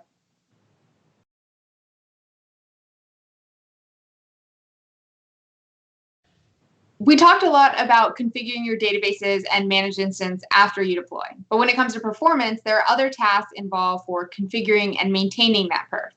While many things are the same with SQL Server, understanding some of the defaults and the options that are available can help you hit the ground running. So Bob, what are some things people should consider when it comes to performance? That's right, Anna. There are things specific to configuring performance for Azure SQL that are going to feel a little bit like SQL Server, but a little different for the cloud that you need to know about. And one of the things, first of all, that comes to my mind is TempDB. Boy, this is just an area of configuration pain for customers over the years. But in SQL Server, we made this better. One of the things we've done is auto-configure the number of files for TempDB to help you place out your allocation space within TempDB to kind of reduce lash contention.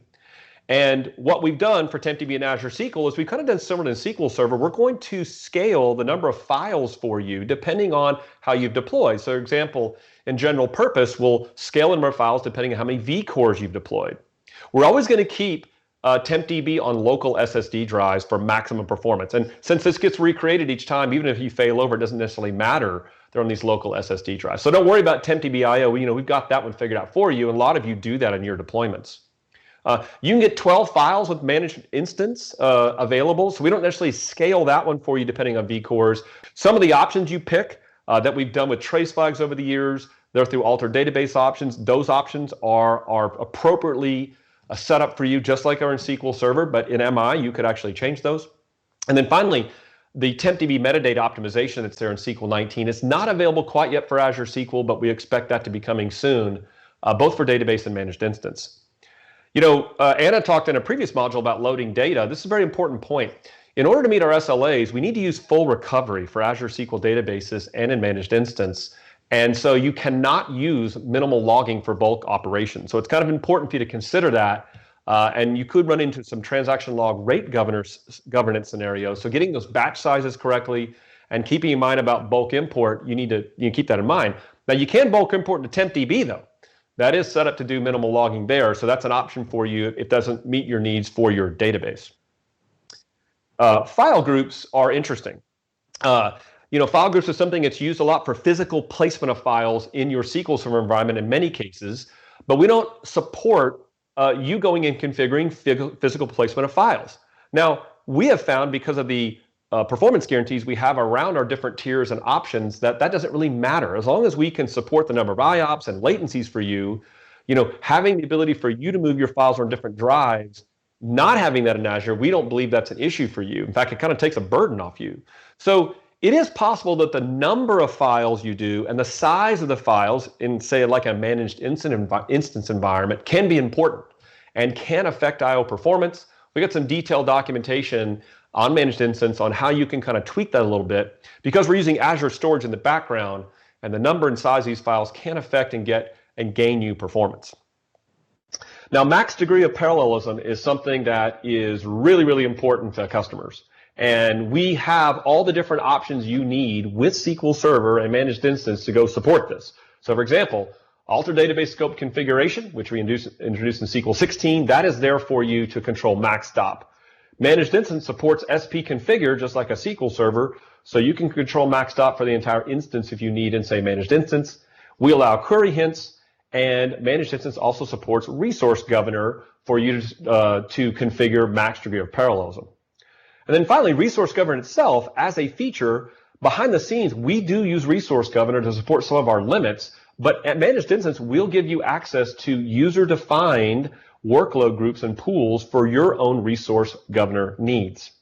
So these are some interesting areas of configuration for performance, where these are topics very familiar to you as a SQL Server user, but some differences that you need to keep in mind as you're configuring performance for Azure SQL and managed instance.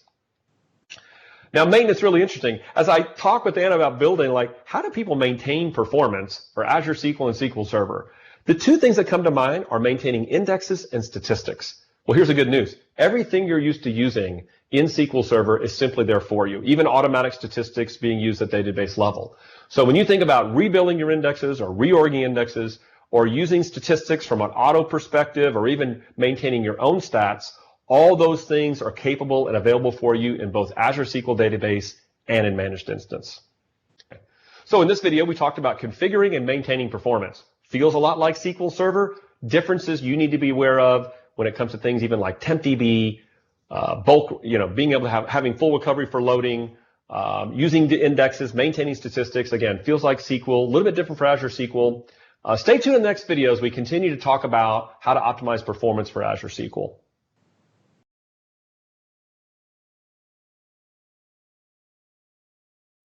Once you're all configured for performance, you'll want to monitor your performance so you can make adjustments and tune as needed.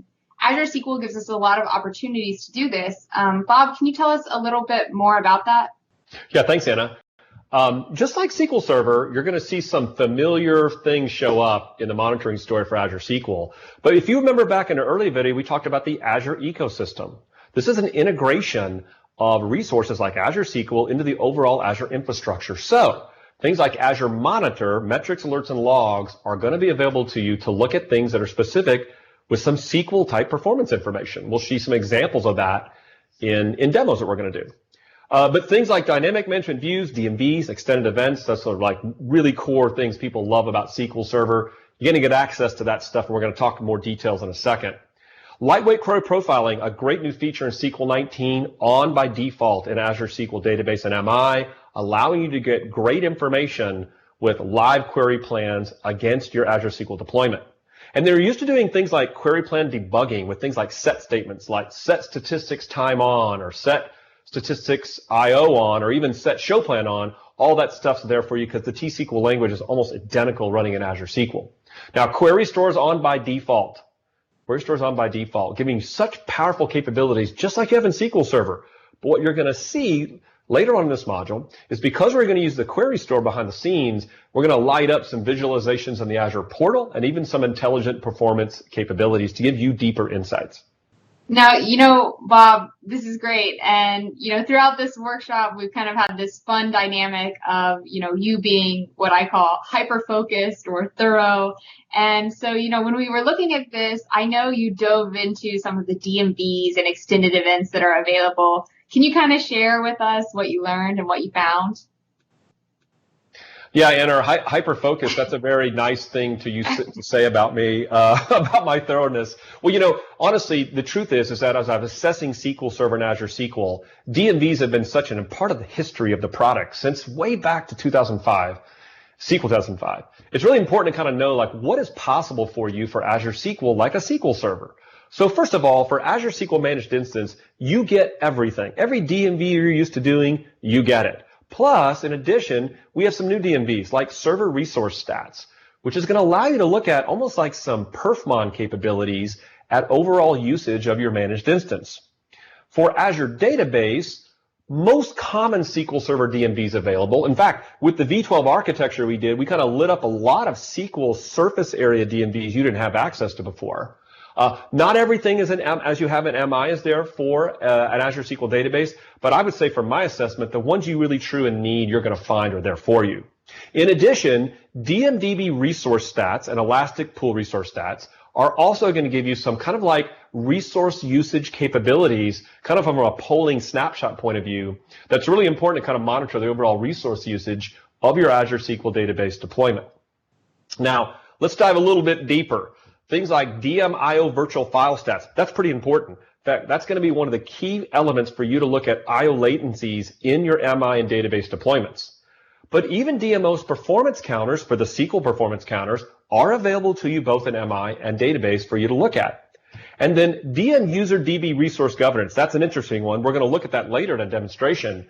That's going to give you some information about the configuration of the governance or limits of your Azure SQL database or MI deployment. Now, being hyper-focused, of course, I like to geek out. So if you really want to do some nitty-gritty type dive into what's going on, things like user DB resource governor internal or even these other resource governor DMVs give you a lot of details behind the scenes about how we are configuring and governing and putting limits or allowing the execution of resources against your Azure SQL Database or MI deployment. So that's DMVs. You're going to find a lot of the stuff you know and love in SQL Server is all available for you, both with MI and Azure Database, and then some additional ones to help you monitor your deployments. Now, what about X event or extended events? So first of all, for Azure SQL Database, most of the common events and actions you're used to are going to be available to you. You just want to trace SQL queries, you get access to those kind of type things. You want to do common actions with that, add in, as you know, orthogonal information to the event itself, like SQL text or whatever it is, that's available for you. From a target point of view, you're going to get file targets just like you know and love in SQL Server, except because you don't have access to the file system, you're going to use Azure Blob Storage to store your extended event file targets. You're going to get ring buffer and counter targets in addition to file targets. Now, when it comes to Azure SQL Managed Instance, all events, all targets, all actions used in SQL Server are all supported.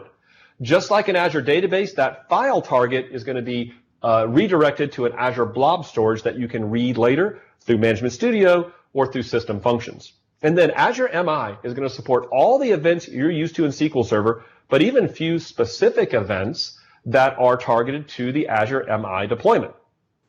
Thanks, Bob. We've learned about some of these various options from Azure Monitor to defaults like Query Store and LQP that are there to help you out. We also geeked out a little bit on DMVs and some of the X events specifics related to Azure SQL Database and Azure SQL Managed Instance.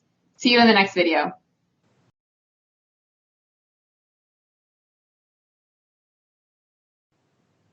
Now that you've learned about some of the tools and processes you can use for configuring and monitoring performance, let's take a look at some scenarios. I think many of our viewers might have experienced something like the following. Let's say I get a call at 2 a.m. that there's some performance issues with my SQL database or managed instance. Now, Bob, you've taken just a few support calls in your time here at Microsoft. Can you walk me through, what should I do? Right, Anna. Certainly, over my years in support, I have seen performance issues come to my attention from customers and something that they often struggle with. And, over the years, we kind of had this philosophy. Is a problem in SQL Server running or waiting? You just saw in a previous demo video something like a running type scenario. And so I want to just keep in mind to the audience here, it's just SQL Server engine in the background. So that same philosophy is going to apply. And let me just kind of walk you through how I would walk through a problem if I was tackling a performance problem with Azure SQL. So first of all, I'm going to be looking at resource consumption. And I showed in a demo video how to use DMDB resource stats to do that. Server resource stats could be used for MI. You could even be using the Azure portal of Azure Monitor to look at that. So you first want to see, what does resource consumption actually look like? And you could even use alerts through Azure Monitor as well to be alerted to a resource consumption problem. Well, let's say you look at it and it's CPU, just like we saw in a previous demonstration video. This is what I call the running scenario. And typically, the problems that come down to customers in running scenarios is an executing query or a compiling query. Compiling queries have a unique characteristics. You can see things like set statistics time to find out is a query compiling, or even through the query store you can see that. But for executing queries, what do? Well, you use the things you've always used. You use query store, DMExec requests. You look for an actual wait type called SOS scheduler yield. In fact, that's an interesting scenario, right? You're waiting but running. So the reason it's called a waiting scenario is because you don't have enough CPU resources to schedule your work on your SQL Server. Same thing applies here to Azure SQL. You can look at query stats or procedure stats to drill in to estimated plan information about that query. This is going to look very familiar to you. Same type of process you might use for a SQL Server as you're doing with Azure SQL. What about a waiting scenario? This is going to be very much the same as you're looking for a SQL Server scenario. But keep this in mind, you set up and deploy your Azure SQL with the appropriate tier and deployment option that in some cases have limits, things on I/O or memory or various other things that could affect these types of weights. So keep that in mind as you're looking at I/O weights or latch weights or different types of weights in your environment. Even things like planned cache eviction can be affected by the memory limits of your Azure SQL deployment. Well, how are you going to look at that? You're going to use Query Store or look at these DMVs. DMOS wait stats, one of the most popular DMVs in the history of SQL Server, is still applicable both to Managed Instance and Azure SQL Database. For exec requests, just like we saw in a demonstration video, you're going to see what is the wait type of the query that is taking either the most resource usage or that is blocking the world, like my blocking chain. Yes, blocking problems are the same in Azure SQL as they exist in SQL Server. Now, there's some specific Azure scenarios I wanted you to keep in mind of that are there because of the way we deploy things inside the Azure infrastructure. So first of all, we do not allow you to have unlimited access to the transaction log from a performance perspective. So you might see a wait type called log rate governor show up. This is us, as you're building transaction logs through different operations you're doing, as we're building up log records, we decide whether we need to throttle the amount of log you're generating to make sure we meet those SLAs for you. So you might see this wait type show up. And in fact, you're going to see that before you see a common write log wait show up. And other types of governor waits can show up as well, depending on the deployment, whether it be a pool, Azure Managed Instance, or even hyperscale. Now, worker limits are interesting. You're used to seeing, in case of SQL Server, thread pool waits to kind of indicate maybe you don't have enough worker threads, or it could be a block scenario. And that type of scenario potentially can show up in a managed instance. But for Azure SQL Database, we put a cap on the concurrent worker limit before you'd even reach those numbers. In fact, you can't even configure max worker threads. So you might find an error in those scenarios because you reach what we call a concurrent worker limit. And to overcome that, you would need to change your vCore or service tier to get more concurrent workers. Now, for business critical scenarios, you can see sometimes the popular HADR wait types like sync commit, flow control, and throttle log rate send receive. Bob, why are we seeing all these waits? Yeah, it's interesting you asked that, Anna, because people are looking at the screen going, well, duh. I mean, if you've got an availability group, these are normal waits to see as part of running a sync availability group. Keep in mind that a business critical deployment is indeed behind the scenes using always on availability groups. So I've seen customers go from general purpose to business critical because of their performance needs. All of a sudden they see these wait types show up and go, I didn't build an availability group. Why am I seeing these? And the reason is that we're building one behind the scenes. So I want to make sure and call out that these waits are not surprising and not specific to Azure, but something you may not recognize or be aware of that could show up because we're using availability groups behind the scenes. Now, Anna, in addition, for hyperscale, there are a few special waits that might show up because of the caching infrastructure we've built or like things like page servers. So DMVs and extended events have been augmented and enhanced for you to look at those kind of type things, or you might see some special wait types that indicate you are being throttled from a log perspective, but because of the way our caching infrastructure works, you might see different types of wait types show up. Thanks, Bob. You really helped me and probably a lot of people understand how to troubleshoot some of these common performance scenarios. I hope you stay tuned for the next video where we dive into accelerating and tuning performance in Azure SQL.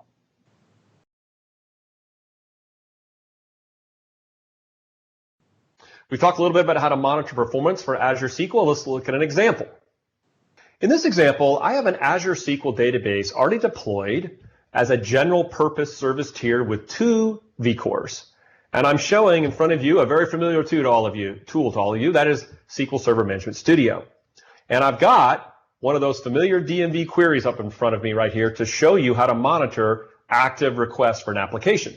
Let's take a look at an example of how to monitor performance for an application running against Azure SQL and see if we can spot some possible problems with it. So from my command line, I'm going to kick off my workload and I'll tell you a little bit about how I'm running this workload. So let me start it off and run it, and let's go monitor it with Management Studio. So you run this DMV set of queries and you're going to see something very familiar to you. You may have seen before things like runnable and things like SOS schedule or yield wait types when you're running queries and monitoring activity against a SQL server, in this case, Azure SQL Database.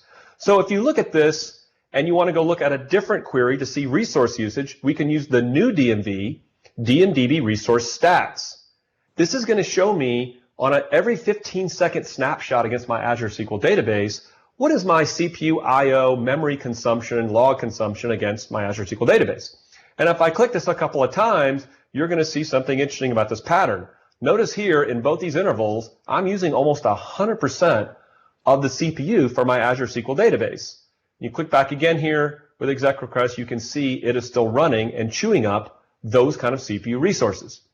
Let's look at what the workload actually is. So this is an example of using the O-Stress tool. I've used this in so many demonstrations over the years. Open source tool you can download to run a series of queries. In this case, I'm connecting to my Azure SQL Database server, running this query workload, logged in with 10 users, each running it in 2 iterations or cycles. So 10 users concurrently running this query.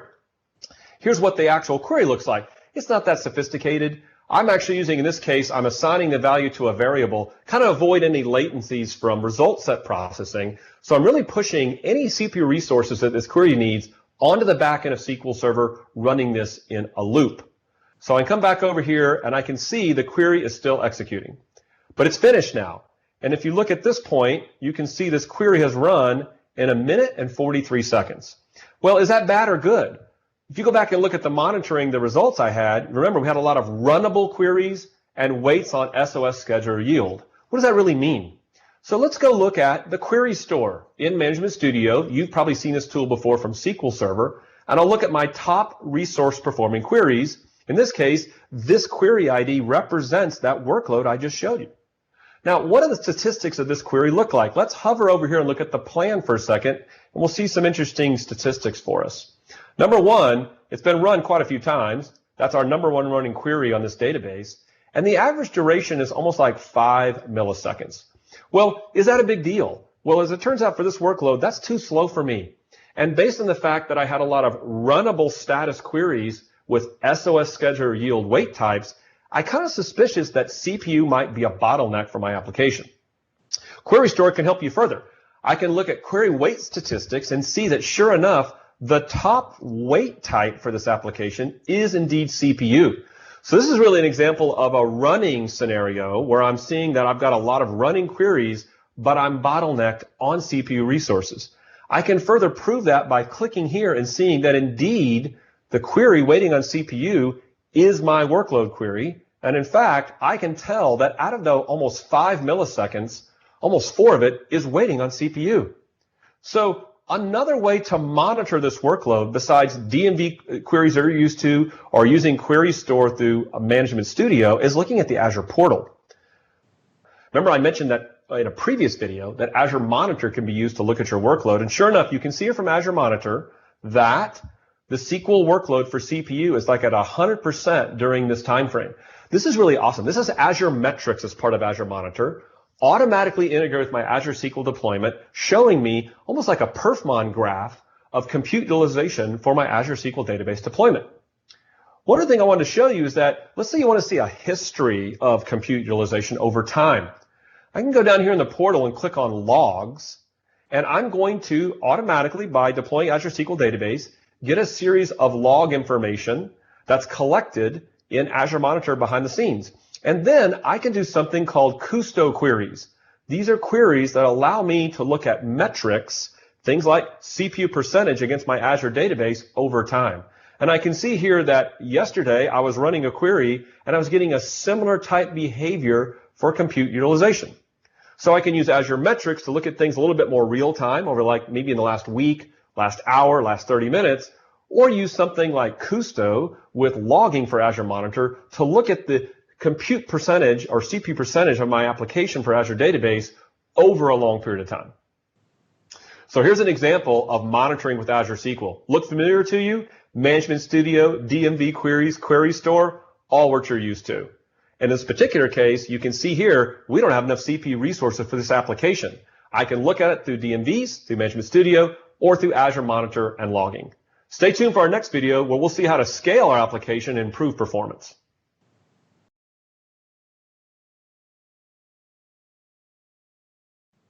We've seen some scenarios and how we can diagnose some common performance issues. Now, Bob, once we know what our issue is, what are some specific things we should consider doing in order to tune or accelerate the perf that we're getting?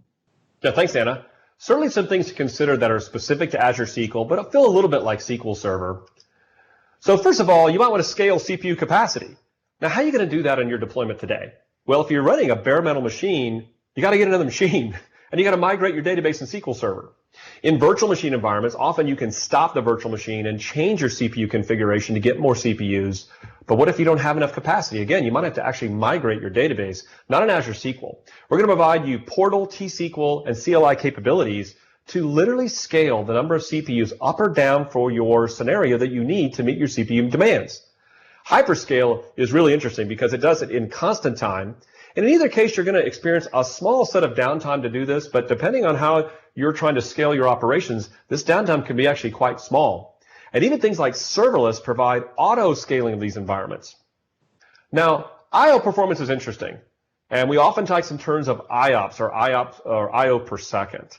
And I found a lot of people in SQL Server environments really aren't even measuring that today. So make sure you understand how to measure IOPS per second, even things like Windows Performance Monitor in your own environment. You can measure IOPS with our DMVs and metrics we provide in Azure SQL. So IOPS restrictions are dependent on your deployment option, your service tier, your vCore model. We have those documented on what IOPS we support. You'll have to go look for the max IOPS that for your particular deployment, and that can show up in the form of longer I/O waits. So you need to kind of take a look at if you're getting longer I/O waits, could it be you're actually restricted by IOPS? But again, our DMVs show you how to go look at those kind of things. And you can scale up and change to either business critical or even sometimes number of vCores to gain higher IOP performance. So for faster I/O latency issues, you might consider things like business critical or hyperscale. They're going to be more, I'm going to give you that higher or better or lower I/O latencies or better I/O performance in your deployments. For faster I/O latency for managed instance, though, it's really about business critical, but specifically for managed instance, it could be the number of files or the size of your files that could increase I/O performance for you. And then, I don't know if you've been using SQL for a while, but a lot of times just batching your transactions together instead of what we call singleton transactions can improve I/O latency scenarios, and that's even applicable to your SQL Server deployments. But sometimes I've seen people move from an on-premises deployment to an Azure SQL and maybe pick a lower storage tier, and then this kind of type problem will crop up. So that's more of an application change that can actually improve your performance. Now, memory and workers are interesting. So for Azure Database, scaling up your vCores will give you higher limits for memories and more concurrent workers. For Managed Instance, it's scaling up vCores to get that more memory capabilities. Keep in mind that if you're using in-memory TP, it could be using a portion of that memory for business critical tier scenarios. And also keep in mind, as I've talked about in previous videos, that we use Windows jobs to limit those memory constraints. So you might be looking at some of the DMV that's going to show you the overall memory of, say, the virtual machine behind the scenes, and we're not maybe going to give you all of that capacity because of the memory limits we've documented per your service tier, and that using things like DMOS job objects can show you that true memory capacity of the SQL deployment you're doing in Azure SQL. And then in Managed Instance today, you can actually change max worker threads. I should caution you that we're taking a look at that. It's possible we may actually throttle max worker threads in a managed instance environment because we found some customers are just bumping up this number and running into problems in their deployment. So today, you can change that, but that is something in the future we're considering limit just like we do in Azure Database. And then finally, for application latency, Anna's mentioned before from a network connectivity point of view to use redirect connections and not proxy. That's going to give you your best application latency performance. But I've often found that some customers are used to their environment of building applications that are what we call chatty. In other words, they're sending a lot of traffic back and forth and not taking advantage of things like stored procedures or limiting their result sets.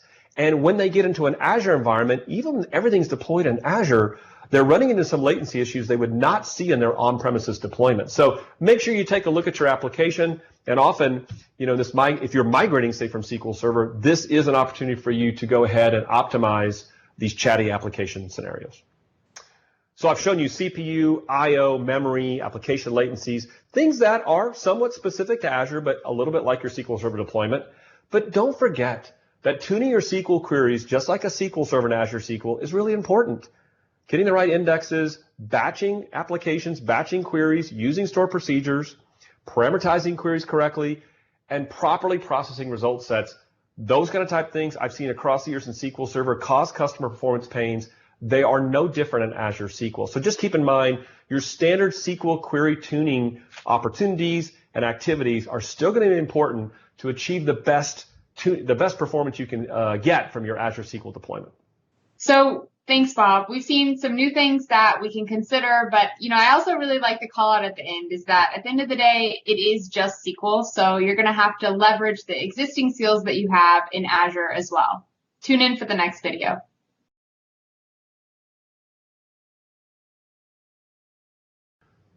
In the last demonstration I showed you in performance, monitoring performance, we saw an application that was bottlenecked on CPU resources, and we saw that through Query Store, Azure Monitor, through our DMVs. Now let's see how we can maybe scale and accelerate performance for that application very easily in Azure SQL. Okay. Now in front of me here, again, is a familiar tool of SQL Server Management Studio connected to my Azure SQL Database. Now let's take a look through T-SQL how I can see what I would normally see through the portal. I can see the service tier that I deployed. We call that service tier sometimes service level objective or slow. So by running a query against DM user DB resource governance, I mentioned this in a previous video to you, I can see the configuration. I can see here that I've got a general purpose Gen 5 hardware 2 vCore deployment, and CPU limit shows I've only got 2 CPUs allocated to this Azure SQL database.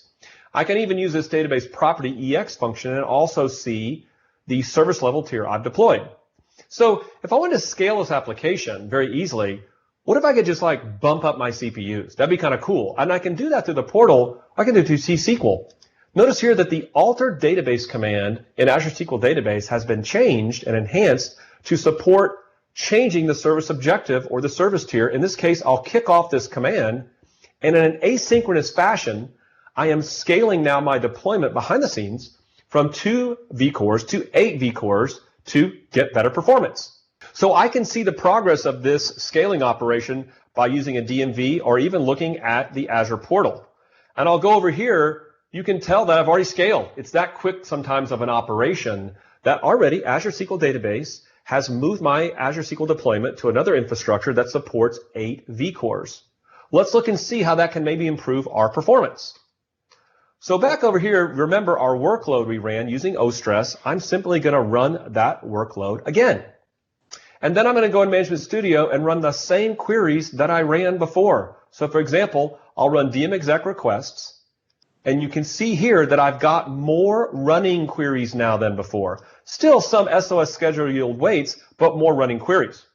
If I go look at another DMV we looked at before, resource stats, I can see here that even though it thinks I've got 100% CPU utilization, it's because of the time frame that I'm actually running this application, that over time, it's actually in the period of time that it's going to run, it takes less CPU percentage. Remember before we had like 3 rows of 99%.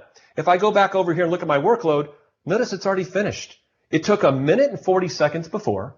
Now it takes some 29 seconds to complete the workload. A significant performance improvement just by an easy scale operation in Azure. If we go back over and look at Azure SQL Database at Query Store, we will see the difference in comparison. If I look at my top resource performing queries, this was the previous query in this duration. Here is the new query. And you can tell, if I hover over here, that the average duration time, which was like 5 seconds before, is down to 1 second.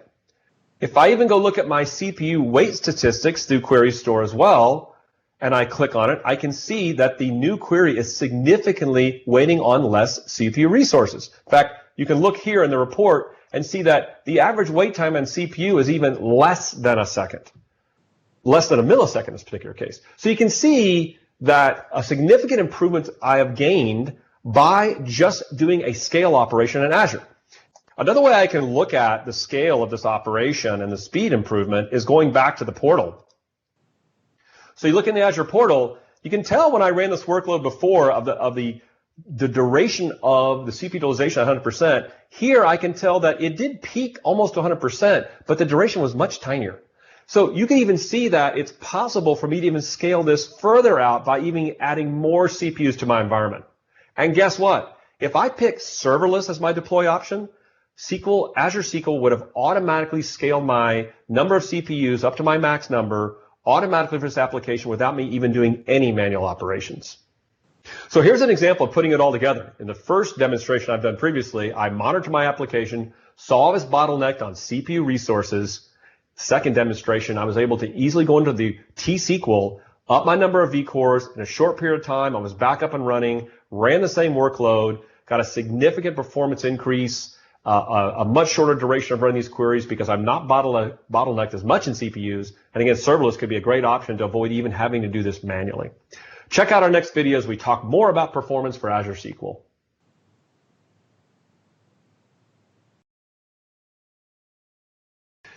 In this video, I'm going to show you a demonstration, another application performance scenario for Azure SQL, but this time we're going to get a little different footprint for the problem we're running into, and we're going to get a slightly different solution than we did last time when we scaled our application by changing vCores in Azure SQL.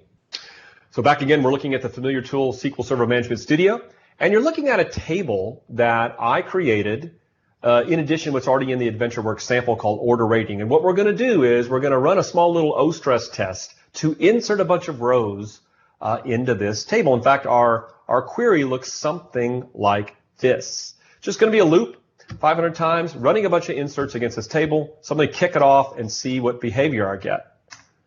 So I'm going to run here, and then I'm going to go use DMV queries like you use in your SQL Server environment, like DMExec request, to look at what I see. And what do I see? I see a bunch of wait types with write log, usually indicative of some sort of I/O latency problem. I'll look at another DMV you're used to seeing. How about DMOS wait stats? If I look here, I can see write log floating up as one of the top weights I've got. Remember our scenarios we talked about? This is a waiting scenario, an I/O wait called write log, which indicates perhaps transaction log latency. We also talked about another DMV. We can look at I/O latencies in SQL Server through I/O virtual file stats. And I run this, I can see the average delay latency is about 2 milliseconds, which doesn't sound terrible against this workload, but I am still seeing a bottleneck in running the particular workload. In fact, it did take about 16 seconds, which doesn't seem significant, but I'd like to find a way to make that faster. Now, from what we've taught you about deployment options and tiers, how to configure things, it could be that a different service tier or a different deployment option could get us faster I/O performance and latency. But what if there's a way to optimize the application, maybe save a little money and just keep the same deployment you're at? So if you go back and look at the workload, again, you'll remember in seeing this workload, you'll notice that these are what you've seen before as singleton inserts. This is a single transaction running each insert. What if I could batch them? Let's look at an example of what that looks like. If I could change this to more look like this, where I start a transaction, I run a bunch of queries, and then I commit my transaction, maybe I can get better performance. So where I ran this workload, I have another example of the same exact query, except it's just going to use more of this batching concept. So let me kick this off and run and see what I look like and see my results. So I'll go back over here, I'll look at DMExec request again, and I don't have any results. Now, how's that even possible? If you go back over your workload, it's finished in 2 seconds. And if I go look at wait types, you still have log wait types from before. You still have the average latency because that was based on my previous workload, but my workload finished in 2 seconds versus 16 seconds. A significant improvement where I didn't have to scale my Azure workload. I went and did what I would call just some smart application tuning. Batching my transactions versus a single transaction for insert, a common workload pattern I've seen customers do. I significantly improved my performance for Azure SQL and just saved myself a little money without having to actually go to different vCores or different service tiers. That was a quick look at how to accelerate your performance with Azure SQL by changing your app versus your deployment. Look forward to seeing you in more videos on Azure SQL performance.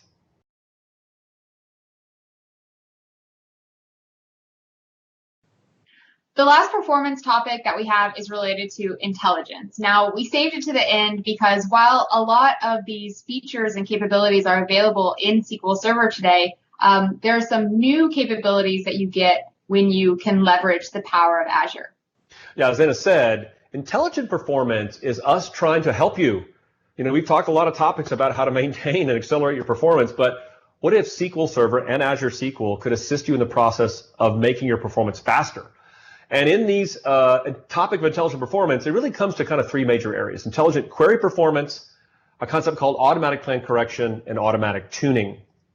So the first topic is intelligent query performance. You know, the query performance, the query optimizer is built into the database engine. So we wanted to build into the engine capabilities to handle almost any workload you could throw at us, adapt to it, and make it faster with zero code changes. And you enable this functionality you see here on the screen, not by a feature, but by turning on database compatibility. And we started this journey in Azure SQL and in SQL 17 with something called adaptive query processing, and then continued on this journey in SQL 19 and Azure SQL with DB Compat 150 for the overall family called intelligent query processing. Thanks, Bob. I mean, this is really interesting. It seems like there's a lot that we're doing behind the scenes, whether it's SQL Server or Azure SQL, to kind of make our customers faster without any code changes, which is pretty incredible. But, I see an aside here, and I wanted to call it out because we haven't talked about it yet, and that's about DB Compat. Can you explain to us like a little bit about how DB Compat relates in this world of Azure SQL? And it's a great question. It's a great call out. We're talking about DB Compat from a performance perspective, but really it's significant from a migration perspective. When you take a SQL server and migrate it to Azure SQL, or even create a new Azure SQL database in some cases, we're going to use a DB Compat level that's going to give you the functionality that you're used to from a previous version of SQL Server. So DB Compat 140 kind of lines up to SQL 17, for example. So it's really nice because you can take advantage of all sorts of functionality in Azure SQL, but kind of risk and mitigate your migration and not to worry so much about breaking changes and application problems because you're using an older Compat level.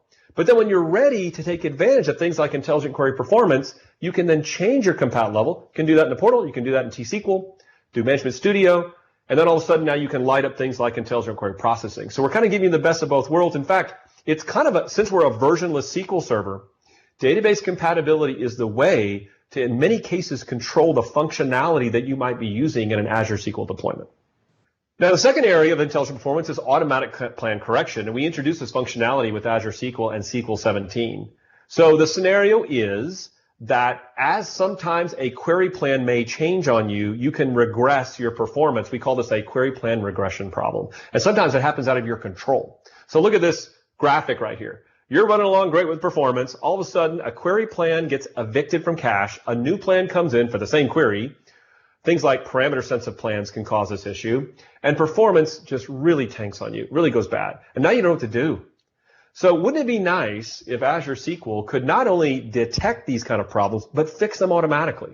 So we kind of call this automatic plan correction part of the automatic tuning family. In SQL Server and in Azure SQL, you can enable this in Azure SQL through the portal or through T-SQL, and through SQL Server through T-SQL functionality with altered database. You can even, by default, when the query store is enabled, see our recommendations on how to revert to a plan that can give you better performance. Or in Azure SQL, by default, we're going to fix these automatically. Can you imagine a scenario where you really got performance kind of had a small blip and it came back and you didn't really know why, but it's because behind the scenes we could do an automatic plan correction fix for you. The results of this is only exposed to a dynamic management view that you would see through Azure SQL or through SQL Server. So that's an automatic plan correction. Now, the final piece of the puzzle of intelligent performance is specific to Azure SQL Database, and I call that automatic tuning, mostly through index recommendations. So in Azure SQL Database, first of all, because you have the query store enabled, you're going to see performance visualizations light up in the portal, where you can go in and look at query performance over time, or look at reports to see your top most resource consuming queries. In addition, as you can see here in the graphic that we're showing you, Azure SQL Database using machine learning can behind the scenes detect query patterns and even recommend possible indexes for you to create. You can also see this information through DMVs. And the story gets better. Not only can it recommend things, but if you decide to do a configuration at your logical server or at a database level, we can automatically behind the scenes create the indexes for you, monitor performance of using that index over time, and if we decide it's not healthy, we could even drop the index behind the scenes. That combined together is a machine learning approach that we think is pretty amazing called automatic tuning in Azure SQL Database. So we've seen that Azure SQL supports things from SQL Server like IQP and automatic plan correction. We also took a brief aside to talk about DB Compat, which can help you move to Azure SQL with the compatibility you're currently on today and shift when you're ready. Now, using the power of Azure, we're also able to leverage machine learning in your database to help with things like creating and dropping indexes or parameterizing queries automatically. In the next video, you're going to see how. See you in the next video.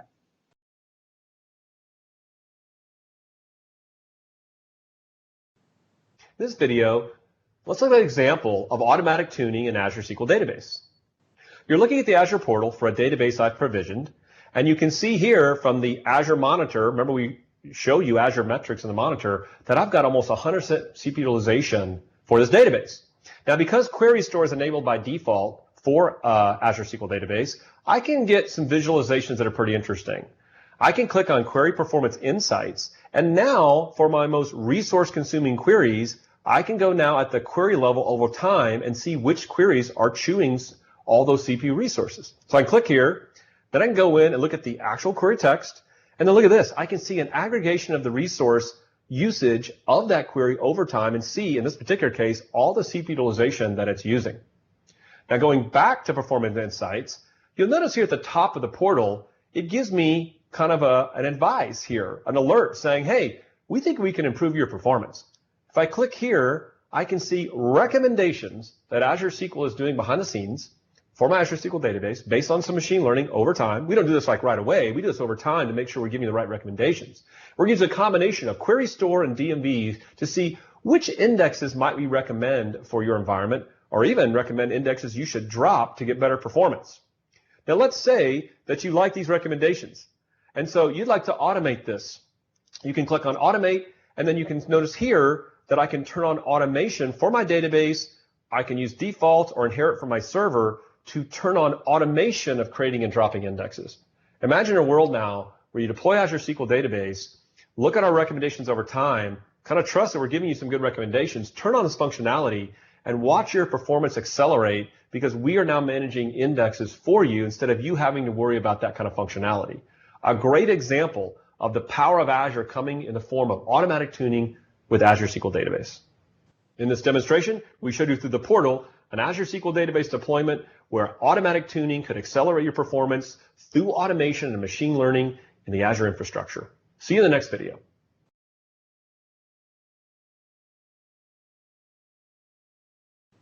So that wraps up Module 4, and we've learned a lot. Let's take a look at a summary. So we learned from Bob about the different capabilities and capacities when it comes to CPU, memory, and I/O. We also talked about the limits that are available in Azure, and we learned about how you can scale up or down without having to migrate or really even have a lot of downtime when we talk about something like hyperscale. And we learned about tools such as DMVs and how you can geek out with this and extended events and how it's very similar to what you see in SQL Server. And we also learned about some of the new functionality that's available, like Azure Metrics, some new DMVs, some things like Query Store, which is on by default to help you get better performance and insights from the get-go. And finally, we learned about intelligent performance and especially some interesting things that's only available in Azure today, which is automatic tuning. Great summary, Anna. You know, we've covered the second part of the meat and potatoes of SQL and Azure SQL, right? We've covered security, performance, and now we need to dive into the amazing built-in high availability of Azure SQL. See you in the next video.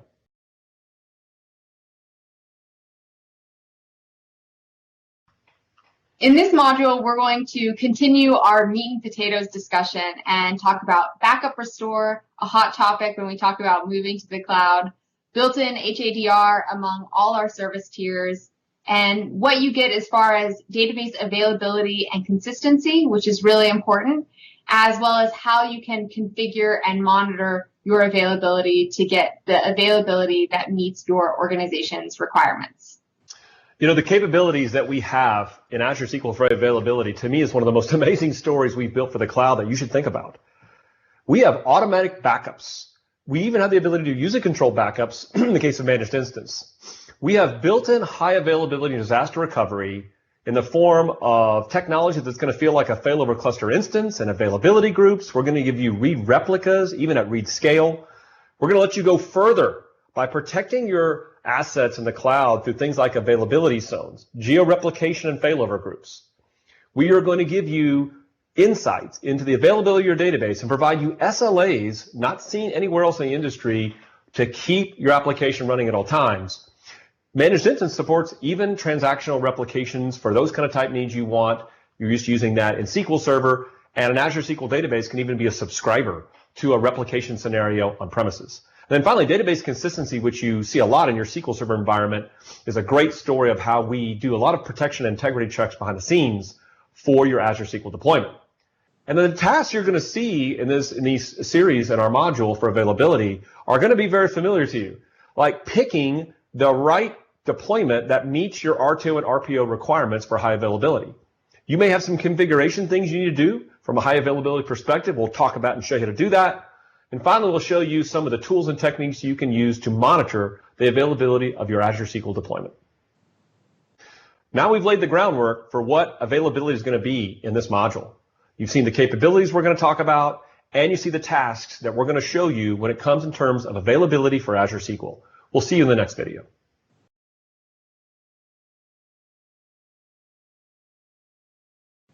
Oftentimes when people move to Azure SQL, the first question they have is about backups. Where do they go and how do they work? Now in Azure SQL, we're actually going to take care of all of this for you. So we'll do a full database backup once a week. We'll do log backups every 5 to 10 minutes and differential backups every 12 hours. Now the interesting thing that comes into play here is your backup files are actually stored on RAGRS storage by default. And what this means is that's globally replicated storage. So without having to configure or set up anything, we're automatically putting backup files of your database in various regions. Now, along with that, we're going to do backup integrity checks. And because of these backups, you can actually restore to a point in time. You'll hear us call this point in time restore or pitcher.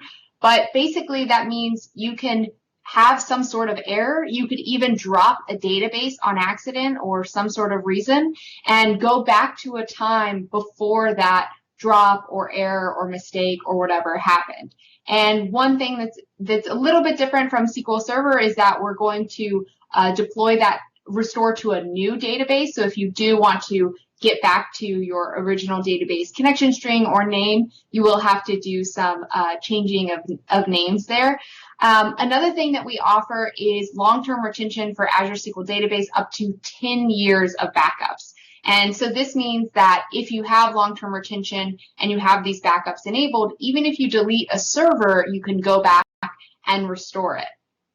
We also make available geo-restore of your databases. And because your backup files are stored all over, to begin with, if your primary region is down, you don't have to do anything. You can just geo-restore your database to another region. And we also allow you, like I mentioned, to restore backups of deleted databases. Now, this is awesome. And, as we were looking into this and Bob was doing his assessment, he did some digging on backup integrity checks. And I think, what you found, Bob, was really interesting. And I consider the fact that today in your environment, you have to do some sort of integrity checks on your backups by restoring them. We do that for you automatically behind the scenes. Our engineering team is always restoring and testing the restores of these automatic backups we're doing. Even further than that, when you do a point-in-time restore, we'll automatically run a DBCC check DB for the integrity of your database. But just consider the simple fact that you have multiple copies of your backups happening all the time automatically across different storage accounts across different regions. That in itself is quite an amazing story for the integrity of the backups we provide for you. Consider what Anna just summarized for you. Whether it's automatic backups that we're providing, ability to point-in-time restore, even be able to recover deleted databases, or manual copies or manual backups of managed instance databases, I think we provided an incredible backup system for you in Azure SQL, something that would be quite a lot of work for you to do in your own data center. So backup restore, just the first piece in the puzzle of the amazing built-in HADR capabilities of Azure SQL. Stay tuned for more in our next video.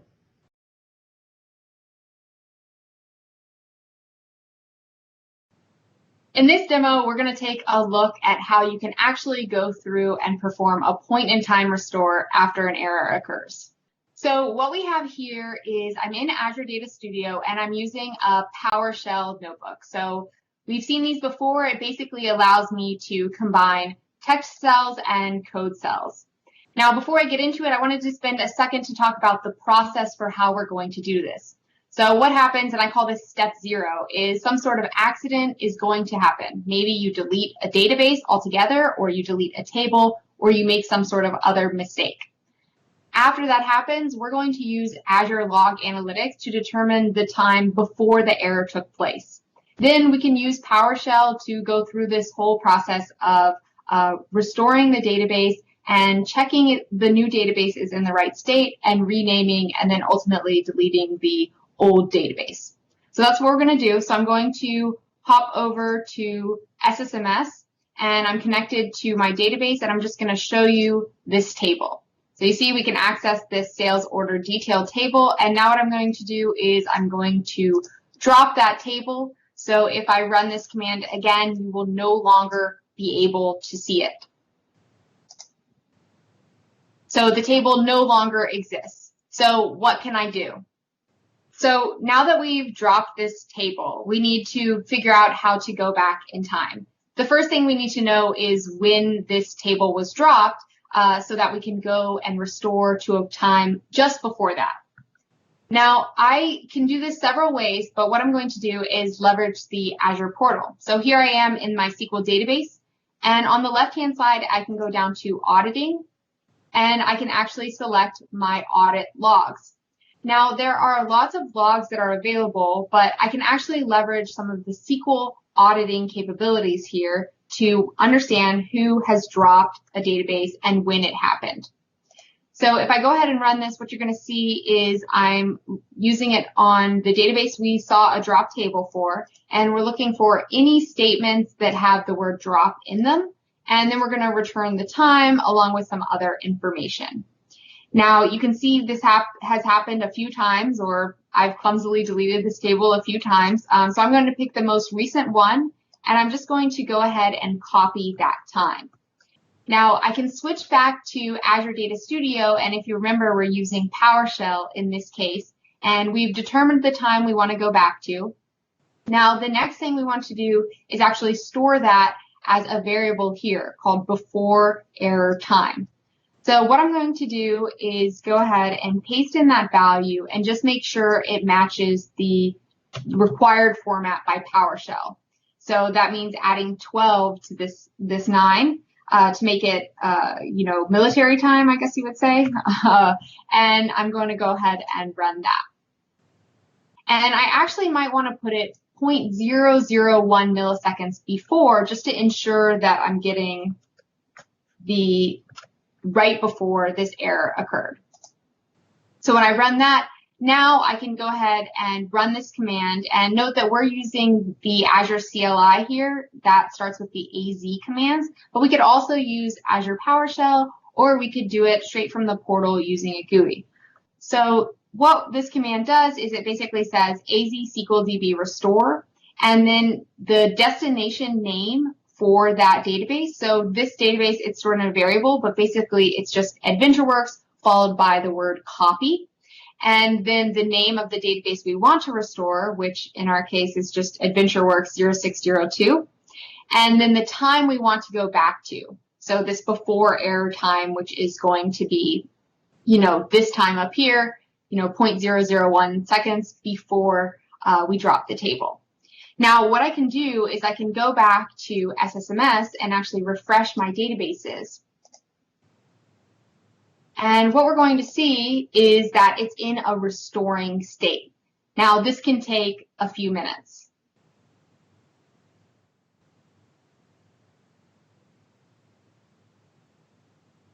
So this takes just a few minutes because now we're actually restoring the entire database back on this copy database. So if I refresh again, what we'll see is that that has completed. And now as a check, I want to make sure that everything's in order before I go ahead and replace the other database. So I'm going to do a new query, and I'm going to copy over this query and just see if that table we dropped is indeed back. And we can see that it is. So now I can switch back to Azure Data Studio because I'm leveraging PowerShell here. We've done the point-in-time restore. We've also done the next step, which is basically to confirm that we have access to that table that was previously dropped. And the next step is really to go ahead and rename the original database. So what I'm doing is taking our original database that has the error and changing it to a new name. So I'm basically calling it AdventureWorks plus 0406 or whatever that ID I had at the end dash old is. And I can quickly confirm that that's the case by going back to SSMS and refreshing. And now I see I have the old one and I also have the copy one. So the next thing I can do is rename the copy one back to the original name. So basically change it from copy back to the original name. And that means like if I'm using this database in any applications, I don't have to change any connection strings. I'm just down during this brief time during the name change. Again, if I want to double check before I delete it, I can see now I have my original database name back to the state that I want it to be. So now I can finally delete that older database because it's no longer needed. And once that completes, I can confirm with a command called AZ SQL Database list-o table. And it's just going to leverage my default server, which is the server we've been using, and list all the databases that are in it. And when we run that, we should be able to see that we just have our general purpose database and a business critical database that I already had before this. So in this demo, you saw how you can use an Azure PowerShell notebook to very easily restore to a point in time before an error or on a database, or even if you delete an entire database. See you in the next video.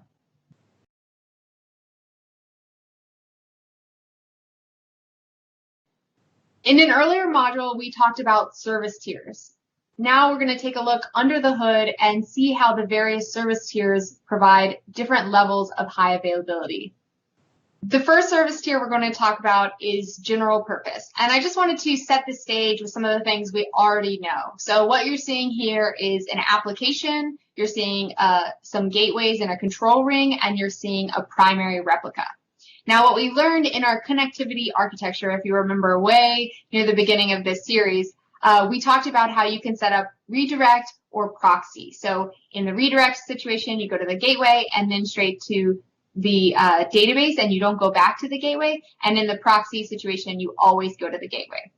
So that's going to remain the same across most of these service tiers, actually all of these service tiers. And we're going to dive a little bit deeper into, what's actually lying underneath. Yeah, Anna, if you think about how a failover cluster instance works for SQL Server, it's all about multiple SQL instances using shared storage. So in general purpose, you see the diagram here, we have a primary replica node with our SSD drive hosting things like TempDB, but our databases are on Azure Remote Storage. And data redundancy is automatically provided within the data center itself for these files. Now, backup files are in a different location using geo-redundancy. So think about that for a second. Your backups in separate storage from your database files, you probably do the same thing in your data center. And then those have multiple redundancies, as we talked about during backup restore, in different regions.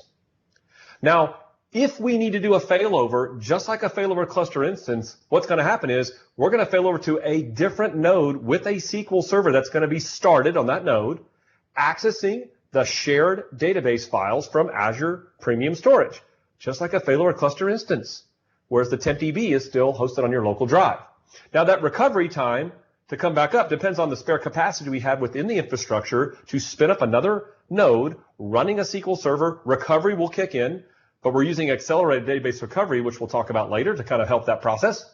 And then SQL will start up, accessing the system databases, your user databases. It'll start up, and now your SQL server is available. And as Anna just talked about, instead of having your own type of listener concept like you do in a failover cluster instance scenario, we'll be using the power of these gateway servers with proxy and redirection to access your database. Now, the failover decisions that are made here are just a little bit like SQL Server, but instead of coordinating with something like Windows failover cluster, we're using the power of the service fabric to make decisions on when failover should occur. That's how general purpose works. Thanks, Bob. So the next service tier that we're going to talk about, and this applies to both Azure SQL Database and SQL Managed Instance, is business critical. And what you're seeing here is very similar to what you saw at general purpose. So at a high level, we have our application, are going to leverage the gateways in the control ring. And then depending on if you're using redirect and or proxy, you'll either always go to this gateway or you can then go straight to your database. And since it's business critical, we have your data, your log, including your TempDB, all running on this primary replica. Yeah, Anna, this is based on always-on availability group technology. So we're going to really kind of take advantage of the fact that the data is stored locally in your primary replica, but we're going to create for you automatically secondary replicas. And we'll always keep 4 of these replicas available at all times as much as possible. Now, the backup files, though, are in a different location again, just like general purpose, using geo-redundancy. So again, it's a great story here. Your backups are separate than your database files, and they're kept in a geo-redundancy location. Now, for commits of your transaction, a little similar to availability groups, at least one of these secondaries must be in synchronization with the primary for a commit to succeed. We need to do this to ensure we can meet the SLA requirements that we give you with business critical. When we do need to do a failover similar to general purpose, the logic is going to be based on an integration of SQL Server and Service Fabric. But the recovery time is extremely fast. Just like an availability group on premise, remember, we're switching over to an always SQL Server that's running, redoing log transactions. So in a failover scenario, we just have to run undo recovery, which again, with accelerated database recovery, which you're going to learn about later, is very, very fast. So recovery can be extremely fast compared to general purpose. Now, again, connectivity redirection built in, as Anna described, how we use gateways, proxy, and redirection. And here's the great thing. If used business critical for free, one of these replicas can then be used for read capabilities. So that's business critical, built in high availability. Awesome. Now, the last service tier that we have to talk about is the hyperscale service tier. And today, this is only in Azure SQL Database, so that's what we're talking about today. And at the beginning, it looks slightly different, but it's really the same. In the back end, you're going to have an application. You're still going to be leveraging a gateway and a control ring. Yeah, this architecture is really unique, and we use a combination of local caches of local drives and something called a paired page server. So you're seeing these compute nodes, which are actually like your primary type replicas with these caching, and then in the middle, you're going to have something called a page server. These page servers are going to hold kind of like caches of database pages that are connected to the primaries. Now, the data files themselves are stored on Azure storage. And you're thinking, is this going to be slower than general purpose? No, it's really amazing because the fact that we have page servers and caches, this caching system is going to give us great performance.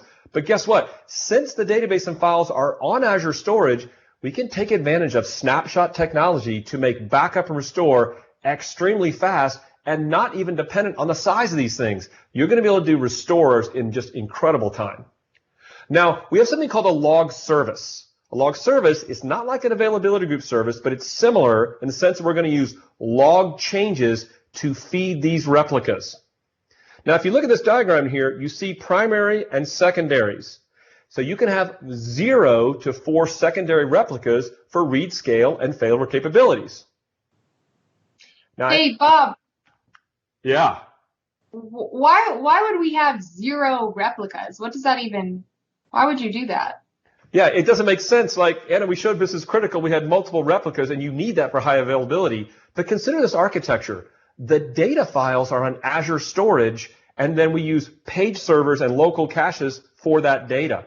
So technically with hyperscale, you don't even need a replica for high availability because, like general purpose, if the primary went down, we could spin up a new node, and we could use our page servers and caches and data stores from remote storage to bring up the new primary replica.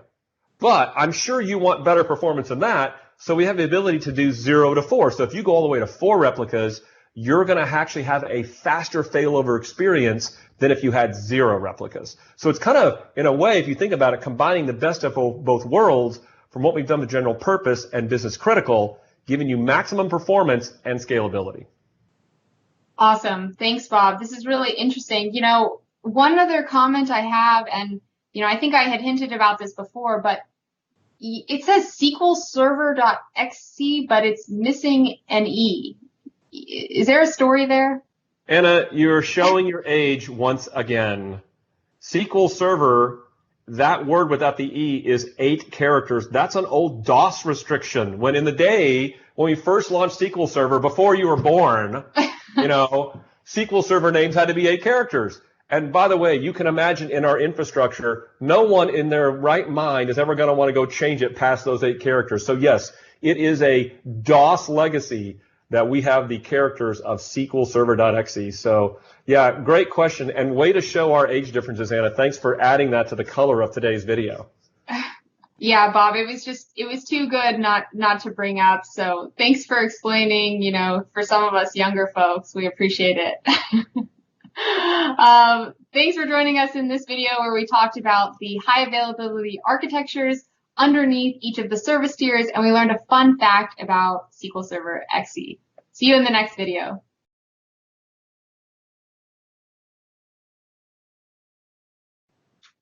In this video, we're going to take a look at failover times and comparing them between general purpose and business critical. So we've got a lot of stuff going on here. So I just want to take a moment and explain what you're looking at. So on the left side of the screen, you're seeing things related to a general purpose database.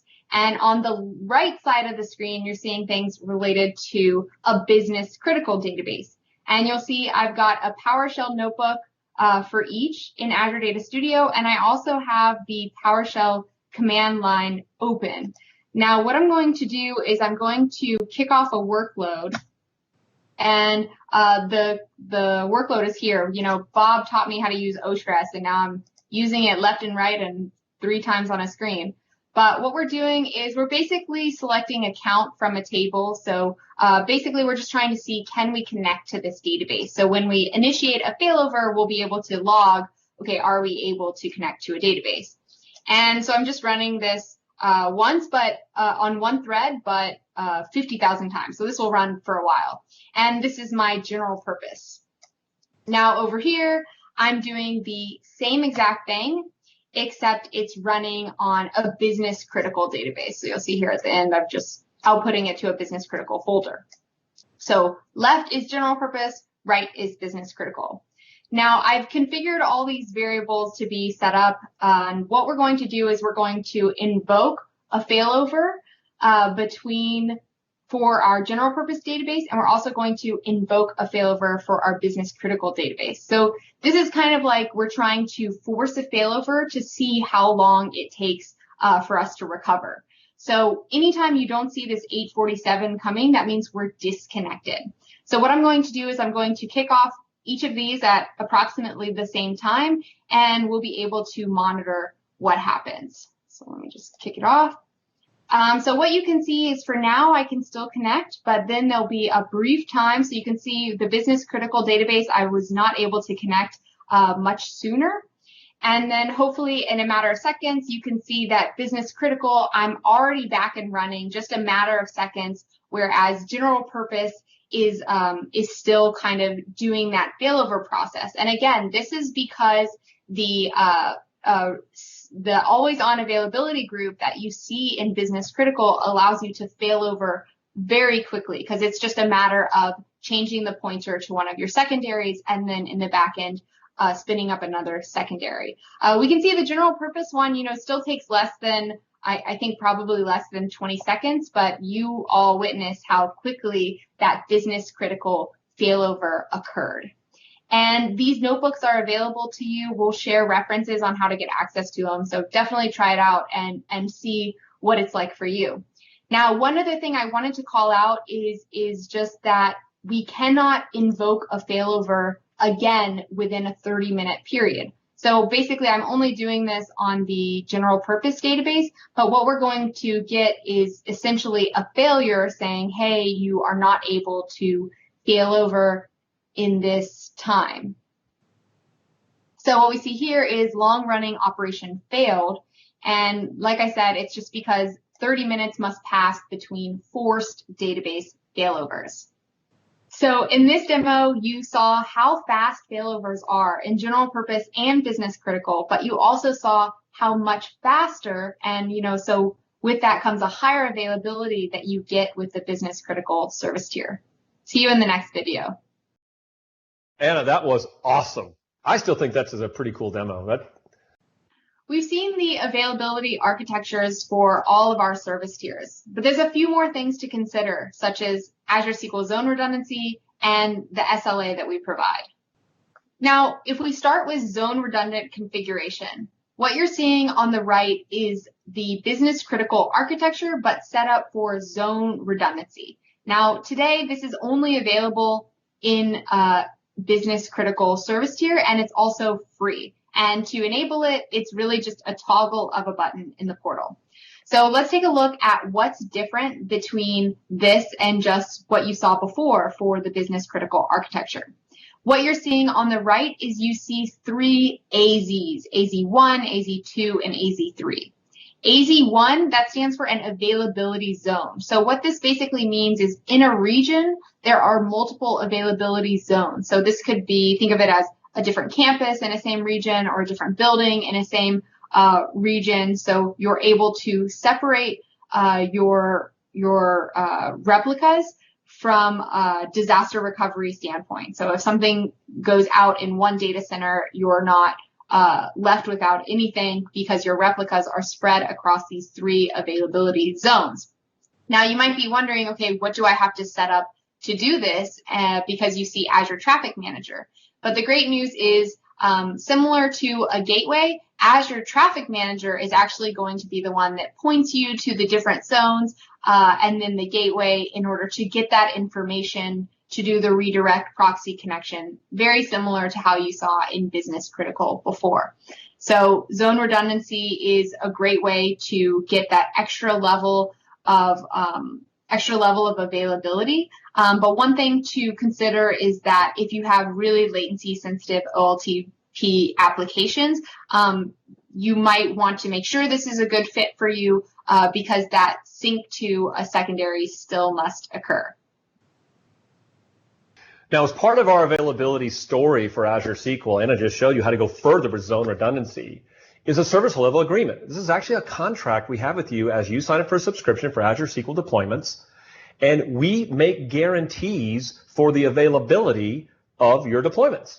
And if we violate these agreements, there's actually Azure service credits involved back to your subscription, your billing as part of the scenario. So we have a big incentive to make sure that we keep you highly available. And you can see here on the left-hand side in service tiers, various different SLAs thought of in terms of nines. You probably heard this term before about nines or half nines. And you can see here, depending if you picked on general purpose or business critical or even hyperscale options, the different nines of uptime that we guarantee through our SLAs. I mean, if you've seen this before in the industry, for example, a 4-9 scenario results into a little under an hour total of downtime throughout a calendar year. But notice here that if you go further, like what Anna talked about with zones and business critical, we can give you 4.5 nines, which is almost like about 28 minutes or so of downtime an entire year. That's an amazing story and industry leading here for Azure SQL in the space. Now, on the right-hand side, we talk about continuity. We're the only database vendor out there actually giving SLAs on recovery point objectives, on getting your data from any kind of data loss scenario, and recovery time objectives for the time it takes to get back. And business critical gives you these different SLAs of RPO and RTO. So, we showed you built-in availability for the different tiers, and if you want to go further for availability, Anna talked about zone redundancy with availability zones in the business critical space. And we also talked about the different service level agreements we give you from a perspective of either 4 nines, 4.5 nines, and even RPO and RTO objectives. Another great story about the built-in availability capabilities of Azure SQL. We'll see you in the next video.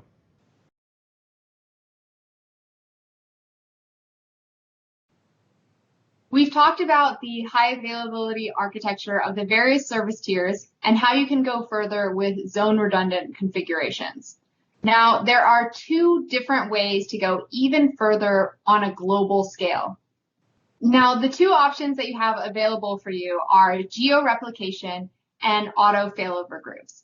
And they're very similar, but they're also kind of different. So we laid out this table to kind of highlight some of the benefits or reasons you might choose one over another.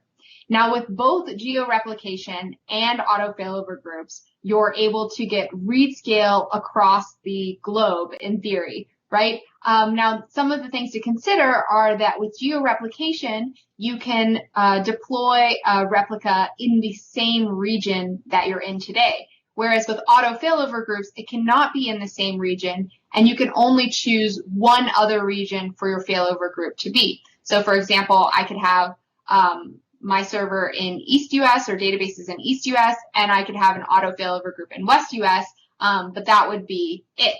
Now, for geo-replication, I can have multiple replicas in multiple regions, including my own, and I can use those replicas for read scale. In auto failover, I can also use this for read scale. The other call out I wanted to mention is that managed instance today is only available in auto failover groups. So if you're using managed instance, auto failover groups is going to be the way to go. Now, one of the other benefits with auto failover groups is that you can get an automatic failover, which means you do not have to, you can failover in the case of an emergency, and you also do not have to update your connection strings after that failover. And we actually have a demo and a lab exercise for you to try in a separate video. So Anna, great comparison. I think it's important when you think about these technologies to think in terms of a visual representation architecturally what this looks like. So you see here for geo-replication, you have your primary logical database server and your database, and you're going to establish a new secondary logical server to host the geo-replication of data to a second database. You're going to use things like load balancers and traffic manager to make connections, but remember, this is a manual change of your connection strings to get access to this data. Now, as Anna pointed out, you're going to have read replica availability. So your apps are going to have the ability to connect from a read-write perspective to your primary, or also a read-only intent to a database residing on a given region, or even in the secondary region, which could be actual globally. So that's kind of how geo-replication works from Azure Database perspective. And you have that capabilities with Azure Database today. Now, an auto failover group is going to look a lot similar to a geo-replication. Remember, this is your only option for a managed instance scenario. You still have a logical secondary server here, and you still have the concept of data being geo-replicated to this other secondary server. Remember, this only works across different regions, not within the same region. You still have the ability to do read-write capabilities with your app or read-only traffic, and you're going to use load balancers and Azure Traffic Manager. But if you look at these two in comparison, what really stands out is the failover concept. Remember, on auto failover group, think of this like a distributed availability group. So we have auto failover capabilities to this secondary region, and you don't have to change the application connection strings. You're going to use the abstraction of a listener concept, just like you use today for availability groups, for both your read-write scenarios and your read-only scenarios. So you think about going further with geo-replication for Azure Database or auto failover groups, or with managed instance auto failover groups. This is just another piece of the puzzle to give you better availability and a lot of built-in capabilities with Azure SQL. We'll see you in the next video.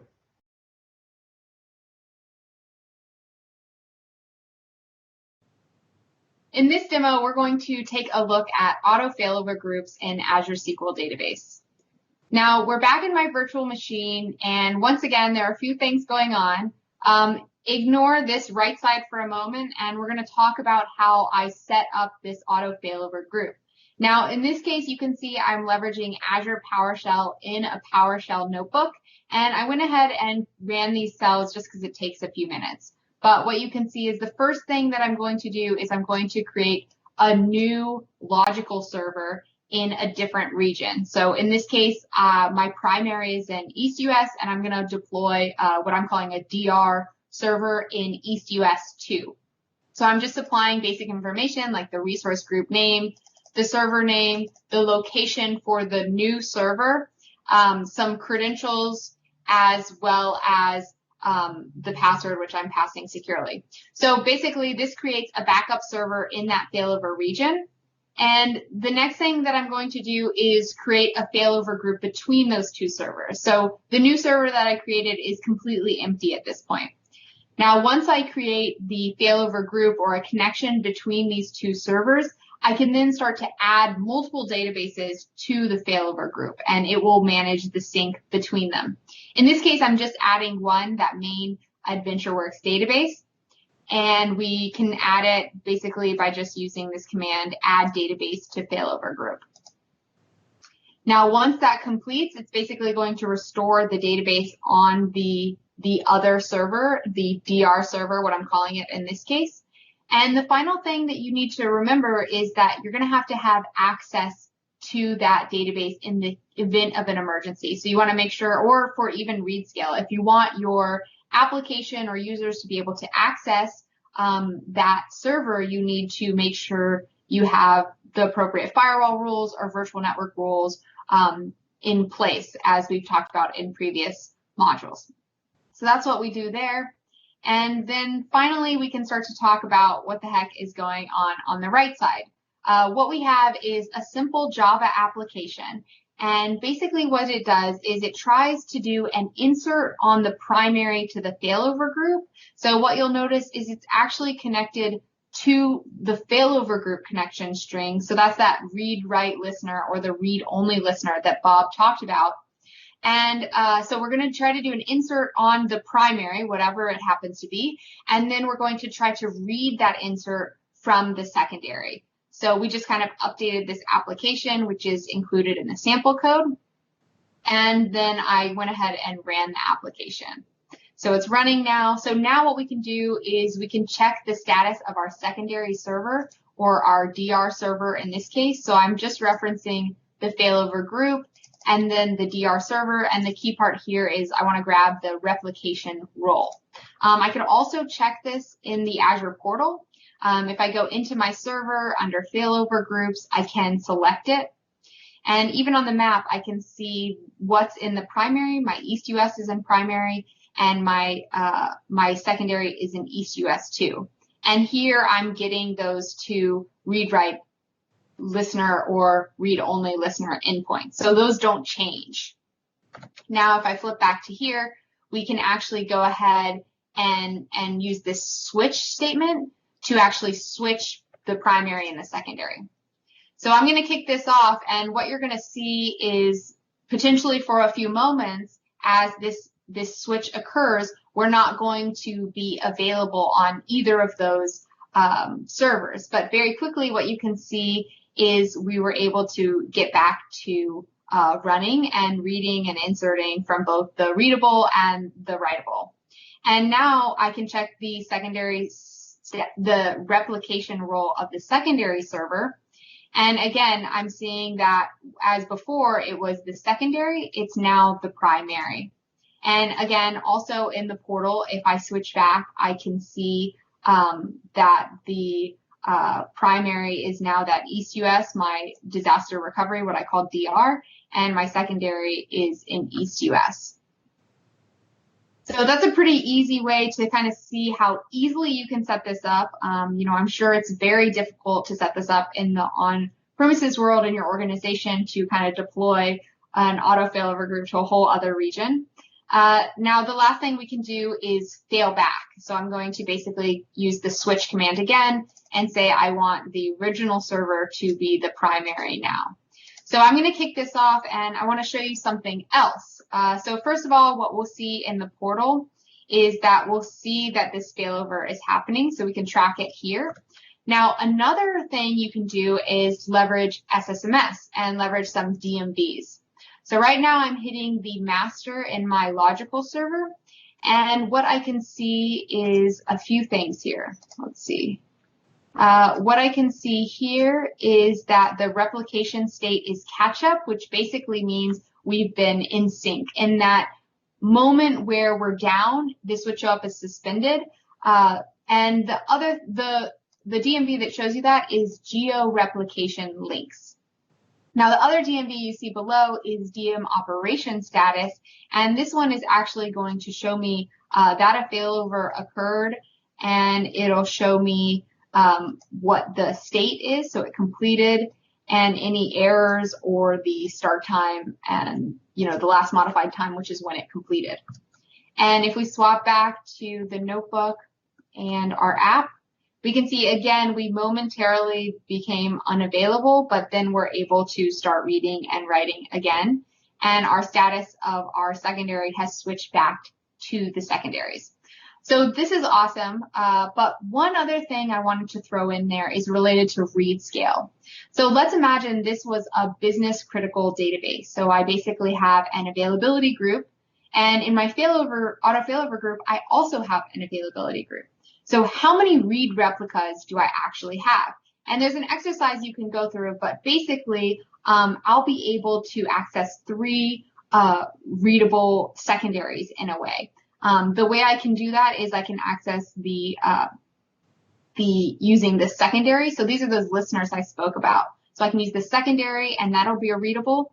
I can use the secondary, but since it's an business critical, it has an always on availability group. So I can also leverage the readable secondary that's associated with that.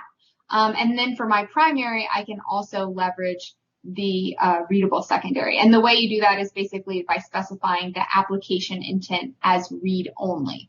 And this is another T-SQL command you can run to kind of check, are you in a readable type of replica, or are you in the right one? So in this demo, you saw how easy it can be to set up auto failover groups, how a failover actually occurs, and that very short amount of downtime that you have. You also saw some various tools that you can use. You can use PowerShell, you can leverage the Azure portal, and you can monitor kind of the success and progress in SSMS. We also saw how you can get read scale from these various auto failover groups, even if it was geo-replication, especially due to the fact if you leverage business critical. See you in the next video.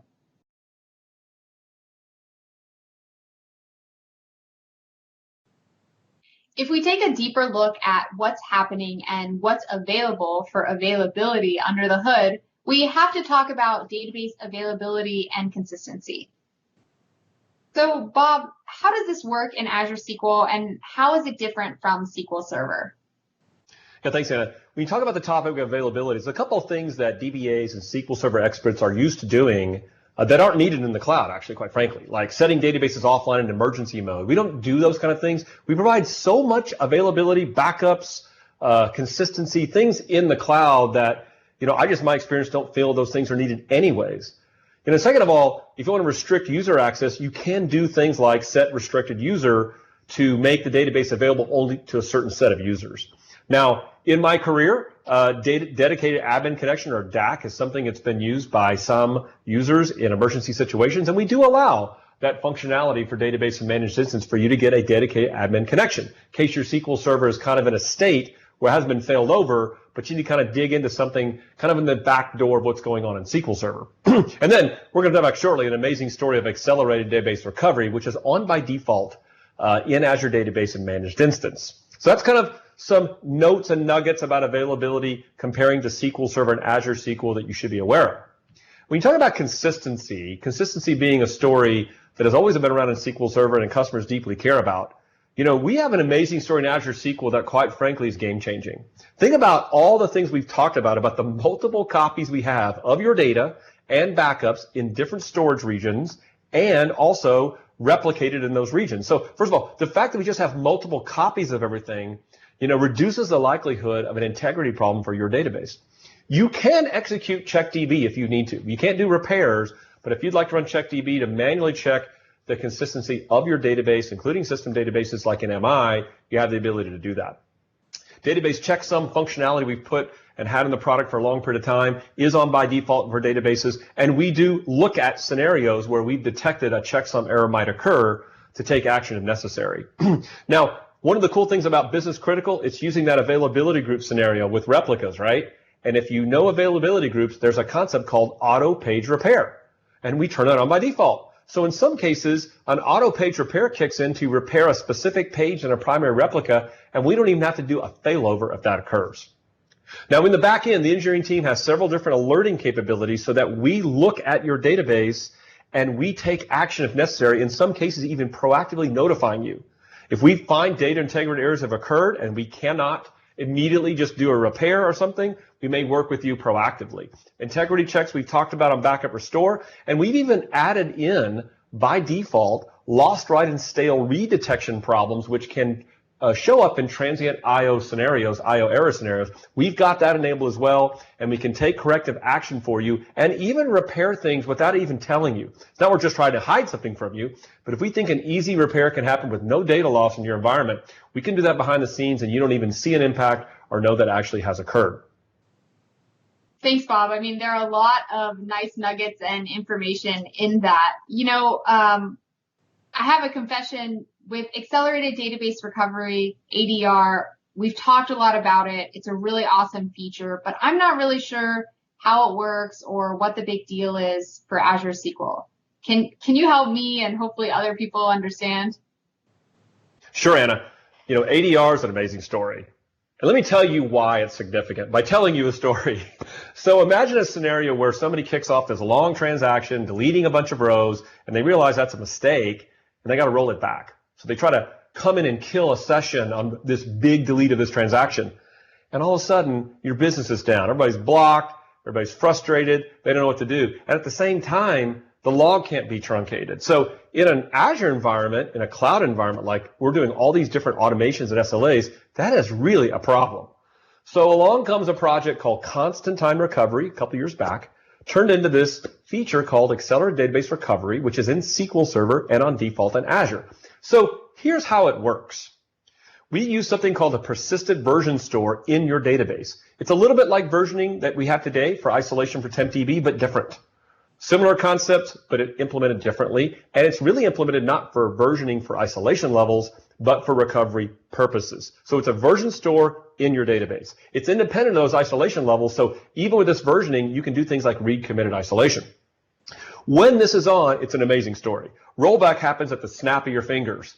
Undo recovery happens extremely fast. And transaction log truncation is not tied to these active transactions. All of these are very, very important when it comes to how we do built-in availability in the cloud. Now, you're going to have some questions about more how this works and how it impacts maybe your application. So here's a couple of key questions I'm going to provide you some answers to. So you might ask yourself, does it require more space? And the answer is a little bit. In some cases, even more. But it all depends on how many changes you're making and how long these versions need to be kept around. Now, will it affect performance? And like anything we always talk about, we turn something on. Maybe. It depends on how many, again, changes you're making and how often you make those changes and keep versions around. Now, you're not going to see versions in TempDB anymore when this database option is on for your database, and it's the only option, and it's on for all databases, which is the case for Azure, because when we need isolation levels like snapshot, we'll use the versions in your database. Now, it says here, does it work with HA? Well, not only does it work with HA, but it's one of the key powering technologies to make the SLAs and HA possible in Azure today. Now, to get more details about does it affect performance, how it affects performance, how much more space might it take up in your database, we've got a really amazing white paper, which when you see the slides for this deck, you can click to, or you can search for the word constant time recovery in your favorite search engine and read our white paper. Our development team went through an incredible exercise of showing all the details in experiments and measurements of any possible impact and how internally ADR works under the covers. It's truly one of the amazing stories that we've built for the cloud and for technologies like SQL Server 2019. Yeah, if you think about availability and consistency, everything between ADR, built-in integrity checks, automatic page repair, I've lived my life in SQL Server worrying about these concepts, and I think in Azure SQL we've got a lot of automation and things that are going to make your job a lot easier when it comes to availability and consistency. We'll see you around in the next video.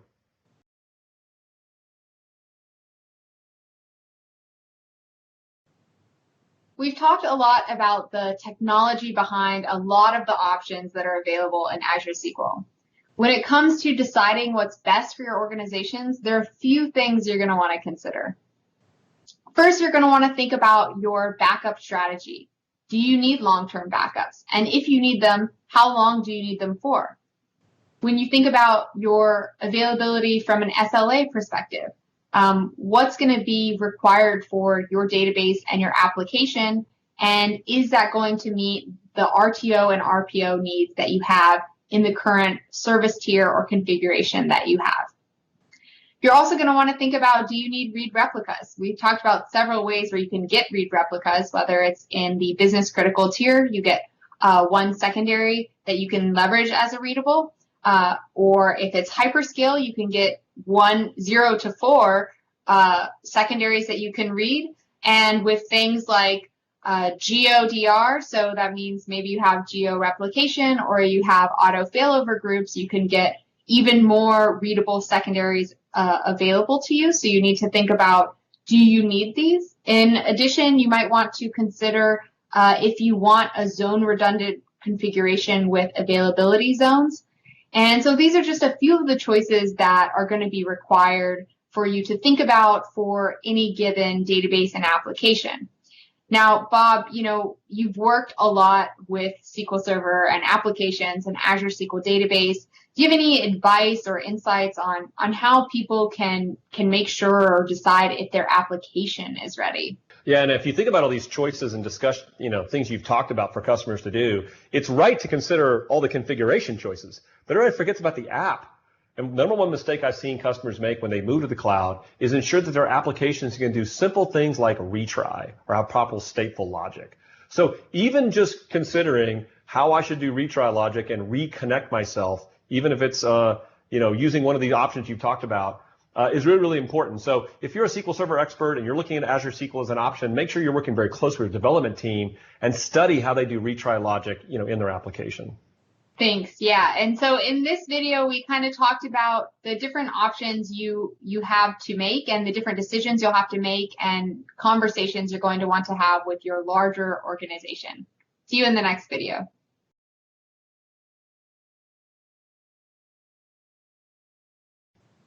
When it comes to monitoring availability, there are a few things that you might want to monitor. And there are a few places you can look. These are all the things you might consider monitoring. Your region and data center availability, whether or not your server is available, if your database is online, what's the status of your backups and maybe the history of your long-term backups, your replica status, and even failover reasons. Now, like I said, there's a lot of things to monitor, but there's also a lot of tools that you can use.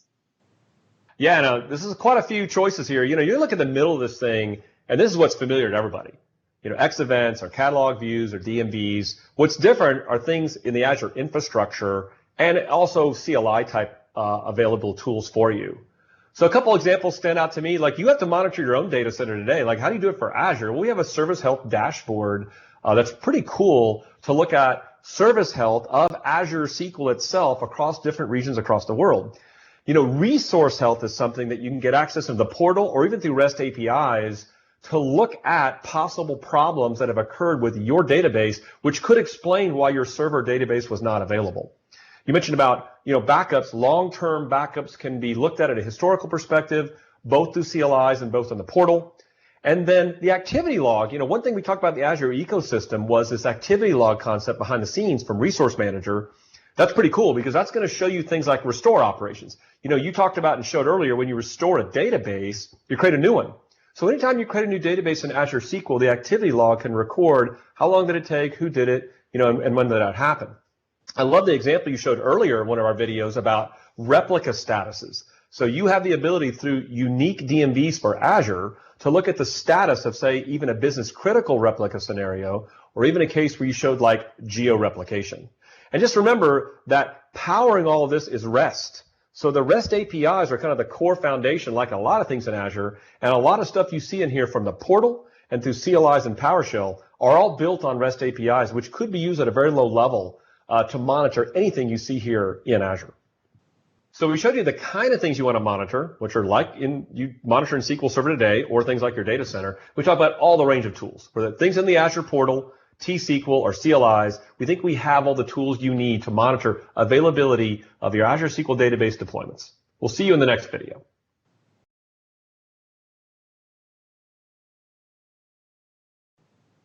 Let's take a look at a summary of what we've learned in the module on availability. Think about the amazing story Anna I've shown you about availability in Azure SQL. Automated backups with geo-redundancy, the ability to do point-in-time restore.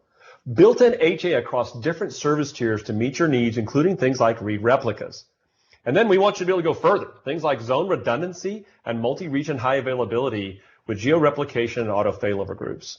We want you to take a look at the Azure SLAs and consider your RTO and RPO needs, and then configure and pick the right service tier and deployment options and all these different HA options that meet those requirements. And then finally, you have the ability through Azure, through T-SQL, through CLIs to monitor the availability of your deployment in a very unique and great way for Azure SQL. So we feel that Azure SQL availability, which is the final leg of that meat and potatoes, we want security, performance, and now availability, kind of really wrap up some of the core parts of what is available today for you in Azure SQL. In the next module, we're going to put it all together in a really fun scenario-based challenge where you can compete with Bob and the rest of the community on a real-world scenario. And maybe you can beat Bob, maybe not. We'll find out. And we'll also talk about some things we didn't get to cover in the previous module. So what else you should know, and including some opportunities in the cloud once you're there. So we talked a lot about Azure SQL, but there are lots of other services that kind of can tie in nicely. We'll also end with a call to action and some resources for you to learn more. See you in the next video.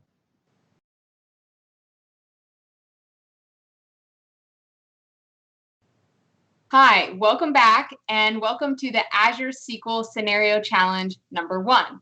Now, we're trying something interesting, and what we're going to do is we're going to provide you a challenge, and then we're also going to give you a hashtag, and we encourage you to participate on Twitter, on LinkedIn, or in the comments for this video, and let us know what you think the answer to the challenge should be, or what a potential solution might be. And now, to make this really interesting, I thought maybe we'd challenge Bob. Now, Bob didn't know until just now that he's going to be included in this challenge, and he has not seen the scenarios. So part of the challenge will be trying to figure out, can you beat Bob, or can you come up with a better idea than Bob, or, that sort of thing, because it's Bob Ward.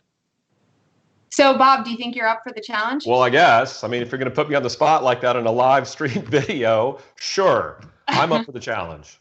All right, well, let's take a look at the first scenario. So, Bob, you might want to read this so you can kind of figure out a solution on the fly.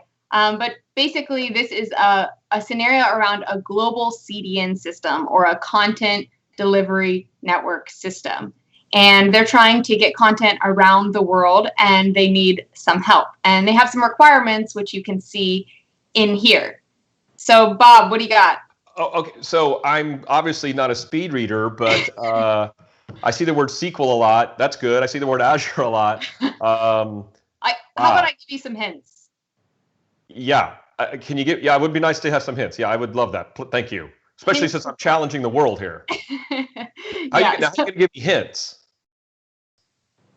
Yeah. All right. So here's some hints. I went ahead and I highlighted some things that I think might be, more important to think about. So, okay. So now maybe that helps give you some ideas. Okay. So across the globe, and we've talked about in Azure with our series about how many regional solutions we have, right? So I'm going to want to pick something where we can replicate across the globe. I think, and I'm looking at scale where users live, right? So. Mm-hmm.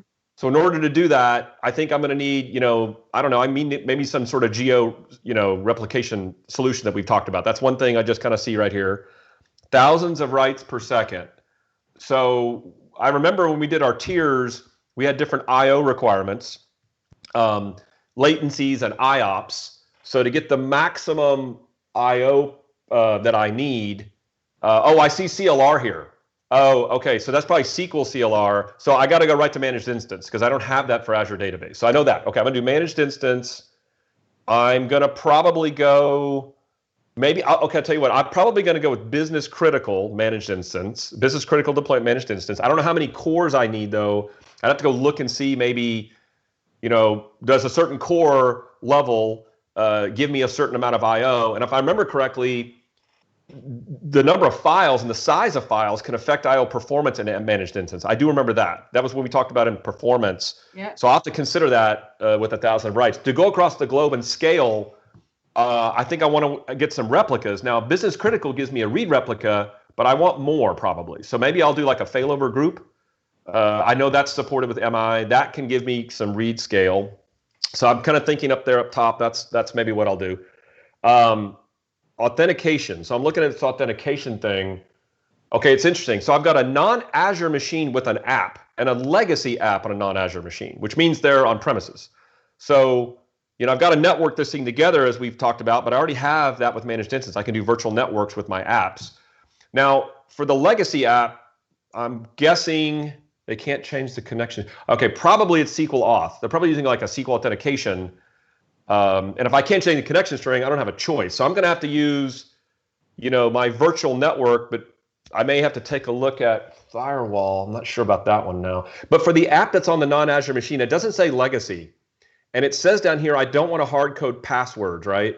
Mm-hmm. So I'm thinking Azure Active Directory. We talked about that a lot during security, how to go set that up. I'll probably want an Azure AD admin.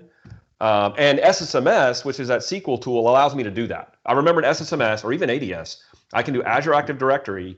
So I'll have my admins use that from their on-premises environment with a virtual network. And that app that's listed, because there's two apps talked about, maybe I can actually change it to do Azure AD, but this legacy app probably has to stay with SQL auth. So I don't know, that's kind of what I would do. Probably somebody else has some more detailed ideas, but what do you think, Anna? Is that not bad? Yeah, I mean, I gotta say, Bob, I don't know why I'm surprised, but I'm pretty impressed with what you came up with. I think there are a few more. This is the first I've really seen this. I'm like, but you didn't give me these hints, it would have taken me longer to kind of go through probably the terms. So. Yeah, well, I appreciate, your good spirit and attempt here. And, there's a hashtag up on the screen. It's hashtag Azure SQL Global 1. So if you want to compete with Bob or give feedback on what Bob said, or even suggest your own solution, because I think there are a few things Bob might have missed. Granted, he just looked at this for the first time, so it might be understandable. And I would love to see somebody draw this out. Like, I would love to see somebody challenge us by putting a diagram together that kind of connects all the pieces. That would be my utopia. I'd love to see that. Yeah, I agree. I mean, we would love to see it. You can add the hashtag, you can tag us on Twitter, you can comment in this video. We really want this to be fun, and I want to see who can beat Bob Ward. So thanks for joining us, and see you in the next challenge.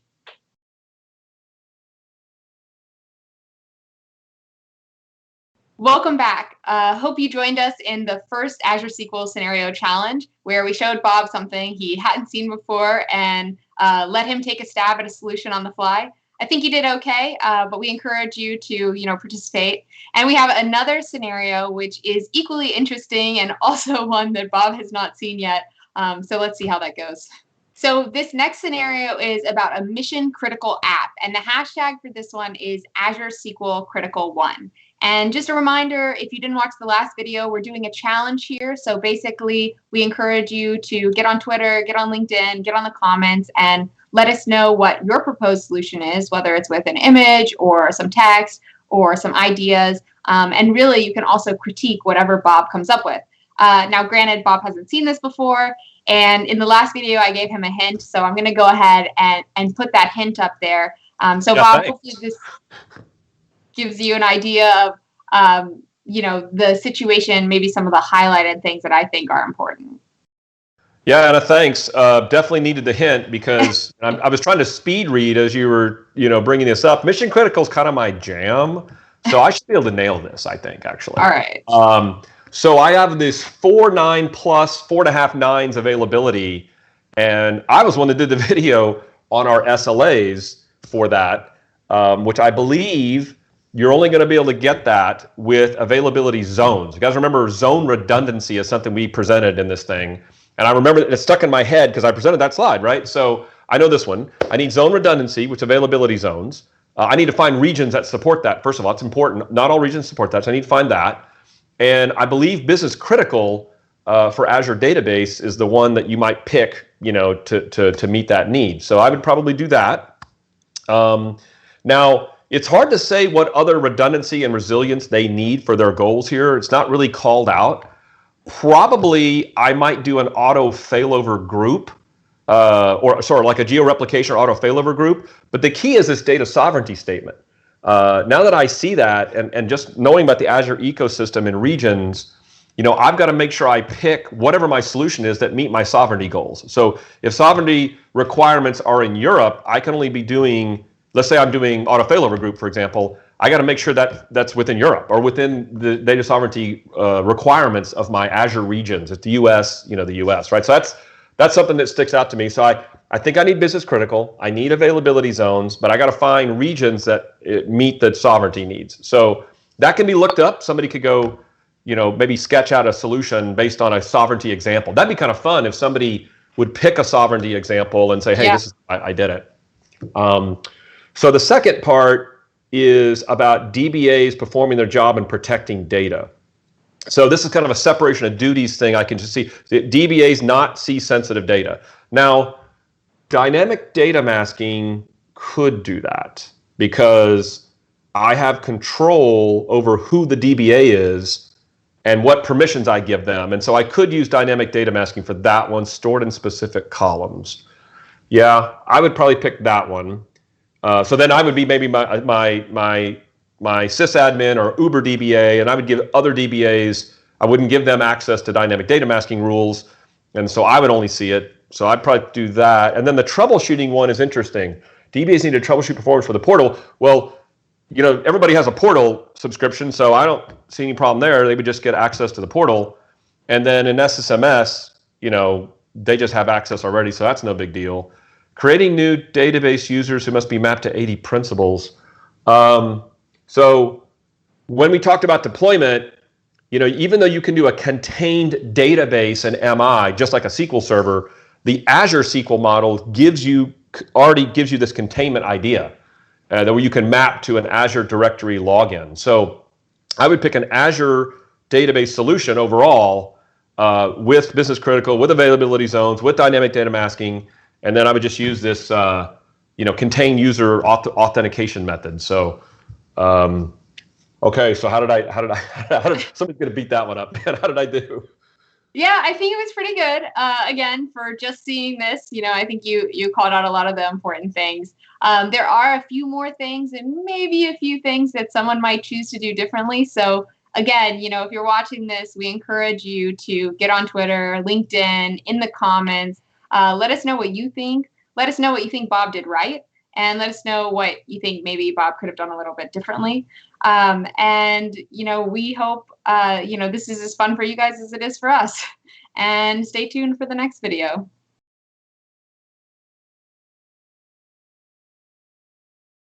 Welcome back. I hope you enjoyed the challenges in the previous videos, and I hope you took a minute to reach out and hashtag and comment with your solutions. In this video, we're going to talk about Azure SQL, what else should I know? So basically, there was a lot that we covered in the series, but there are a few things we didn't quite get to, and Bob being the hyper-focused person that he is, we wanted to make sure we gave Bob an opportunity to kind of share those items with you all. Yeah, thanks, Anna. Hyper-focus, that would probably become a hashtag, for people that like me that are pretty thorough, right? So you're so tactful in the way you say those things. Anna, you're absolutely dead right. So when we were building this whole workshop series, this entire series for beginners, you think about what we've done. We've done intro, what is Azure SQL, right? We've done deploy configure. We've done the meat and potatoes, security, performance, availability. And as I was putting it together, I was taking notes the whole time as we're doing it. And I thought, hey, as a SQL Server person, there are some other things that I would like to know how it works in Azure. And you see on this slide those types of topics. There could be others, but this is what stood out for me, I think you should know. So job management's important. And when I say job management, I mean specifically scheduled tasks that you use. And SQL Agent being that primary thing you've used for years with SQL Server. And MI has those capabilities. If you want to use a SQL Agent job, you can just do that with Managed Instance. But what about Azure Database, where you don't have SQL Agent? And a lot of people don't know that we've just released at a preview Elastic Jobs. Elastic Jobs, which a lot of people think are required to do with, say, Elastic Pools. They're not required. They can be used for that. But you can use Elastic Jobs with Azure Database to schedule T-SQL tasks to do anything you want to do to manage your Azure SQL Database. And then let's say, these are T-SQL based things, by the way, even Agent and Managed Instance, all T-SQL based. So let's say you got like command things you want to do, scripts or PowerShell or whatever.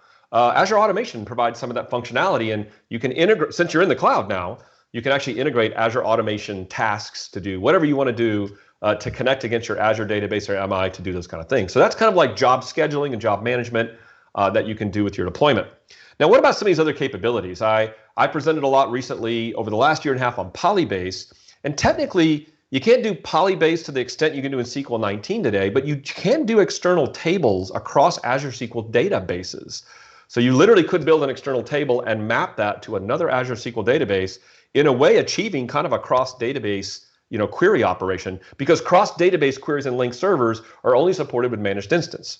Database mail and service broker, those are actually, along with SQL Agent, two features that a lot of customers asked us for with Azure SQL Database, and literally is a big reason we shipped managed instance. Project Cloud Lifter was that customers could use Agent, database mail, and broker as surface area features of managed instance. So in managed instance, you do have access to those. Full text search is supported in both MI and database, but consider this, there's actually a pretty cool integration story with Azure Search with Azure SQL Database. So you might take a look at that. That could be interesting for you. And then machine learning services, being able to run R or Python models is something that we've really touted in SQL Server as a great way to extend that platform. We now have that in preview for you to be able to do in managed instance. Now, a couple things you need to be aware of that are not supported today, we're still thinking about how we might do this, are things like XP Command Shell and distributed transactions. We don't have support for those days, even in managed instance. We're working on those kind of things.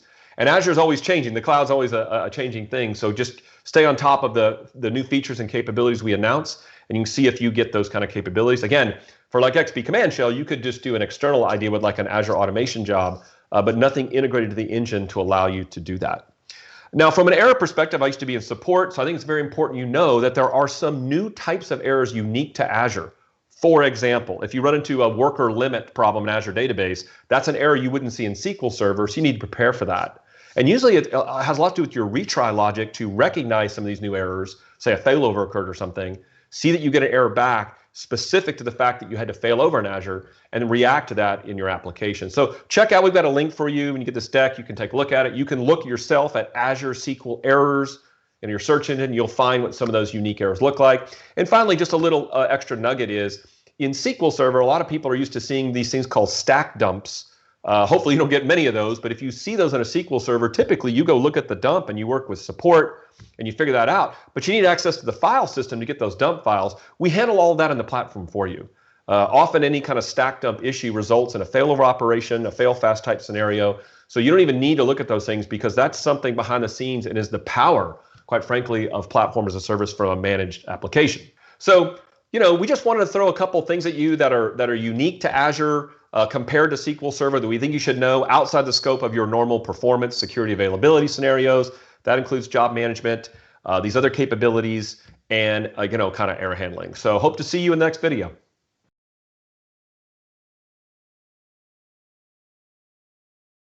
Now, we've talked a lot about Azure SQL, but once you get to Azure SQL, there are a lot of other opportunities in the cloud.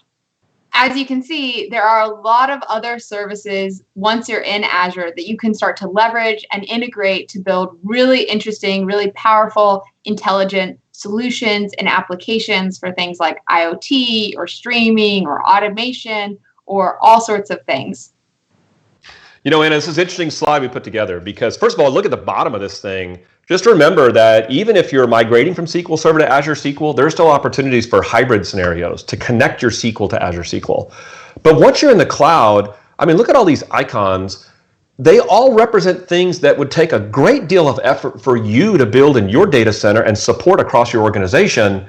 That would be amazing, right? But because you're in Azure, we at Microsoft have built these solutions, even our partners have built solutions, and any one of these things are all about data or processing of data, right? So they all tie in to a data store like Azure SQL. So, and I'm looking at this thing here in my head and I'm like, okay, there's a lot of icons, but is there an example of how you might actually connect a solution together? Yeah, definitely, Bob. And I think that's a great question, a great call out. Throughout the Microsoft sort of documentation, they have a whole section dedicated to Azure architectures. And I just went through and there's a bunch there, but I pulled one that I thought was pretty interesting around IoT. Yeah, Anna, this helps me because I was trying to figure out how would I put IoT and streaming and logic and machine learning and connect it actually to Azure. And I see the example here. This is literally like if you really had an IoT solution with devices on the edge and you wanted to feed data in a streaming way, but then maybe store results of that into an Azure database or store raw type of data into Azure Blob Storage and then run machine learning models on it and make sure you have Azure Directory and Power BI. I mean, it kind of makes sense to me now how you might connect some things. This is very helpful, and I think there's a lot of examples out there, but Anna, I'm a developer at heart. Like, is there any code to this thing that I can look at?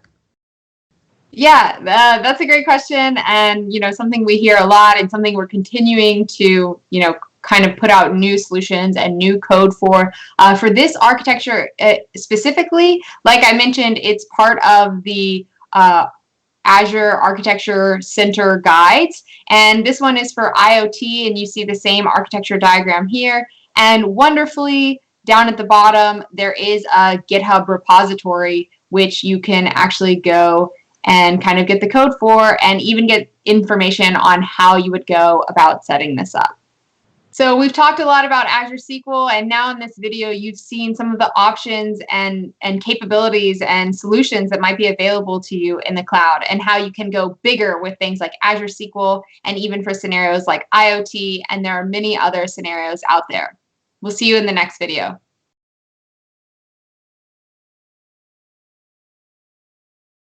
Welcome back, and welcome to the last video in this series, Azure SQL for Beginners. We've had a great time, and we hope you've learned a lot along the way. In this last video, we just wanted to share some resources and inspire you with a call to action. As you can see, there are a lot of resources that we have available for you. I just wanted to take a brief moment and explain what these are. The first link you're going to see is to the Azure SQL Fundamentals Learning Path on Microsoft Learn. This is going to enable you to go through all the text and links behind all of the content you've seen in this series, as well as leveraging a built-in sandbox environment. This means you can try some of the labs and demos that you've seen here without having an Azure subscription or the right types of roles or funding or that sort of thing. So you can, for free, get started, get hands-on with Azure SQL. The next one is the Azure SQL Workshop, which is currently hosted on GitHub. That's where you can find the deck for this series, as well as some additional markdown information and references and step-by-step instructions on how to do every single lab and demo you've seen in the series. So that's a great one to check out. And if you have any issues or challenges or problems, feel free to file an issue with that in GitHub. The third one is the How to Choose tool. We've talked a lot about what to use when it comes to Azure SQL Database, Managed Instance, virtual machines, serverless, hyperscale, and some of the other options. There's actually a tool that we recently launched that you can go use, answer a few questions, and get a good idea of where might be the best place for you to land in your specific scenario. Then, of course, there's the Azure SQL documentation. This is just a wealth of knowledge here. We encourage you, anytime you have a question, I typically go and search my question followed by docs, and that will point me somewhere in the Azure SQL documentation, whether it's for virtual machines, managed instance, or SQL database. Finally, I wanted to call out our show on YouTube that we have. If you enjoyed this series and you're looking to see more technical information and demos from the rest of our team, not just us, you should tune in to Data Exposed, where we release weekly videos containing new information and deep dives from members of our team. Anna, we have covered so much information in this beginner series in some cases, very technical details with hands-on instructions, and the resources you pointed to were great. But what does somebody want to do next about this? Here's what we think. Go try this stuff. Go try it yourself. We just talked about a sandbox environment where you can actually run some of these exercises and show your colleagues and your business owners how Azure SQL can empower you for your next modern application or migration. And then what we've seen to be successful for many customers is to go pick a workload. If you're unsure about using Azure SQL, pick a small workload and decide what to use as part of that decision. Go through the pre-deployment planning exercises that we showed you. Experiment with those different options. Make sure you're thinking about how you do security, availability, and performance across the different options you pick. And then do a proof of concept. One of the things we've seen people miss out in these proof of concepts is they go try to test their application, But every customer I run into for SQL Server has their own toolbox of scripts and various things they use to manage and monitor their SQL Server. Go test that stuff. Make sure all of those things work with the appropriate Azure SQL deployment option you have chosen. But it sounds like Azure is not ready for production by saying those things. That is far from the truth. We've talked about some customer examples early in the series. We feel Azure SQL options that are available out there for you, it is ready for business production workloads for SQL Server users. So you can look at customer case studies for Azure SQL out there on the internet and find other big customers. In our experience, we have seen major clients move production workloads into the cloud with Azure SQL. So we feel it's kind of ready for prime time. Yeah, and I would say with over, 6 million databases today running in our platform, I can say, a lot of people are thinking this is the right next step for them. And, as we close this out, I just want to say how much fun this has been and how much we appreciate you tuning in, and really thank you for hopefully learning how to translate those SQL Server skills that you have already into these Azure SQL skills that you can easily develop. Yeah, Anna, thanks for the opportunity to be with you during this. We both learned from each other as to this entire journey. And I really enjoyed getting the opportunity to do that. And we really look forward to the community and folks that look at this series to give us feedback on, does this meet the needs for you to be able to become knowledgeable in Azure SQL and just continue your journey as you think about using Microsoft and Azure for the cloud. Thanks, Bob. And one last thing I'll throw in there is, if you did like this series and you would want us to do something else, let us know in the comments and we'll see what we can do. Thanks everyone for watching, and have a great day.